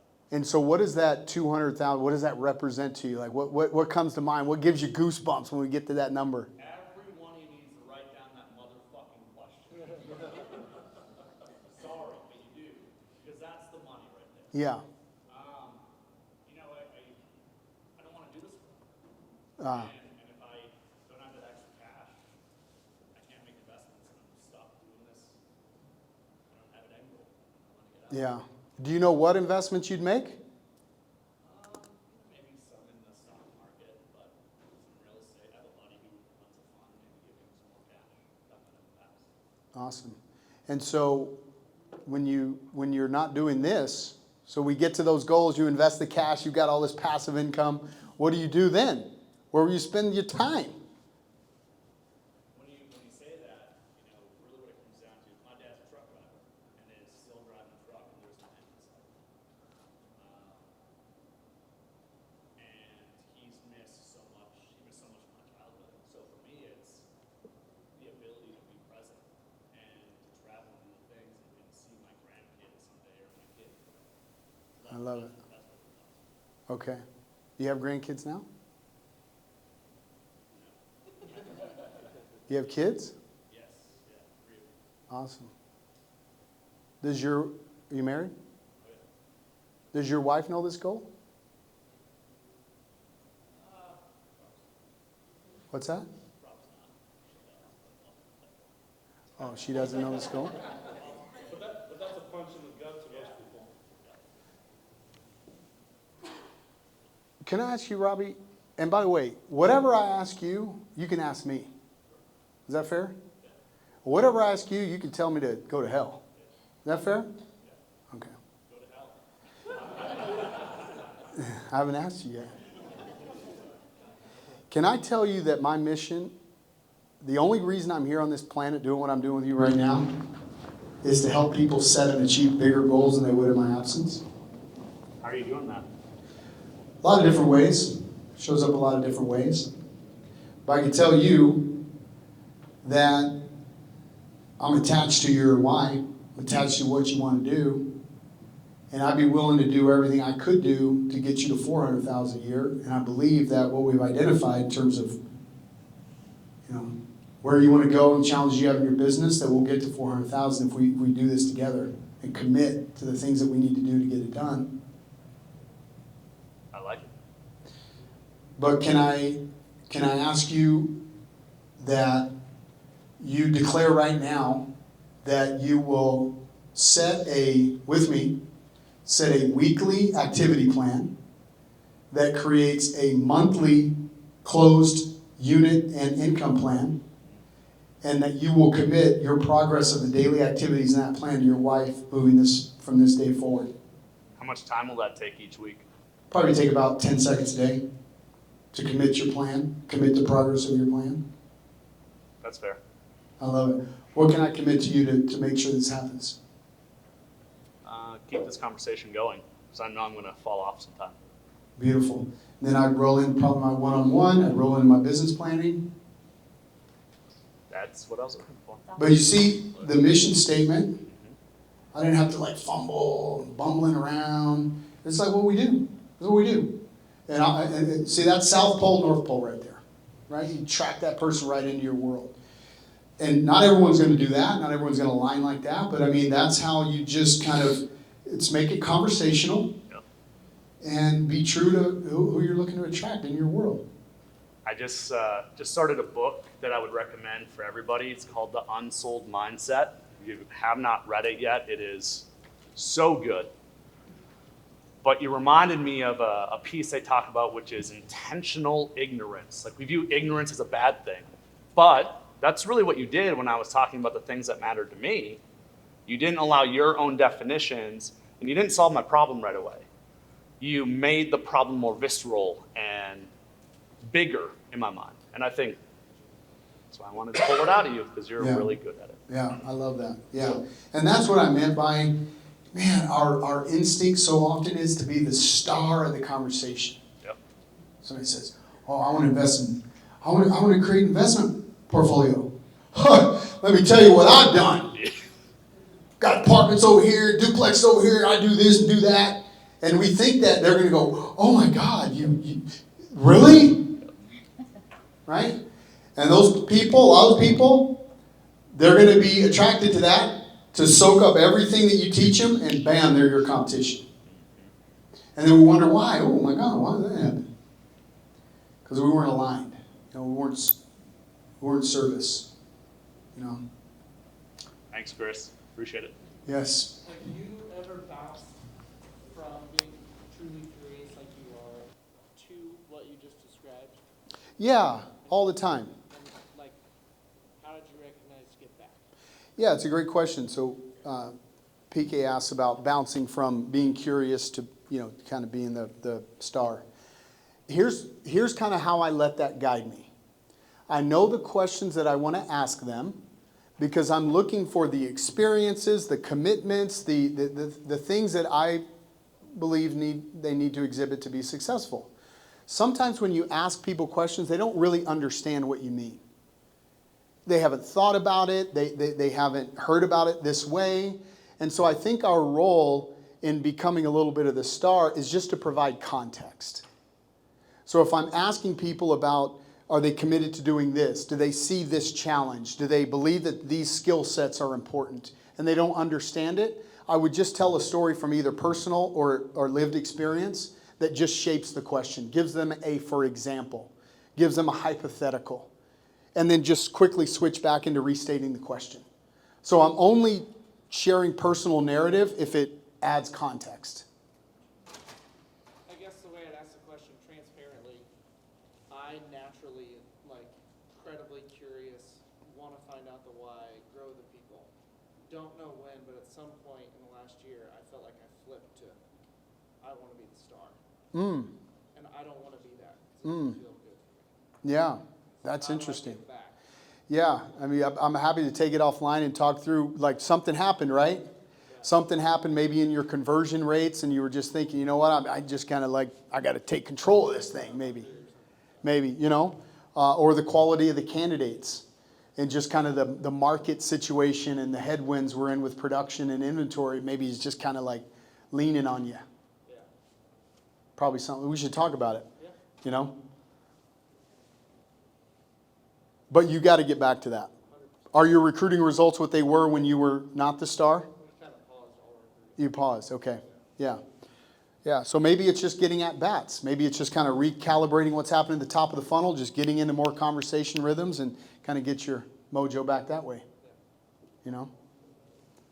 Because if you're not priming the pump to have more conversations, your attachment to the results of fewer conversations is going to be higher. Just like your sales production business. If our agents aren't meeting with enough people, in your talent business, same thing. You're not meeting with enough people, you're just going to be so attached to those very few conversations that you're having that you just totally get out of what's working for you. Oh, hell yeah, Chris. All right, thank you. Thanks, brother.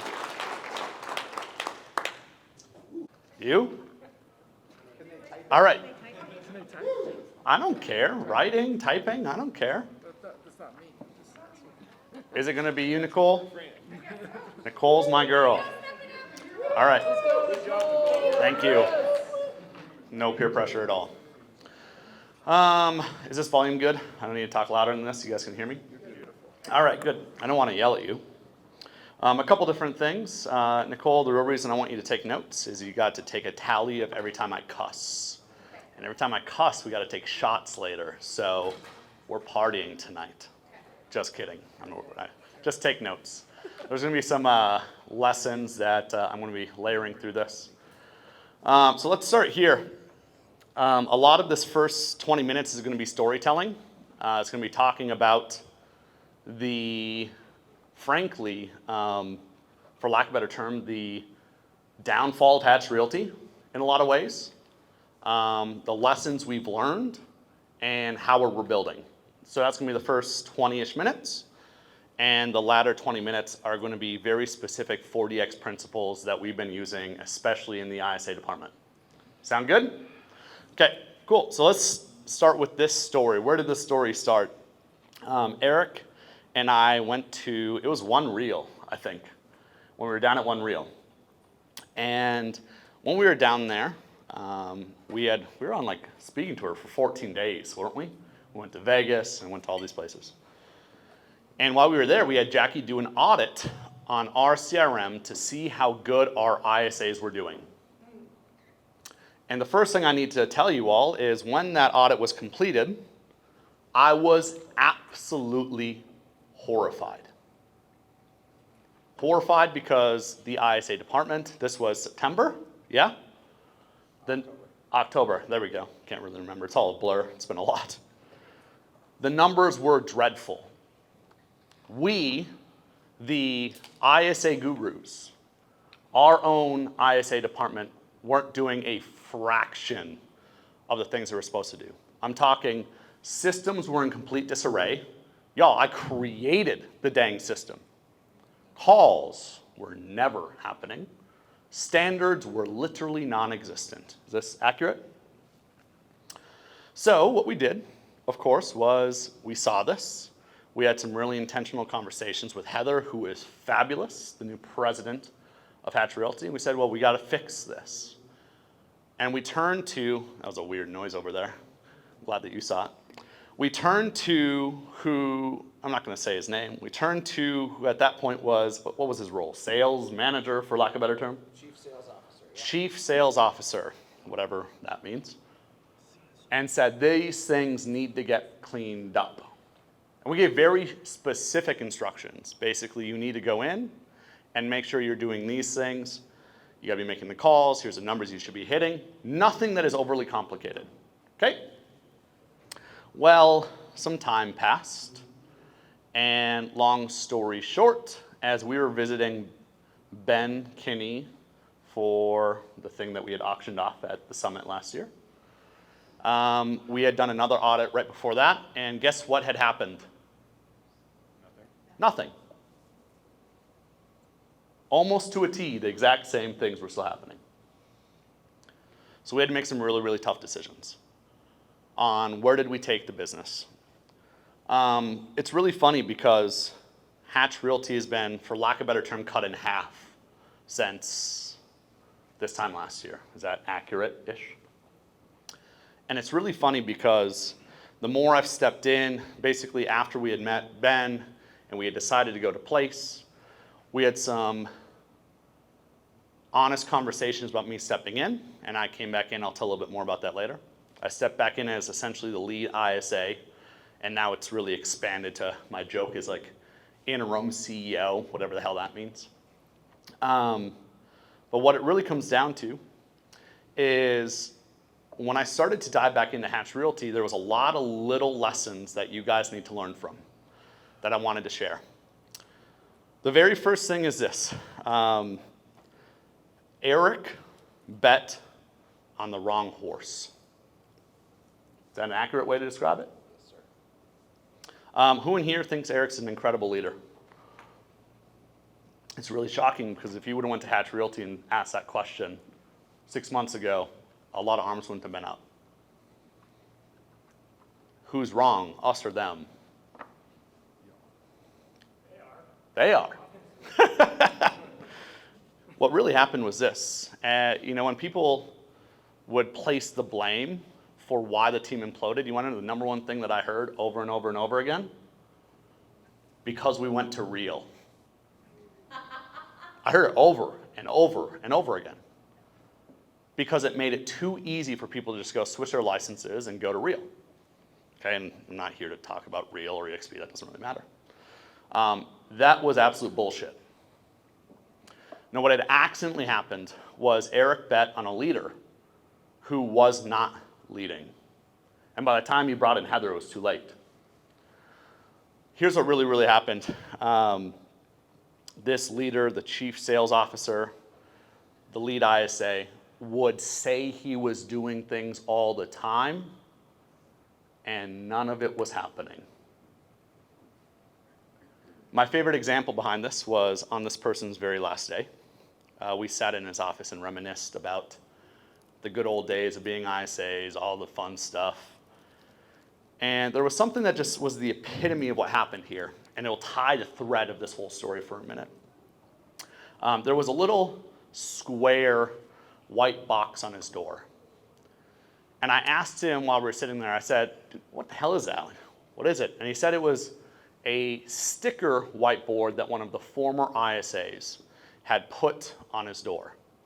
And he said, quote, that thing is not coming off. I've tried, it is not coming off. It's a part of the door. Now, who in here are parents? We've seen stickers like this, right? It truly ruins the integrity if you take this thing off. So on Monday when I came into the office after he was done, I commandeered his office.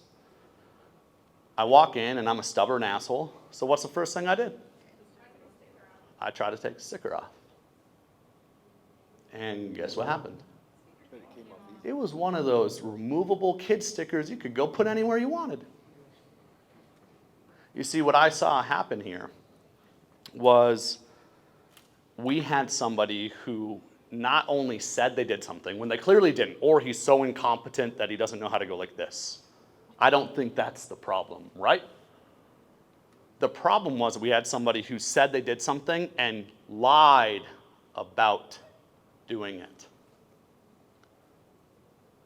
And unfortunately, I just don't think we were fully aware of the extent of this. And now we're seeing it. We're seeing it in the ISA department. We saw it infect our whole business. Now think about this. Imagine if you're an agent with Hatch Realty and you go to your chief sales officer and they say they're going to do something and nothing gets done. How would you feel? Yet you see Eric speaking and teaching and talking about these things on stage. What actually happened, not because Eric's bad, Eric is one of the best leaders I've ever met. What happened was people started thinking he was a hypocrite, not because of what he was doing, but because the people, the leadership that were underneath him. Does that make sense? You have to be unbelievably careful. Now, I believe that, who in here believes everything happens for a reason? I think that's bullshit. I believe wise people find reason in everything that happens. And I think we're in the season right now where, frankly, Eric, you needed this life. You needed to go through this, you needed a challenge, and you're finding reason in all of this happening. And I'm so proud of you. You're having the conversations with yourself that you need to have, because you're gonna help so many more people that way. Can we all agree on that? Okay. So, here's what, to kind of take this to the next level. Eric, you had said the leadership failed earlier. And that led to our value proposition to our agents being leads or opportunities, right? We've always talked about how the value we bring to our agents is leads, leadership, and leverage. We all agree on that? Leadership wasn't happening like it should have. So it really broke down to leverage and leads. Well, leverage didn't really matter when you weren't getting opportunities to sell homes. So when we started really breaking down the ISA department, there's a couple different things. First off, I want you guys to write down these numbers. Nicole, hopefully you're taking good notes still. When I stepped back in March, the numbers that were communicated to me that I started looking at was in November and December of 2022, our ISA department of 4 full-time ISAs set 50 cumulative appointments. 50 appointments, 60 days, 4 full-time ISAs. Is that good? That was $120,000 And Eric was spending a stupid amount of money. Hatch Realty was spending a stupid amount of money. Again, what had happened was we were not doing the unbelievably simple things. So that's the hole that we had found. Our ISAs were completely lost. They weren't doing the right things. When I stepped back in, we decided not to fire the individual that was a CSO. We allowed them to stay on only as a producing ISA. In other words, we said, you're no longer leading the ISA department. You're essentially no longer the CSO. Your one and only job is to produce. Now, here's where I want to intertwine this with 40X. Who in here has read 40X, 4 Disciplines of Execution? That is pathetic. Every single one of these hands should be up. You only really need to read like the first 100 pages, y'all. After that, it's like repeating the same thing. 40X was written by Sean Covey and his friends. And essentially, if you've ever heard of the last name Covey, it's Stephen Covey, who's read The 7 Habits of Highly Effective People. A few more. If you've read that, go read the 40X, please. Some people have read Traction. You guys ever heard of Traction? Same thing. Same concepts, same stuff. Or Measure What Matters, same ideas. 40X, the very first thing in your notes, it says, what? Create your wildly important goals. Okay, I want you to write this down. It's a WIG. your wigs, like if I didn't have hair, and man, the kettle's really black. Anyways, when a wig is a wildly important goal. What had happened in our world is we had lost sight in our ISA department of our wildly important goal. What's the wildly important goal of an ISA department? Set appointments. Have conversations. We just got lost. Here's what's crazy. When I stepped back in, man, there was like 42,000 different spreadsheets with 48,000 equations and tabs, and none of that shit made any sense. Not one bit. I don't think I'm the smartest person. What I do know is that I try to make things incredibly simple because complexity is the enemy of execution. And the department was overly complex and they lacked focus. So when I stepped into Hatch Realty, the very first thing I did was I went in and I said, Patrick, what's our standards? And what do you think I heard? Well, it's 250, 25 and 2. You all have heard me say this, right? Way too many times. An ISA that's full-time should make 250 dials per day or contact 25 people or set 2 appointments. Who's heard me say that? 1.5 billion times. So they said it. And I said, cool, great. What happens if you don't hit it? And what do you think the response was? Try again tomorrow. That's a kiss of death. So the very first thing that I did was we sat down and I said, this is the number one thing that we have to do. We have to start doing the simple things that lead to us setting appointments. And that's making the calls, making the contacts. It is the lead measures. Look at your sheet now. Number 2, focus on the lead. I want to pause for a second. Please, yeah. Ironically so, the person that we had empowered had a catchphrase, and he would say, well, we have to keep the main thing the main thing. I actually think that's brilliant advice when executed upon, right? The simple question I would ask you is, what's your main thing? Money, that the point of our business is to not just make money or sell homes, but it's a lot like air. Life is really, really, really difficult when you're not selling homes or when you're not making money. And I think that's what you're getting at there. Yeah, money and transactions are oxygen. It's not the purpose of what we do, but we can't function without it. Exactly. And really what you're getting at is there was a lot of platitudes and not a lot of action with that individual. So we stepped back in. The wildly important goal was we got focused back on the things that we've always said, just really focusing on the things we've always done. The second thing we did was we started focusing on our lead measures. Who in here knows the difference between a leg measure, not leg? My accent comes out once in a while. Leg measure, L-A-G. What's the difference between a lead measure and a lag measure? Input, output. Input, output. Cormac. There you go. Lead leads to the lag. I shouldn't call you Cormac. I should call you Pretty Mark Cool. Young version of Mark Cool. He's told me that a few times. Yeah, you guys can fight it later in the pool. Just don't invite Mike Novak because one of you guys might die. Brent Germany, are you here today? Oh, anyways, shots fired.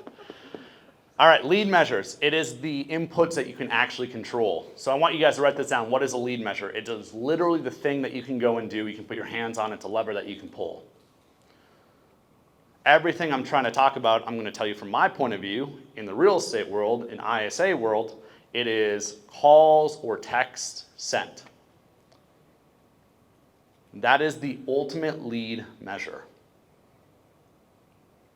Just like going to the gym is the meals that you prepare, the food you eat, the rests you take, and the amount of time you spend in the gym. Like Mike Novak. Mike spent 3 hours in the gym yesterday. That's why he looks like that. And I look like this. Anyways, it's the lead measures that lead to the lagging results. You make the calls, you shoot the texts, and this crazy thing happens. What is it? You contact people, right? And then when you contact people, you have conversations that can lead to appointments. And sure as heck, y'all, there's this really, really crazy thing that happened with honestly a week of us doing this, the ISA started setting appointments again. And I think it was in March we set, do you remember the number? Well over 80 appointments. I think it was 88, does that sound right? Somewhere around there. A lot more than 50 in 2 months. Is this clicking? Okay. But there's some other pieces we need to talk about. We need to talk about the third piece of 4DX. It's called creating a cadence of accountability. Creating a cadence of accountability is the simplest thing in the world. Actually, no, that's number 4. Number 3 is create a scoreboard. A scoreboard has to be visual and simple. So what we had our ISAs do is they started tracking their numbers every single day throughout the day. And their numbers were all right next to each other. So they're looking at each other's numbers to see where they're at in comparison to their other teammates. You gotta have a scoreboard that shows who is winning. And then number 4 is creating a cadence of accountability, which simply means you need to talk about the numbers. What's really, really ironic about this is I told them this. Hey guys, we need to make sure that you're reporting your numbers, you're putting them in. And what do you think they did that first day? They didn't do it. I could sit here and whine and complain about it, but that's pointless. So what did I do instead? I did this crazy thing that far too many of us don't do, which is I reminded them, hey guys, this is really important. You got to put your numbers in. That evolved to us every single day. Every single day around 5 o'clock, I get a polo from the ISAs and they tell me the numbers of their daily metrics. Every day. What happens if they forget? You got to remind them. What's really funny about it is that first couple days, I'd have to remind people, and then guess what happened after that? They just did it. Is any of this complicated? Any of this rocket science? It's unbelievably simple. I want to talk about a few more lessons I've learned through all of this. As Eric kind of said, we had to get, we didn't have the leads up and running. So we had to get opportunities to our agents, and the number one way we could do that was having our ISA department start producing again. But I want to talk about something else that I think is really, really high level for every rainmaker and anybody in here, and it's something that I like to call letting fires burn. Who here's got some fires burning in their business right now? If you're not raising your hand, you're a liar. A dang liar. Chris, you guys got some fires over at Place? Yeah. All of us do, right? Every single one of us has a fire somewhere.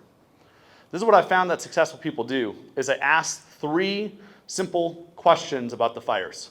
You should write these down. Number 1, what's the worst case scenario of the fire?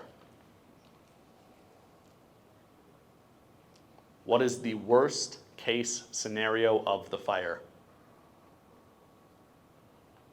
Number 2, how systemic is the fire? Is it going to be like the Titanic where water carries over into the compartment, and next thing you know, your whole business is burnt down? So how systemic is it? How much is it going to carry through your whole business? And then number 3 is how much effort is it going to take to put it out? And it's really funny because we think that success is never having fires in our life, in our businesses. And y'all, I have not met one person that's true. Have you? Not one. What it really comes down to is successful people learn how to ignore the fires that don't matter as much. You have to be very selective with allowing some fires to burn. A really good example was PK and I were having a conversation about Hatch Realty and vendor dollars. No offense to that idea. Great idea, right? Some of y'all get a lot of vendor dollars. You do. That is a fire that we're going to let burn. Sometimes you just got to let things, great idea, not going to address it right now. Because what happens when you go from little fire to little fire all the time? You jump from shiny object to shiny object to shiny object, and you don't solve any problems, and your business falls apart. Is that relatable? You have to choose what fires to let burn. My favorite story behind this comes from a book called Blitz Scaling. Anybody read that before? It's a good one. And he talks about PayPal. Who in here uses PayPal or has heard of PayPal?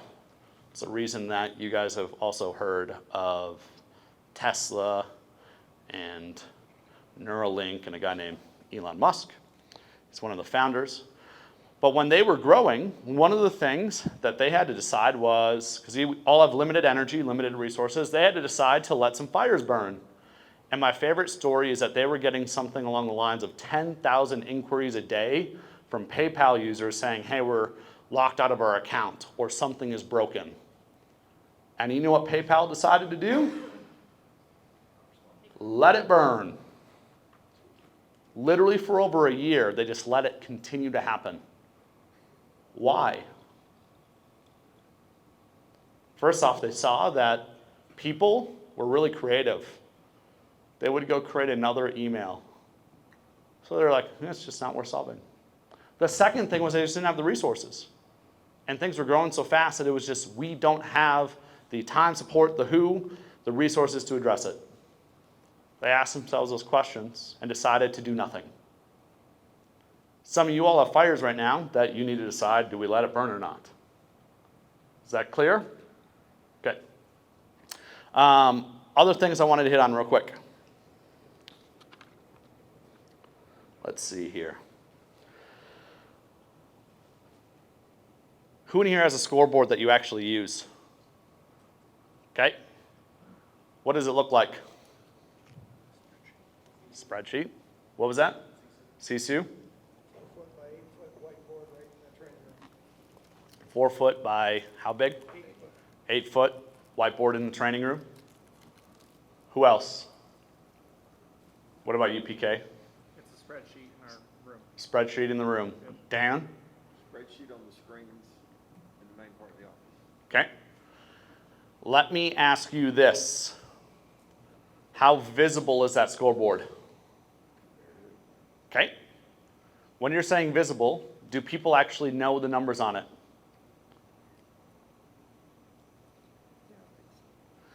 This is one of the things that I've seen with the scoreboard is you can have all the data in the world, but if you have not made sure to find ways to talk about that and make sure you're discussing it, the numbers are pointless. This is the danger with Sisu and high-level analytics is if Mark is the only person on his team that knows all the numbers, there's no point of that team knowing the numbers. What is the point of tracking and numbers and scoreboards? Competition, accountability. It is to, I'd write this down under number 3, influence behavior. The way I like to talk about it is, imagine if the Nuggets against the Heat last night, the scoreboard would just shut off. It changes the whole dynamic of a game. Yet so many of us have all this data and we're not making sure we're talking about it. It's not visible. Does not go down that path at all. Okay? Number 4, what are some other things you guys have done to create a cadence of accountability besides talking about it? Give each other the authorization to hold each other accountable. Okay? Give each other the authorization to hold each other accountable. Permission. Good. What else? We created tiers, and so if you're not meeting it, then you drop down through the tiers. They don't like that. They don't like being held accountable for doing the right things. Nope. What else have you guys done? Consequences. Tell me about that. You take it out of lead flow if you aren't meeting these standards. That is the biggest thing that we had to do when we reset the department. You stole the words out of my mouth. Was when we reset our standards weren't, hey, 250, 25, or 2. It was, if you don't hit 250, 25, or 2, you go on a PIP. What's a PIP? Anybody know? A weird-ass word. Performance Improvement Plan. And basically I said, if you don't hit those numbers, you no longer have a space on our team. It was really that simple. You know what a lot of us do? We allow our standards to be gray. And when your standards are gray, what happens is people don't know how to act and behave. They don't do it, and then you get mad at them. Robbie, there's another side of that coin here, and that is, how do you enforce a standard when you don't have another person to put into a starting role? Which is the complication of where Chris Stewart brought us, right? Of attracting and adding people to make sure that you can continue to grow. That bench is not only there to be leverage for and support for your current active agents, but you can't enforce let's say you're spending $10,000 a month on leads. Well, if that person doesn't do their job, but you don't have anybody else to give those leads to, you're burning money. And so one of the consequences of not constantly having enough people in your ecosystem, regardless of if the standards are gray or not, is if there's no way to enforce a consequence, then you're just completely screwed. You buy back that job then. And I'd rather, the mentality we say to ourselves is, I'd rather give it to somebody who's not as good than me not do it at all. Because I've earned the right to not do that job anymore. And I meant that sarcastically. I know. There is a validity. There are some teams that I coach and train where it's like, hey, how do we take an opportunity from an agent when we don't have another agent to give that opportunity to? That's kind of what you're getting at. How do you, if you have one ISA who's not doing the job? I'm going to name, and maybe this is the wrong term, but I think it is intellectually lazy to think that we can't create some form of consequence that will work. I have seen many people find ways, whether it's, here's a good example. Is Jordan Terrell in here? He dipped out, I think. Their shuttle just came. Okay, cool. So Jordan Terrell, his ISA department was not performing like they should have been. Okay? So what did JT do? He took all Zillow Flex opportunities away from his ISAs. What you need to start asking yourself is, what is something else that we could do that would be some form of consequence that would help in this scenario? Again, I think I told the story with coaching clients. I've never had somebody pay $500 to the political opponent that they do not like. Never happened. I think it's intellectually lazy to not try to do something. And ultimately, the last thing I would say is, you're probably better off starting over anyways. If the person's not doing their job and they're doing 20, 30%, they're not doing it, pull the Band-Aid off. Right? That'd be my pushback on it. Okay, what questions you guys got about 40X, about the reset of Hatch Realty, all that fun stuff? How do you determine standards? I think standards, in my eyes, had to be the minimum agreed upon numbers that you've seen other people hit and consistently do. It's kind of, I forget what Chris had called it. He said it earlier, I have it in my notes.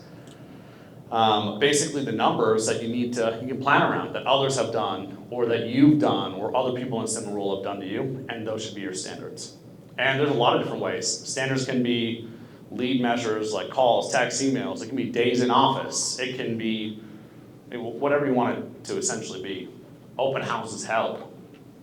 You get a I'm of the belief that standards should be reevaluated by the current roster every 6 to 12 months. Okay? And the person who creates the standards should not be the manager or the boss or the owner. The person that creates the standards should be the agents, the admin, the ISAs, the support, the people that have to deal with living that life every day. Mm-hmm. Now, the wild thing is, if you go in and say, hey, let's create our rules, that becomes really scary. But instead, you say, listen, we know we're going to be bringing on 2 new people in the next month. What are the things we want to make sure they do every day? So we uphold our standards here. What are the rules that we're all agreeing to play by? And when they create those with one another, the likelihood of them embracing it is far better than if you just assign it and give it to somebody else. So standards should be created. And in fact, I would put that as a homework assignment for you all, is to go back to your teams and literally look at your standards from how you dress to when you show up to when meetings are to the calls you make to the ways you report and everything else, and just say, we're in a new season. As Connor had talked about, right? We maybe have to change some of those things of how people are living. And maybe if you change some of the rules and some of the standards, the likelihood for them to embrace a new norm is going to be that much greater. Yeah, when I came in and said these were going to be, they said the standards, and I asked what the consequences was. It was a dialogue about how realistic and important it was to hit those numbers. It wasn't just me top down saying, hey, we have to do this. It was collectively, we have to do this. So it can't just be that. It's also got to be profitable, your base. 100%. Right. And I think you can say, like, we can be truth tellers. Hey, if we don't do this, this business doesn't work. This business doesn't work. You don't have jobs. None of this works. Let's not be coy about the realities. And I was very much in a place where I could be very coy about, this isn't working. We had to reset it. Michael had to stand up. I just want to clarify something from earlier. You Yeah. mentioned their calls or their texts. At any point, did you say that an outbound text could constitute as a call? And what you just brought up about changing season, you mentioned, I think on a call a couple of months ago, that calls are now more important than ever because people are starting to answer them. So you're keeping those separate. Text messages are not going to count as an outbound outreach when it comes to that 250, 25, and 2, correct? No, yeah, never has. We call it a mass attempt. It's how we track it. There was one more thing that I want to hit on. The other thing, when I stepped back into Hatch Realty, Khaled, how many showing partners are in your business? Me specifically? Your whole business, your whole brokerage team, whatever it is. We have 5. 5, okay. When I stepped back into Hatch Realty, Eric, how many showing partners were there throughout all of Hatch Realty? 1. 1. Y'all, what is our whole business known for? What's the 2 big things that we're known for? We wrote a whole motherfucking book about this thing. Did you write that down, Nicole? Post on that? Is that the first one? No, you dropped an Effenheimer earlier today too. Oh, that wasn't in this though. That was when I was talking to Chris. By the way, sorry for telling you to go to hell in our little role play. Felt bad about that.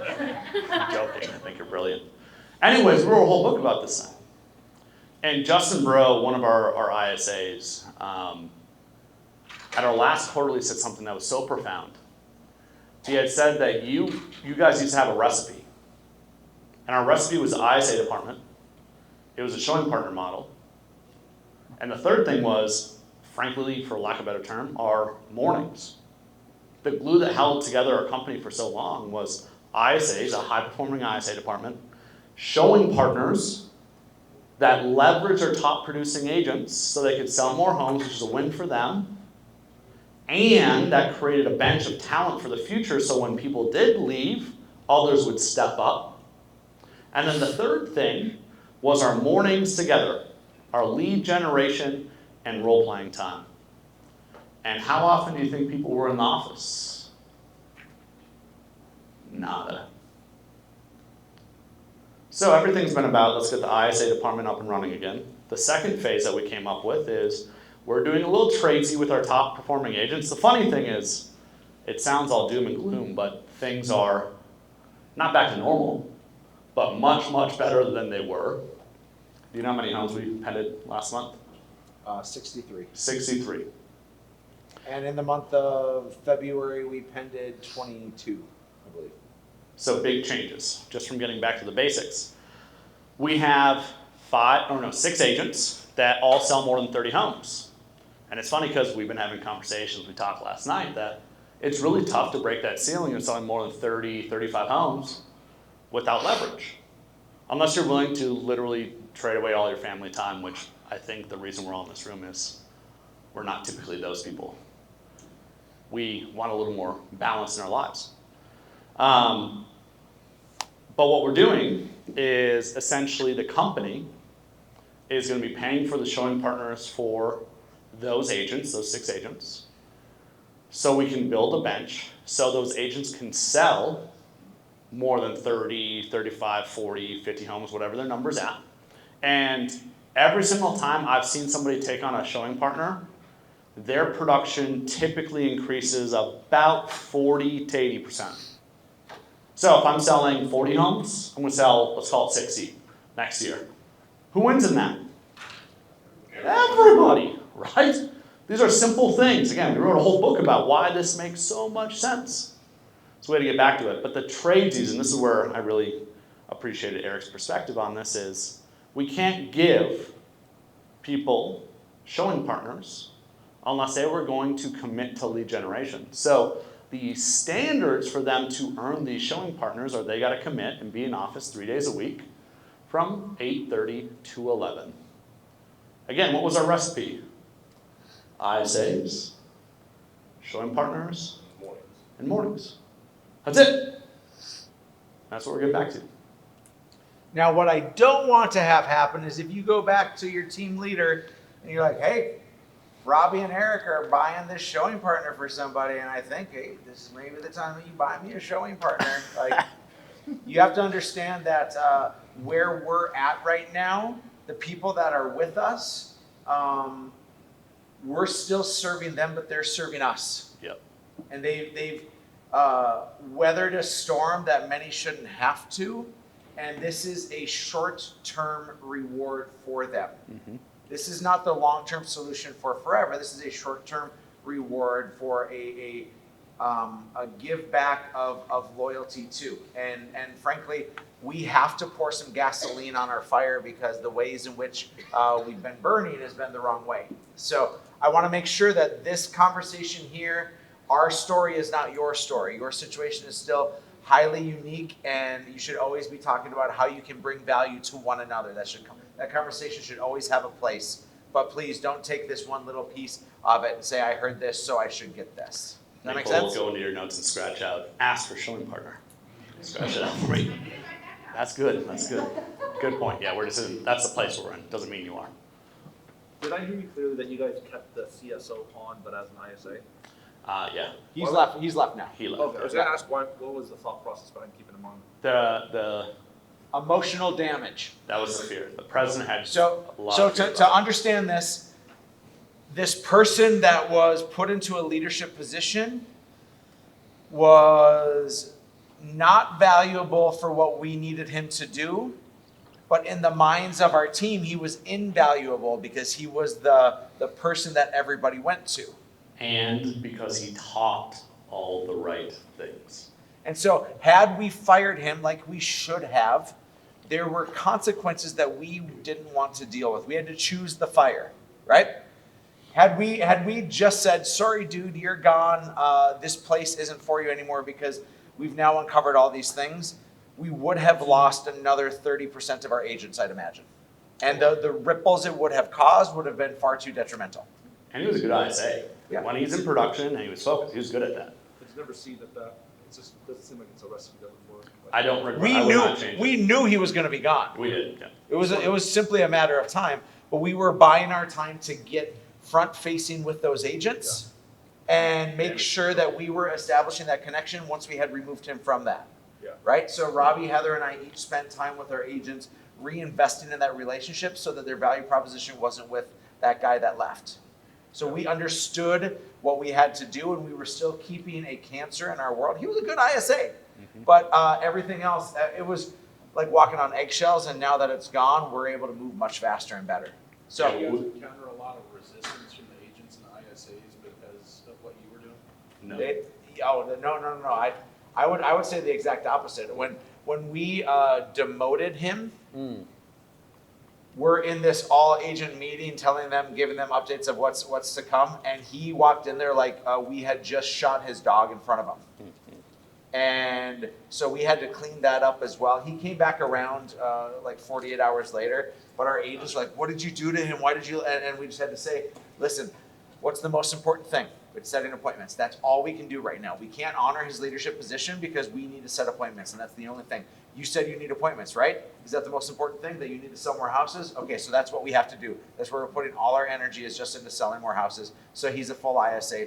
We can't have somebody in a leadership position right now when we need more ISAs. And so once that was explained, we were good. It was crafted as we're putting him back where he thrived best. And then from there, agents didn't care. And then do you feel that your ISAs are just hitting the numbers, or do you feel that they're... In this season, yes, right now. Yeah, we have a new ISA starting Friday, yep. And I think that's gonna change. We weren't just hitting the numbers, I would say in March and April. We were probably a little bit higher than that. But last month's pending, how many came from the ISA? 35%, which is about our standard. We're about 65% Sphere referral past client and 35% ISA. 3 years ago, we would have been 50-50. Did it carry over to any impact to the agents when the appointments were down in that November and December? Like, did they develop some bad habits and kind of go into panic mode at all? I think that's the reason there was no ISAs, or not ISAs, but showing partners.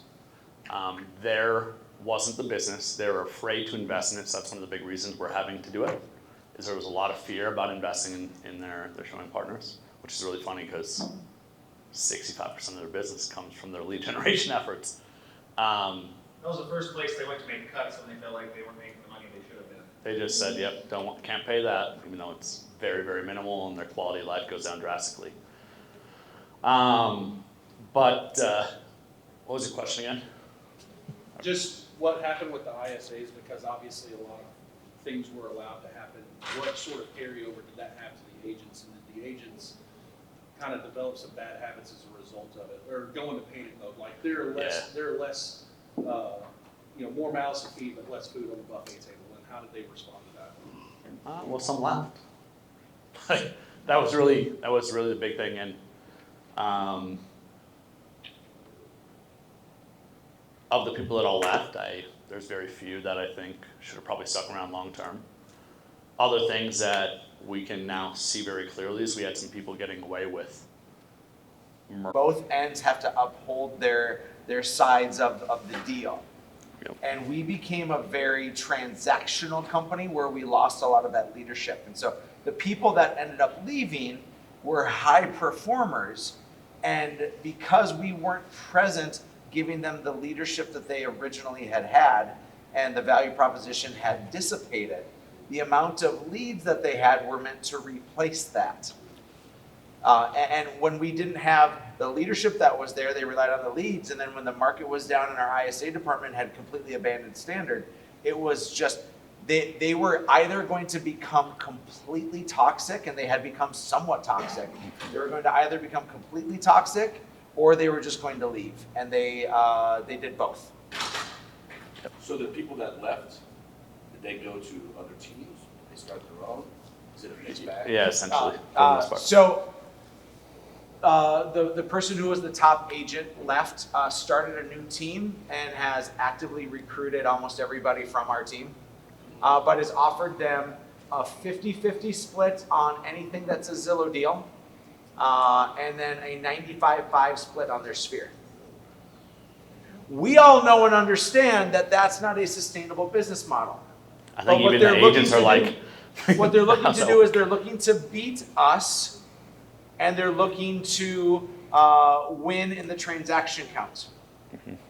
When I said yesterday, when I was immature, I cared a lot about transactions and winning and awards, that's both my experience and what we're living in right now. I don't blame them. I don't spite them. I just know that there's eventually going to be a road that's going to hit a dead end, because they recognize I'm working so hard and I'm not building anything that's sustainable, and I haven't given people the right thing, because I've given them the high split, but I haven't given them the high value. And so I love them and I wish them well, but will they be successful? I mean, what's success? Is success the money that you have? Because they're going to have some money. If you're an agent on that team, is your success the people you're surrounded? They're great people. Or is your success the time that you have? And they're foregoing all of that because they're pursuing things that, for me now, as I hopefully continue to mature, are empty vessels.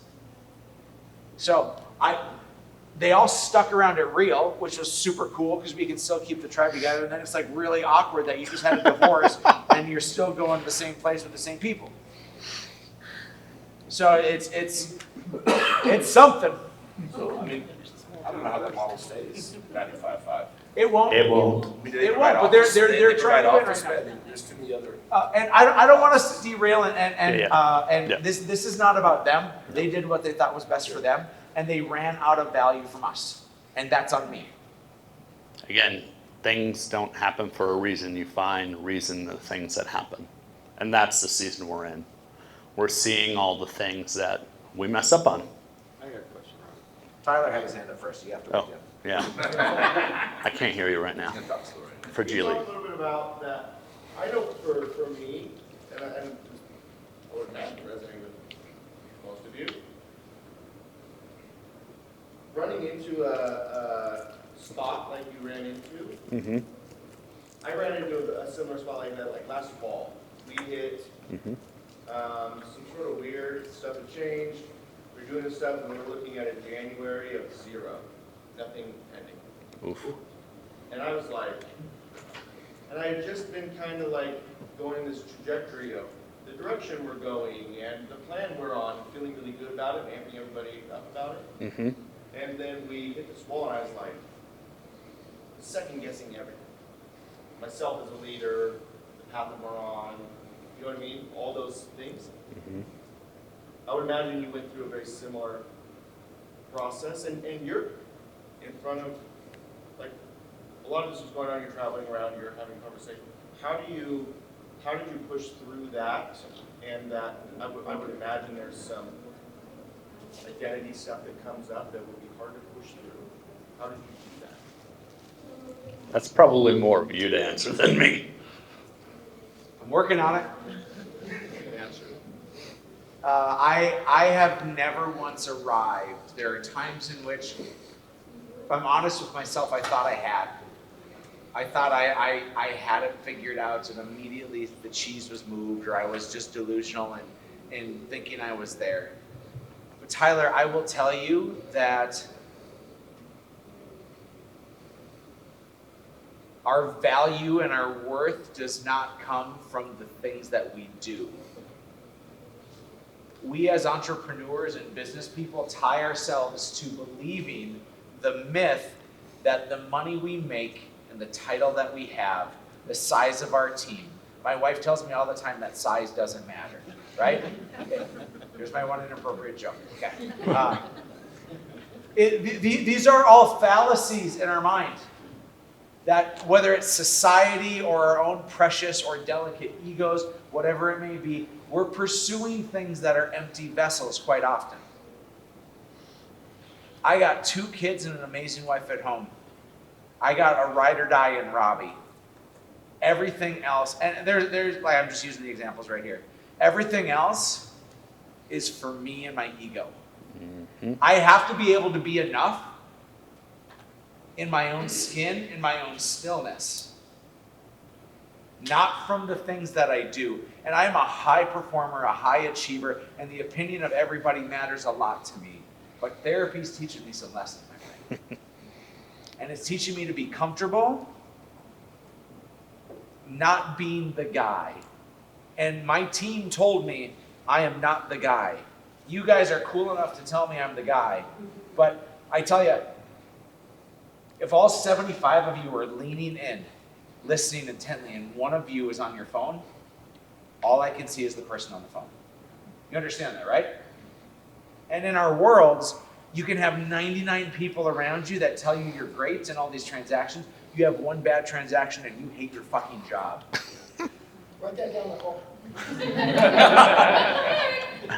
You understand, like, how I say I'm paper thin. Are we not all paper thin? Because we put our value into these things that are completely outside of what actually matters. We have become so addicted to the dopamine of what everybody else says is necessary in life. So when your transactions are at 0, if you can somehow look in the mirror and be like, I am still of worth, you are miles ahead of everybody else. And I am not there, but I'm on the journey. And if you're not on that journey yet, get some therapy, talk to some people who will speak truth to you. Not the truth that you have to perform, but the truth that you are already enough. And then what happens when you get to that point is you do the most powerful thing, which is you let others help you. It's what we saw Mark go through years ago, was when everything fell apart for you, you had to learn and rely on others. And that's Eric right now.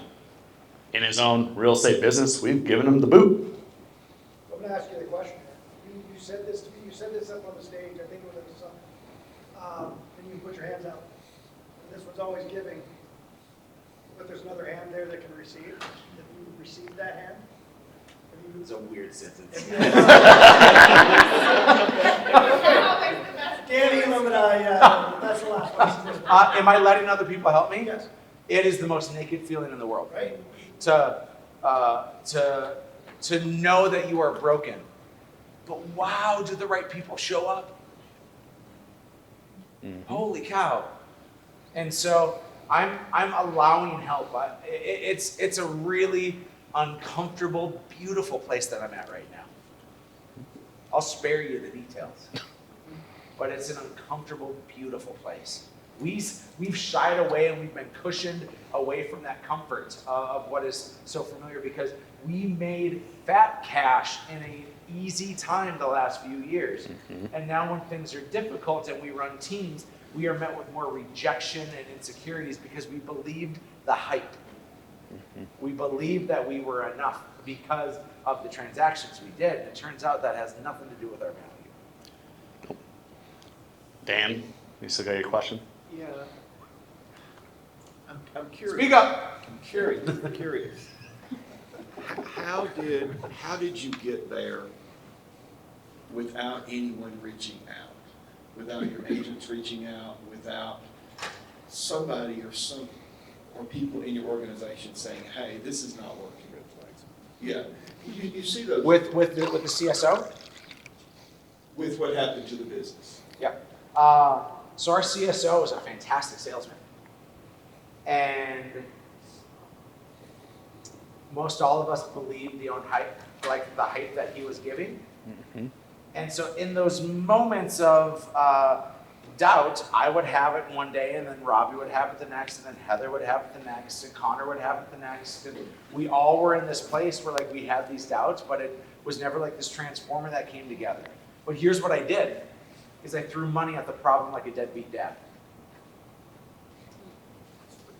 In 2020, I spent $600,000 on lead generation. Between my ISA salaries and buying leads, $600,000. We closed 866 homes that year, right? So would you spend under $1,000 to close a deal? Yes or yes, right? The math is great. In 2022, we sold 760 homes, and I spent $1.1 million. To sell 100 less homes, I literally doubled our spend. And we added agents. And so my agents all said, I have this symptom. And we threw money at the symptom when ultimately we had a disease that we didn't cater to. And that's my fault.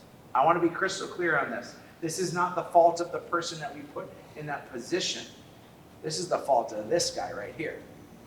And one of the things that happens is when you do have other dreams, other desires, you're chasing after things, you have to trust and empower people. But the problem was, I believed the hype, not my gut. My gut's never been wrong unless it's at the Chinese buffet, okay? That's like the only time. I asked that question because I think we could all learn from that. You know, were there signs? What caused them to be missed? And you've answered the question. You know, with me, so often that when something's not going right, instead of going to Scott or maybe going to Robbie, if they don't get the right, if they question, they'll come around to me and they'll say something. And so there's my maybe invitation or sign that I need to look They all said there was a problem. We all knew there was a problem. Okay, so they did say that. Oh yeah. Oh yeah. Hey, I'm not selling as many houses. And they were frustrated with me every time I stepped into the room because they believed that I loved you all more than I loved them. I can see that. I can see that. Dad had a new family. 100%.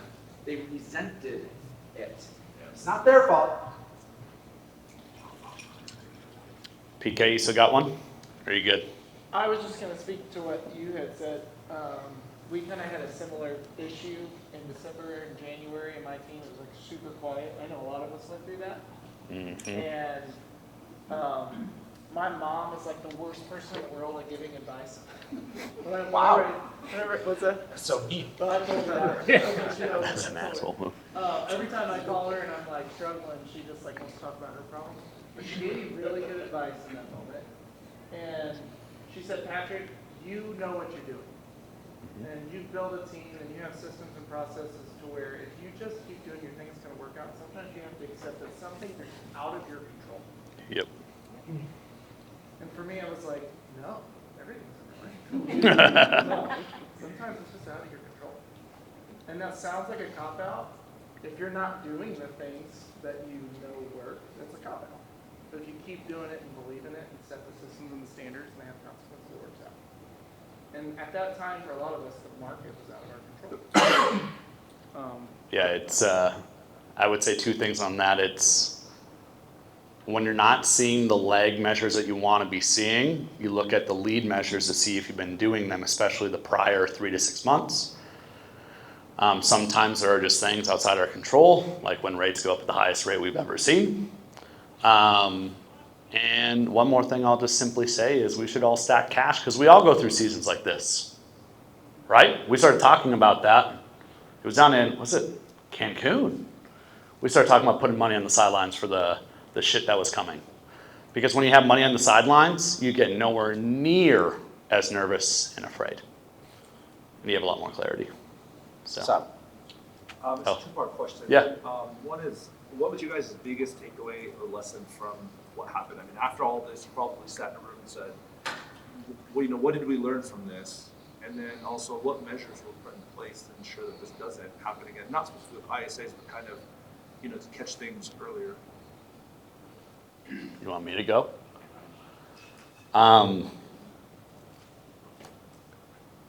So, I'm going to be as kind and as transparent as I can.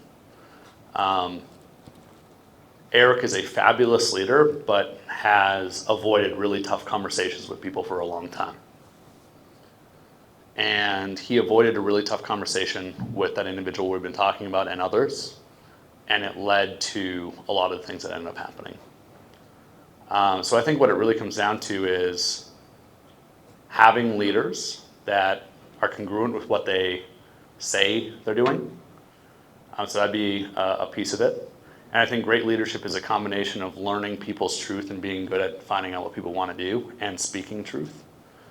And Hatch Realty's leadership has kind of floundered for years. Is that a good way to put it? I will say this is, I'm really good at hoping. I'm just glad you said it. I'm really good at hoping, and I believe in the good before the crap in people, right? You heard me challenge Chris Stewart earlier today on that kind of, like, whoa, like, where's the love, bro? He's like, why am I not loving him? I'm like, oh, I just thought you're supposed to tell him you're great and then walk away. Isn't that love, right? Like, how is that not love? I'm getting better at this, but much better. Unaddressed issues create bigger messes than the mess you have to face when you address that issue. Mm-hmm. And I was more comfortable not addressing those issues and hoping that things would get better instead of addressing it and giving it the time, because you know that feeling when you're like, oh, you want to give no more energy, no more time, no more attention to that thing. That was my business. And so addressing the issue felt like more taxation than not addressing the issue and hoping that it got better. Hope is a great thing to have, but a terrible business strategy. And I have pretty bad business strategy sometimes. And so within that, the lesson that I've learned is, if I were to put the overarching most powerful thing is, I undervalued leadership that I passed off to people and how fucking hard it is. Not just for me, but for them as well. Because if what Robbie said about me is true, that I'm an incredible, great leader. I don't know if you said incredible, but I'm going to own that now. You're fine. Okay? If everybody's used to this and I bring in a new leader, I of course can convey to the group, hey, the new leader's stepping in, they're not going to be a 10 out of 10 or a 9 out of 10 yet, but we're going to help them get there. That's true. That happens every time, right? If you can lower somebody's expectation right away, they're going to have a much better experience. We talked about that at lunch today. But what I failed to do is walk side by side and make sure that that leader grew to be a 9 or a 10 out of 10. I instead gave them theory, gave them examples, gave them the things to do, and then I turned away and I didn't do the most important thing of watch me, watch you, and go and do.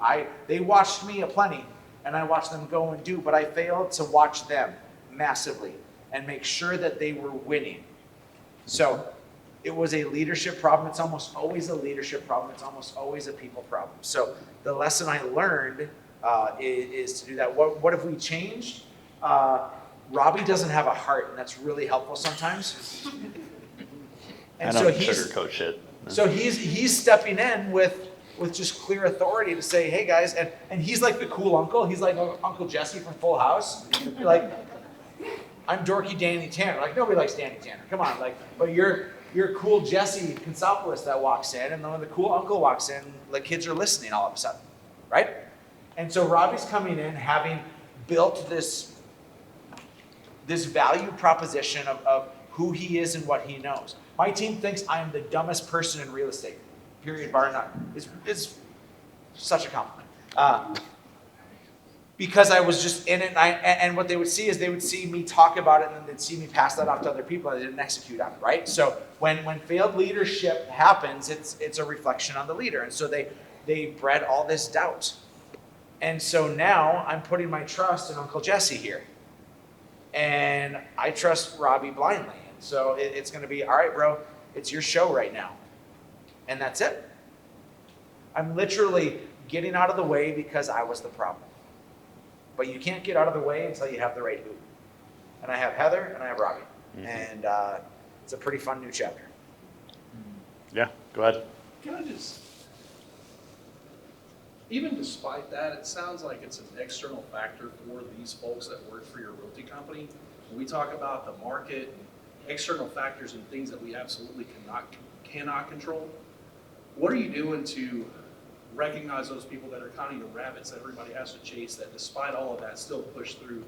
How do you avoid that whole victim mentality where it's like, oh, at the end of the day, I still have to take care of myself and I have to do my job and not pin blame on somebody else?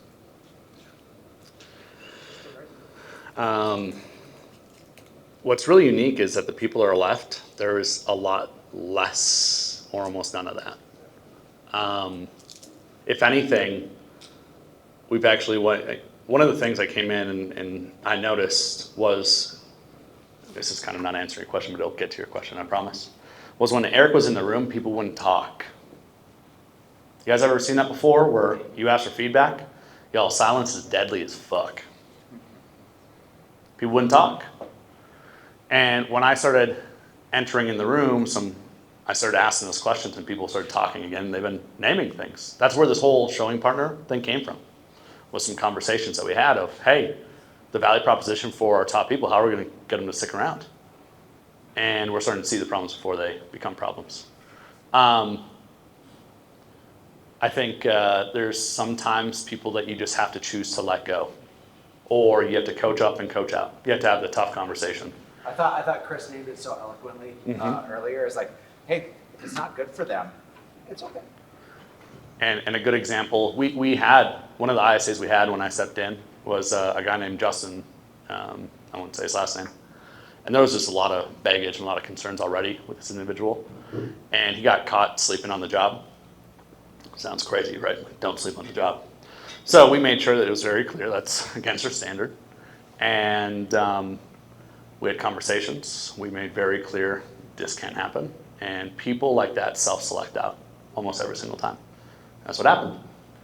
So you got to create almost just, as I said earlier, standards should be black and white. Try to make it as black and white as possible. And almost always, we allow things to operate in the gray. And when we allow things to operate in the gray, the problems persist. And then we get frustrated at them. And it's not their fault, it's ours. And that's where Eric was for so long. When he failed to inspect what he expected with his leaders, and when they weren't doing the right things, those conversations didn't happen. And then that becomes a reflection of him. And it's why you all here have such a different opinion than the people back home. Yeah. Ben Kenny had said something at one of the masterminds, whatever, and it Yep. kind of goes to your little fires get bigger if they're not attended to. And some of them you want to let burn, some of them can't. You step in the room and people stop talking. So we started asking a question in our one-on-ones, and maybe it doesn't need to come from me, maybe it needs to come from someone else. And it's, do you see any red flags with anybody in the company that's going on? Because I'm oblivious. Marcy's pretty amazing at it. Nicole's amazing at it. Sure. I don't see when people are hurting or there's problems. So we've caught a lot of problems like that. But Ben Kinney said it so well when he said having a slightly uncomfortable conversation right now is going to alleviate a giant conversation and a very hard conversation down the road. Yep. And that's resonated so well that people have that expectation. Let's have these slightly uncomfortable conversations now. Then those fires hopefully won't get bigger. And sometimes they can't come from Eric or me or any of the rainmakers because people aren't going to open up. Yeah. Especially in a group, they're certainly not going to. It's crickets. The one-on-ones, I think it does come out a little bit. I would say the vast majority of the time that we have problems in our business, we're aware of them. Is that fair to say? We know it. We just haven't done anything about it. And I think that's where we need to spend more time. Let's just take the story of somebody who's underperforming. Allowing and hoping somebody and just allowing them to not succeed, you're actually not doing them any favors. Like, that's a core piece of who I am, is I think I'm holding them back from whatever the next chapter is. And when you just keep hoping without giving any feedback or creating a standard or drawing a line and saying this is what you need to do, you're just allowing them to flounder. And that's not their fault, that's mine. And what I found is oftentimes taking decisive action and sometimes letting people go is the thing that they needed to go and succeed. And a lot of us think that we're hurting people by letting people go sometimes. I think you're hurting them by letting them flounder and float when they're not doing the job they should be doing. You're just delaying it. You're kicking the can down the road. And then you hurt everybody else, your A players leave, and shit happens. People don't leave because of problems, people leave because of inaction to problems. Yep. They just want to be heard. That's what's happening now is people are being heard again. We're having conversations. They're naming the frustrations. So we'll address them. They're not always right. We had one agent on a role play. She had said something along the lines of like, why would I ever say it in Hatch Realty, not just go to real?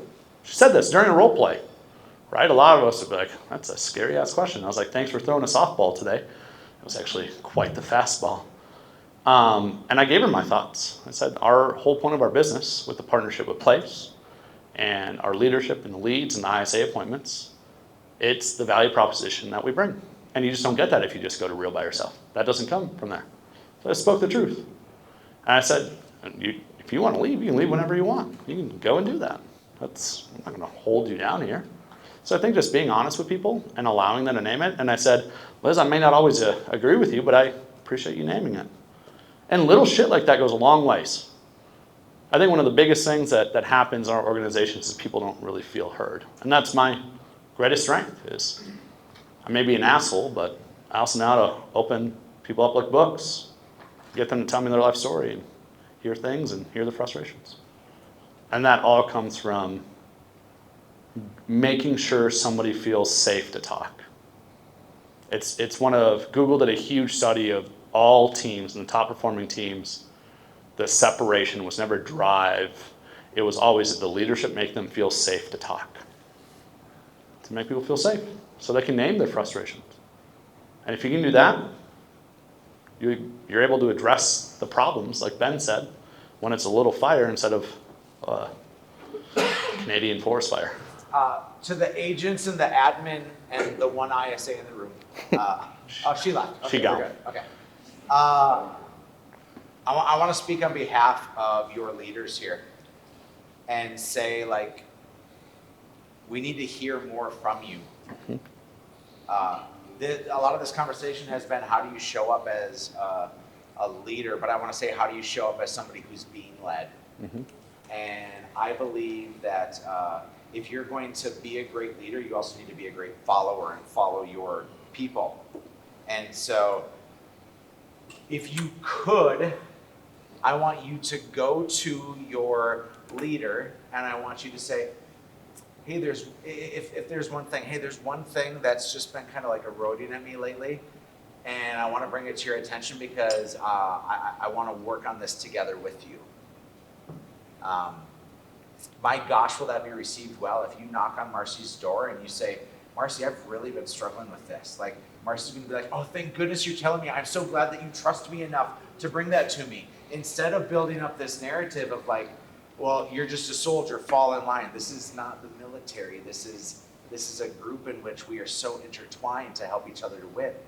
And so, Rainmakers owners, am I correct in saying that we want to hear from our people? We want them to name these things, and your silence, if something is eroding inside of you or if something feels off kilter, is doing an unfortunate disservice to your future potential. And you're holding us back from becoming better versions of ourselves. But also don't come to us with 1,000 problems expecting a solution. Yeah. You know, and I say this a lot, don't come in with your problem if you don't have a potential solution, because you're just dumping your problem on my problem, and it might not even be a problem. So we do need those red flags, but we don't need all of your problems. Happy to help you with those, but don't dump them in my lap. I'm just most concerned about that first step. The nuanced pieces of it will get worked out. Build a place enough of trust. And when the market was down and our ISA department was broken, we couldn't deliver on that promise. So they named those things with us plenty of times. And I kept throwing money at the solution. Well, how did that not work? And the solution was accountability. Yeah. So Right. with that being said, is there an expectation that things are just going to be handed, and that like, is it not? Right. Is there not like a self-reflection of, okay, now, you know, because let's say that it's not the ISAs. Let's say that there is a shift in the market, and those numbers do decrease, right? It almost sounds like they're not ready to go to plan B. So two parts to that. The first is we believe that everything is earned and nothing is given. Yeah. And so if that's the case, these are agents that are bringing in 30 and 40 sphere deals on their own. So they're bringing in a massive heavy load, and they're coming to say, I'm here with this company because I like the leverage, I like the people, but if I'm not getting these other at-bats and opportunities, this is now a devalued proposition. And so as the market continues, the agents, and I know there's a lot of agents in the room, the agents and the rainmakers will blame the market before we take accountability for ourselves. And the rainmakers will blame the agents will blame the rainmakers before we take accountability for ourselves. Does that feel accurate? Yeah. Mm-hmm. Is we play the blame game instead of the what can I do better game. And so in that blame game, the agents were blaming the environment, and we couldn't solve that problem for them. And so they chose to leave. And some of them are going to be better off without us, which is a really uncomfortable thing to say. So what's so interesting about this is, what were we all saying as a coaching company starting a year ago? It's wartime. Wartime, winter's coming, winter's here, right? Were you saying that to people at Hatch Realty? Yeah, 100%. Yeah, but they weren't hearing it because of everything else that had happened. We didn't do what Connor had said. Yep. We didn't change the environment to make sure that they were following through on that. Which you would have had to have probably let the CSO go for the change of environment, right? Different face. So I think what you can do is in those moments, you can speak truth about the market and the reality of the game. I also think one of the greatest things that we can do as leader is shift your mindset from this really sucks, this sucks, business is down 40%, to what I started talking about when I sit back in with all of our agents is, y'all, it's a separation season.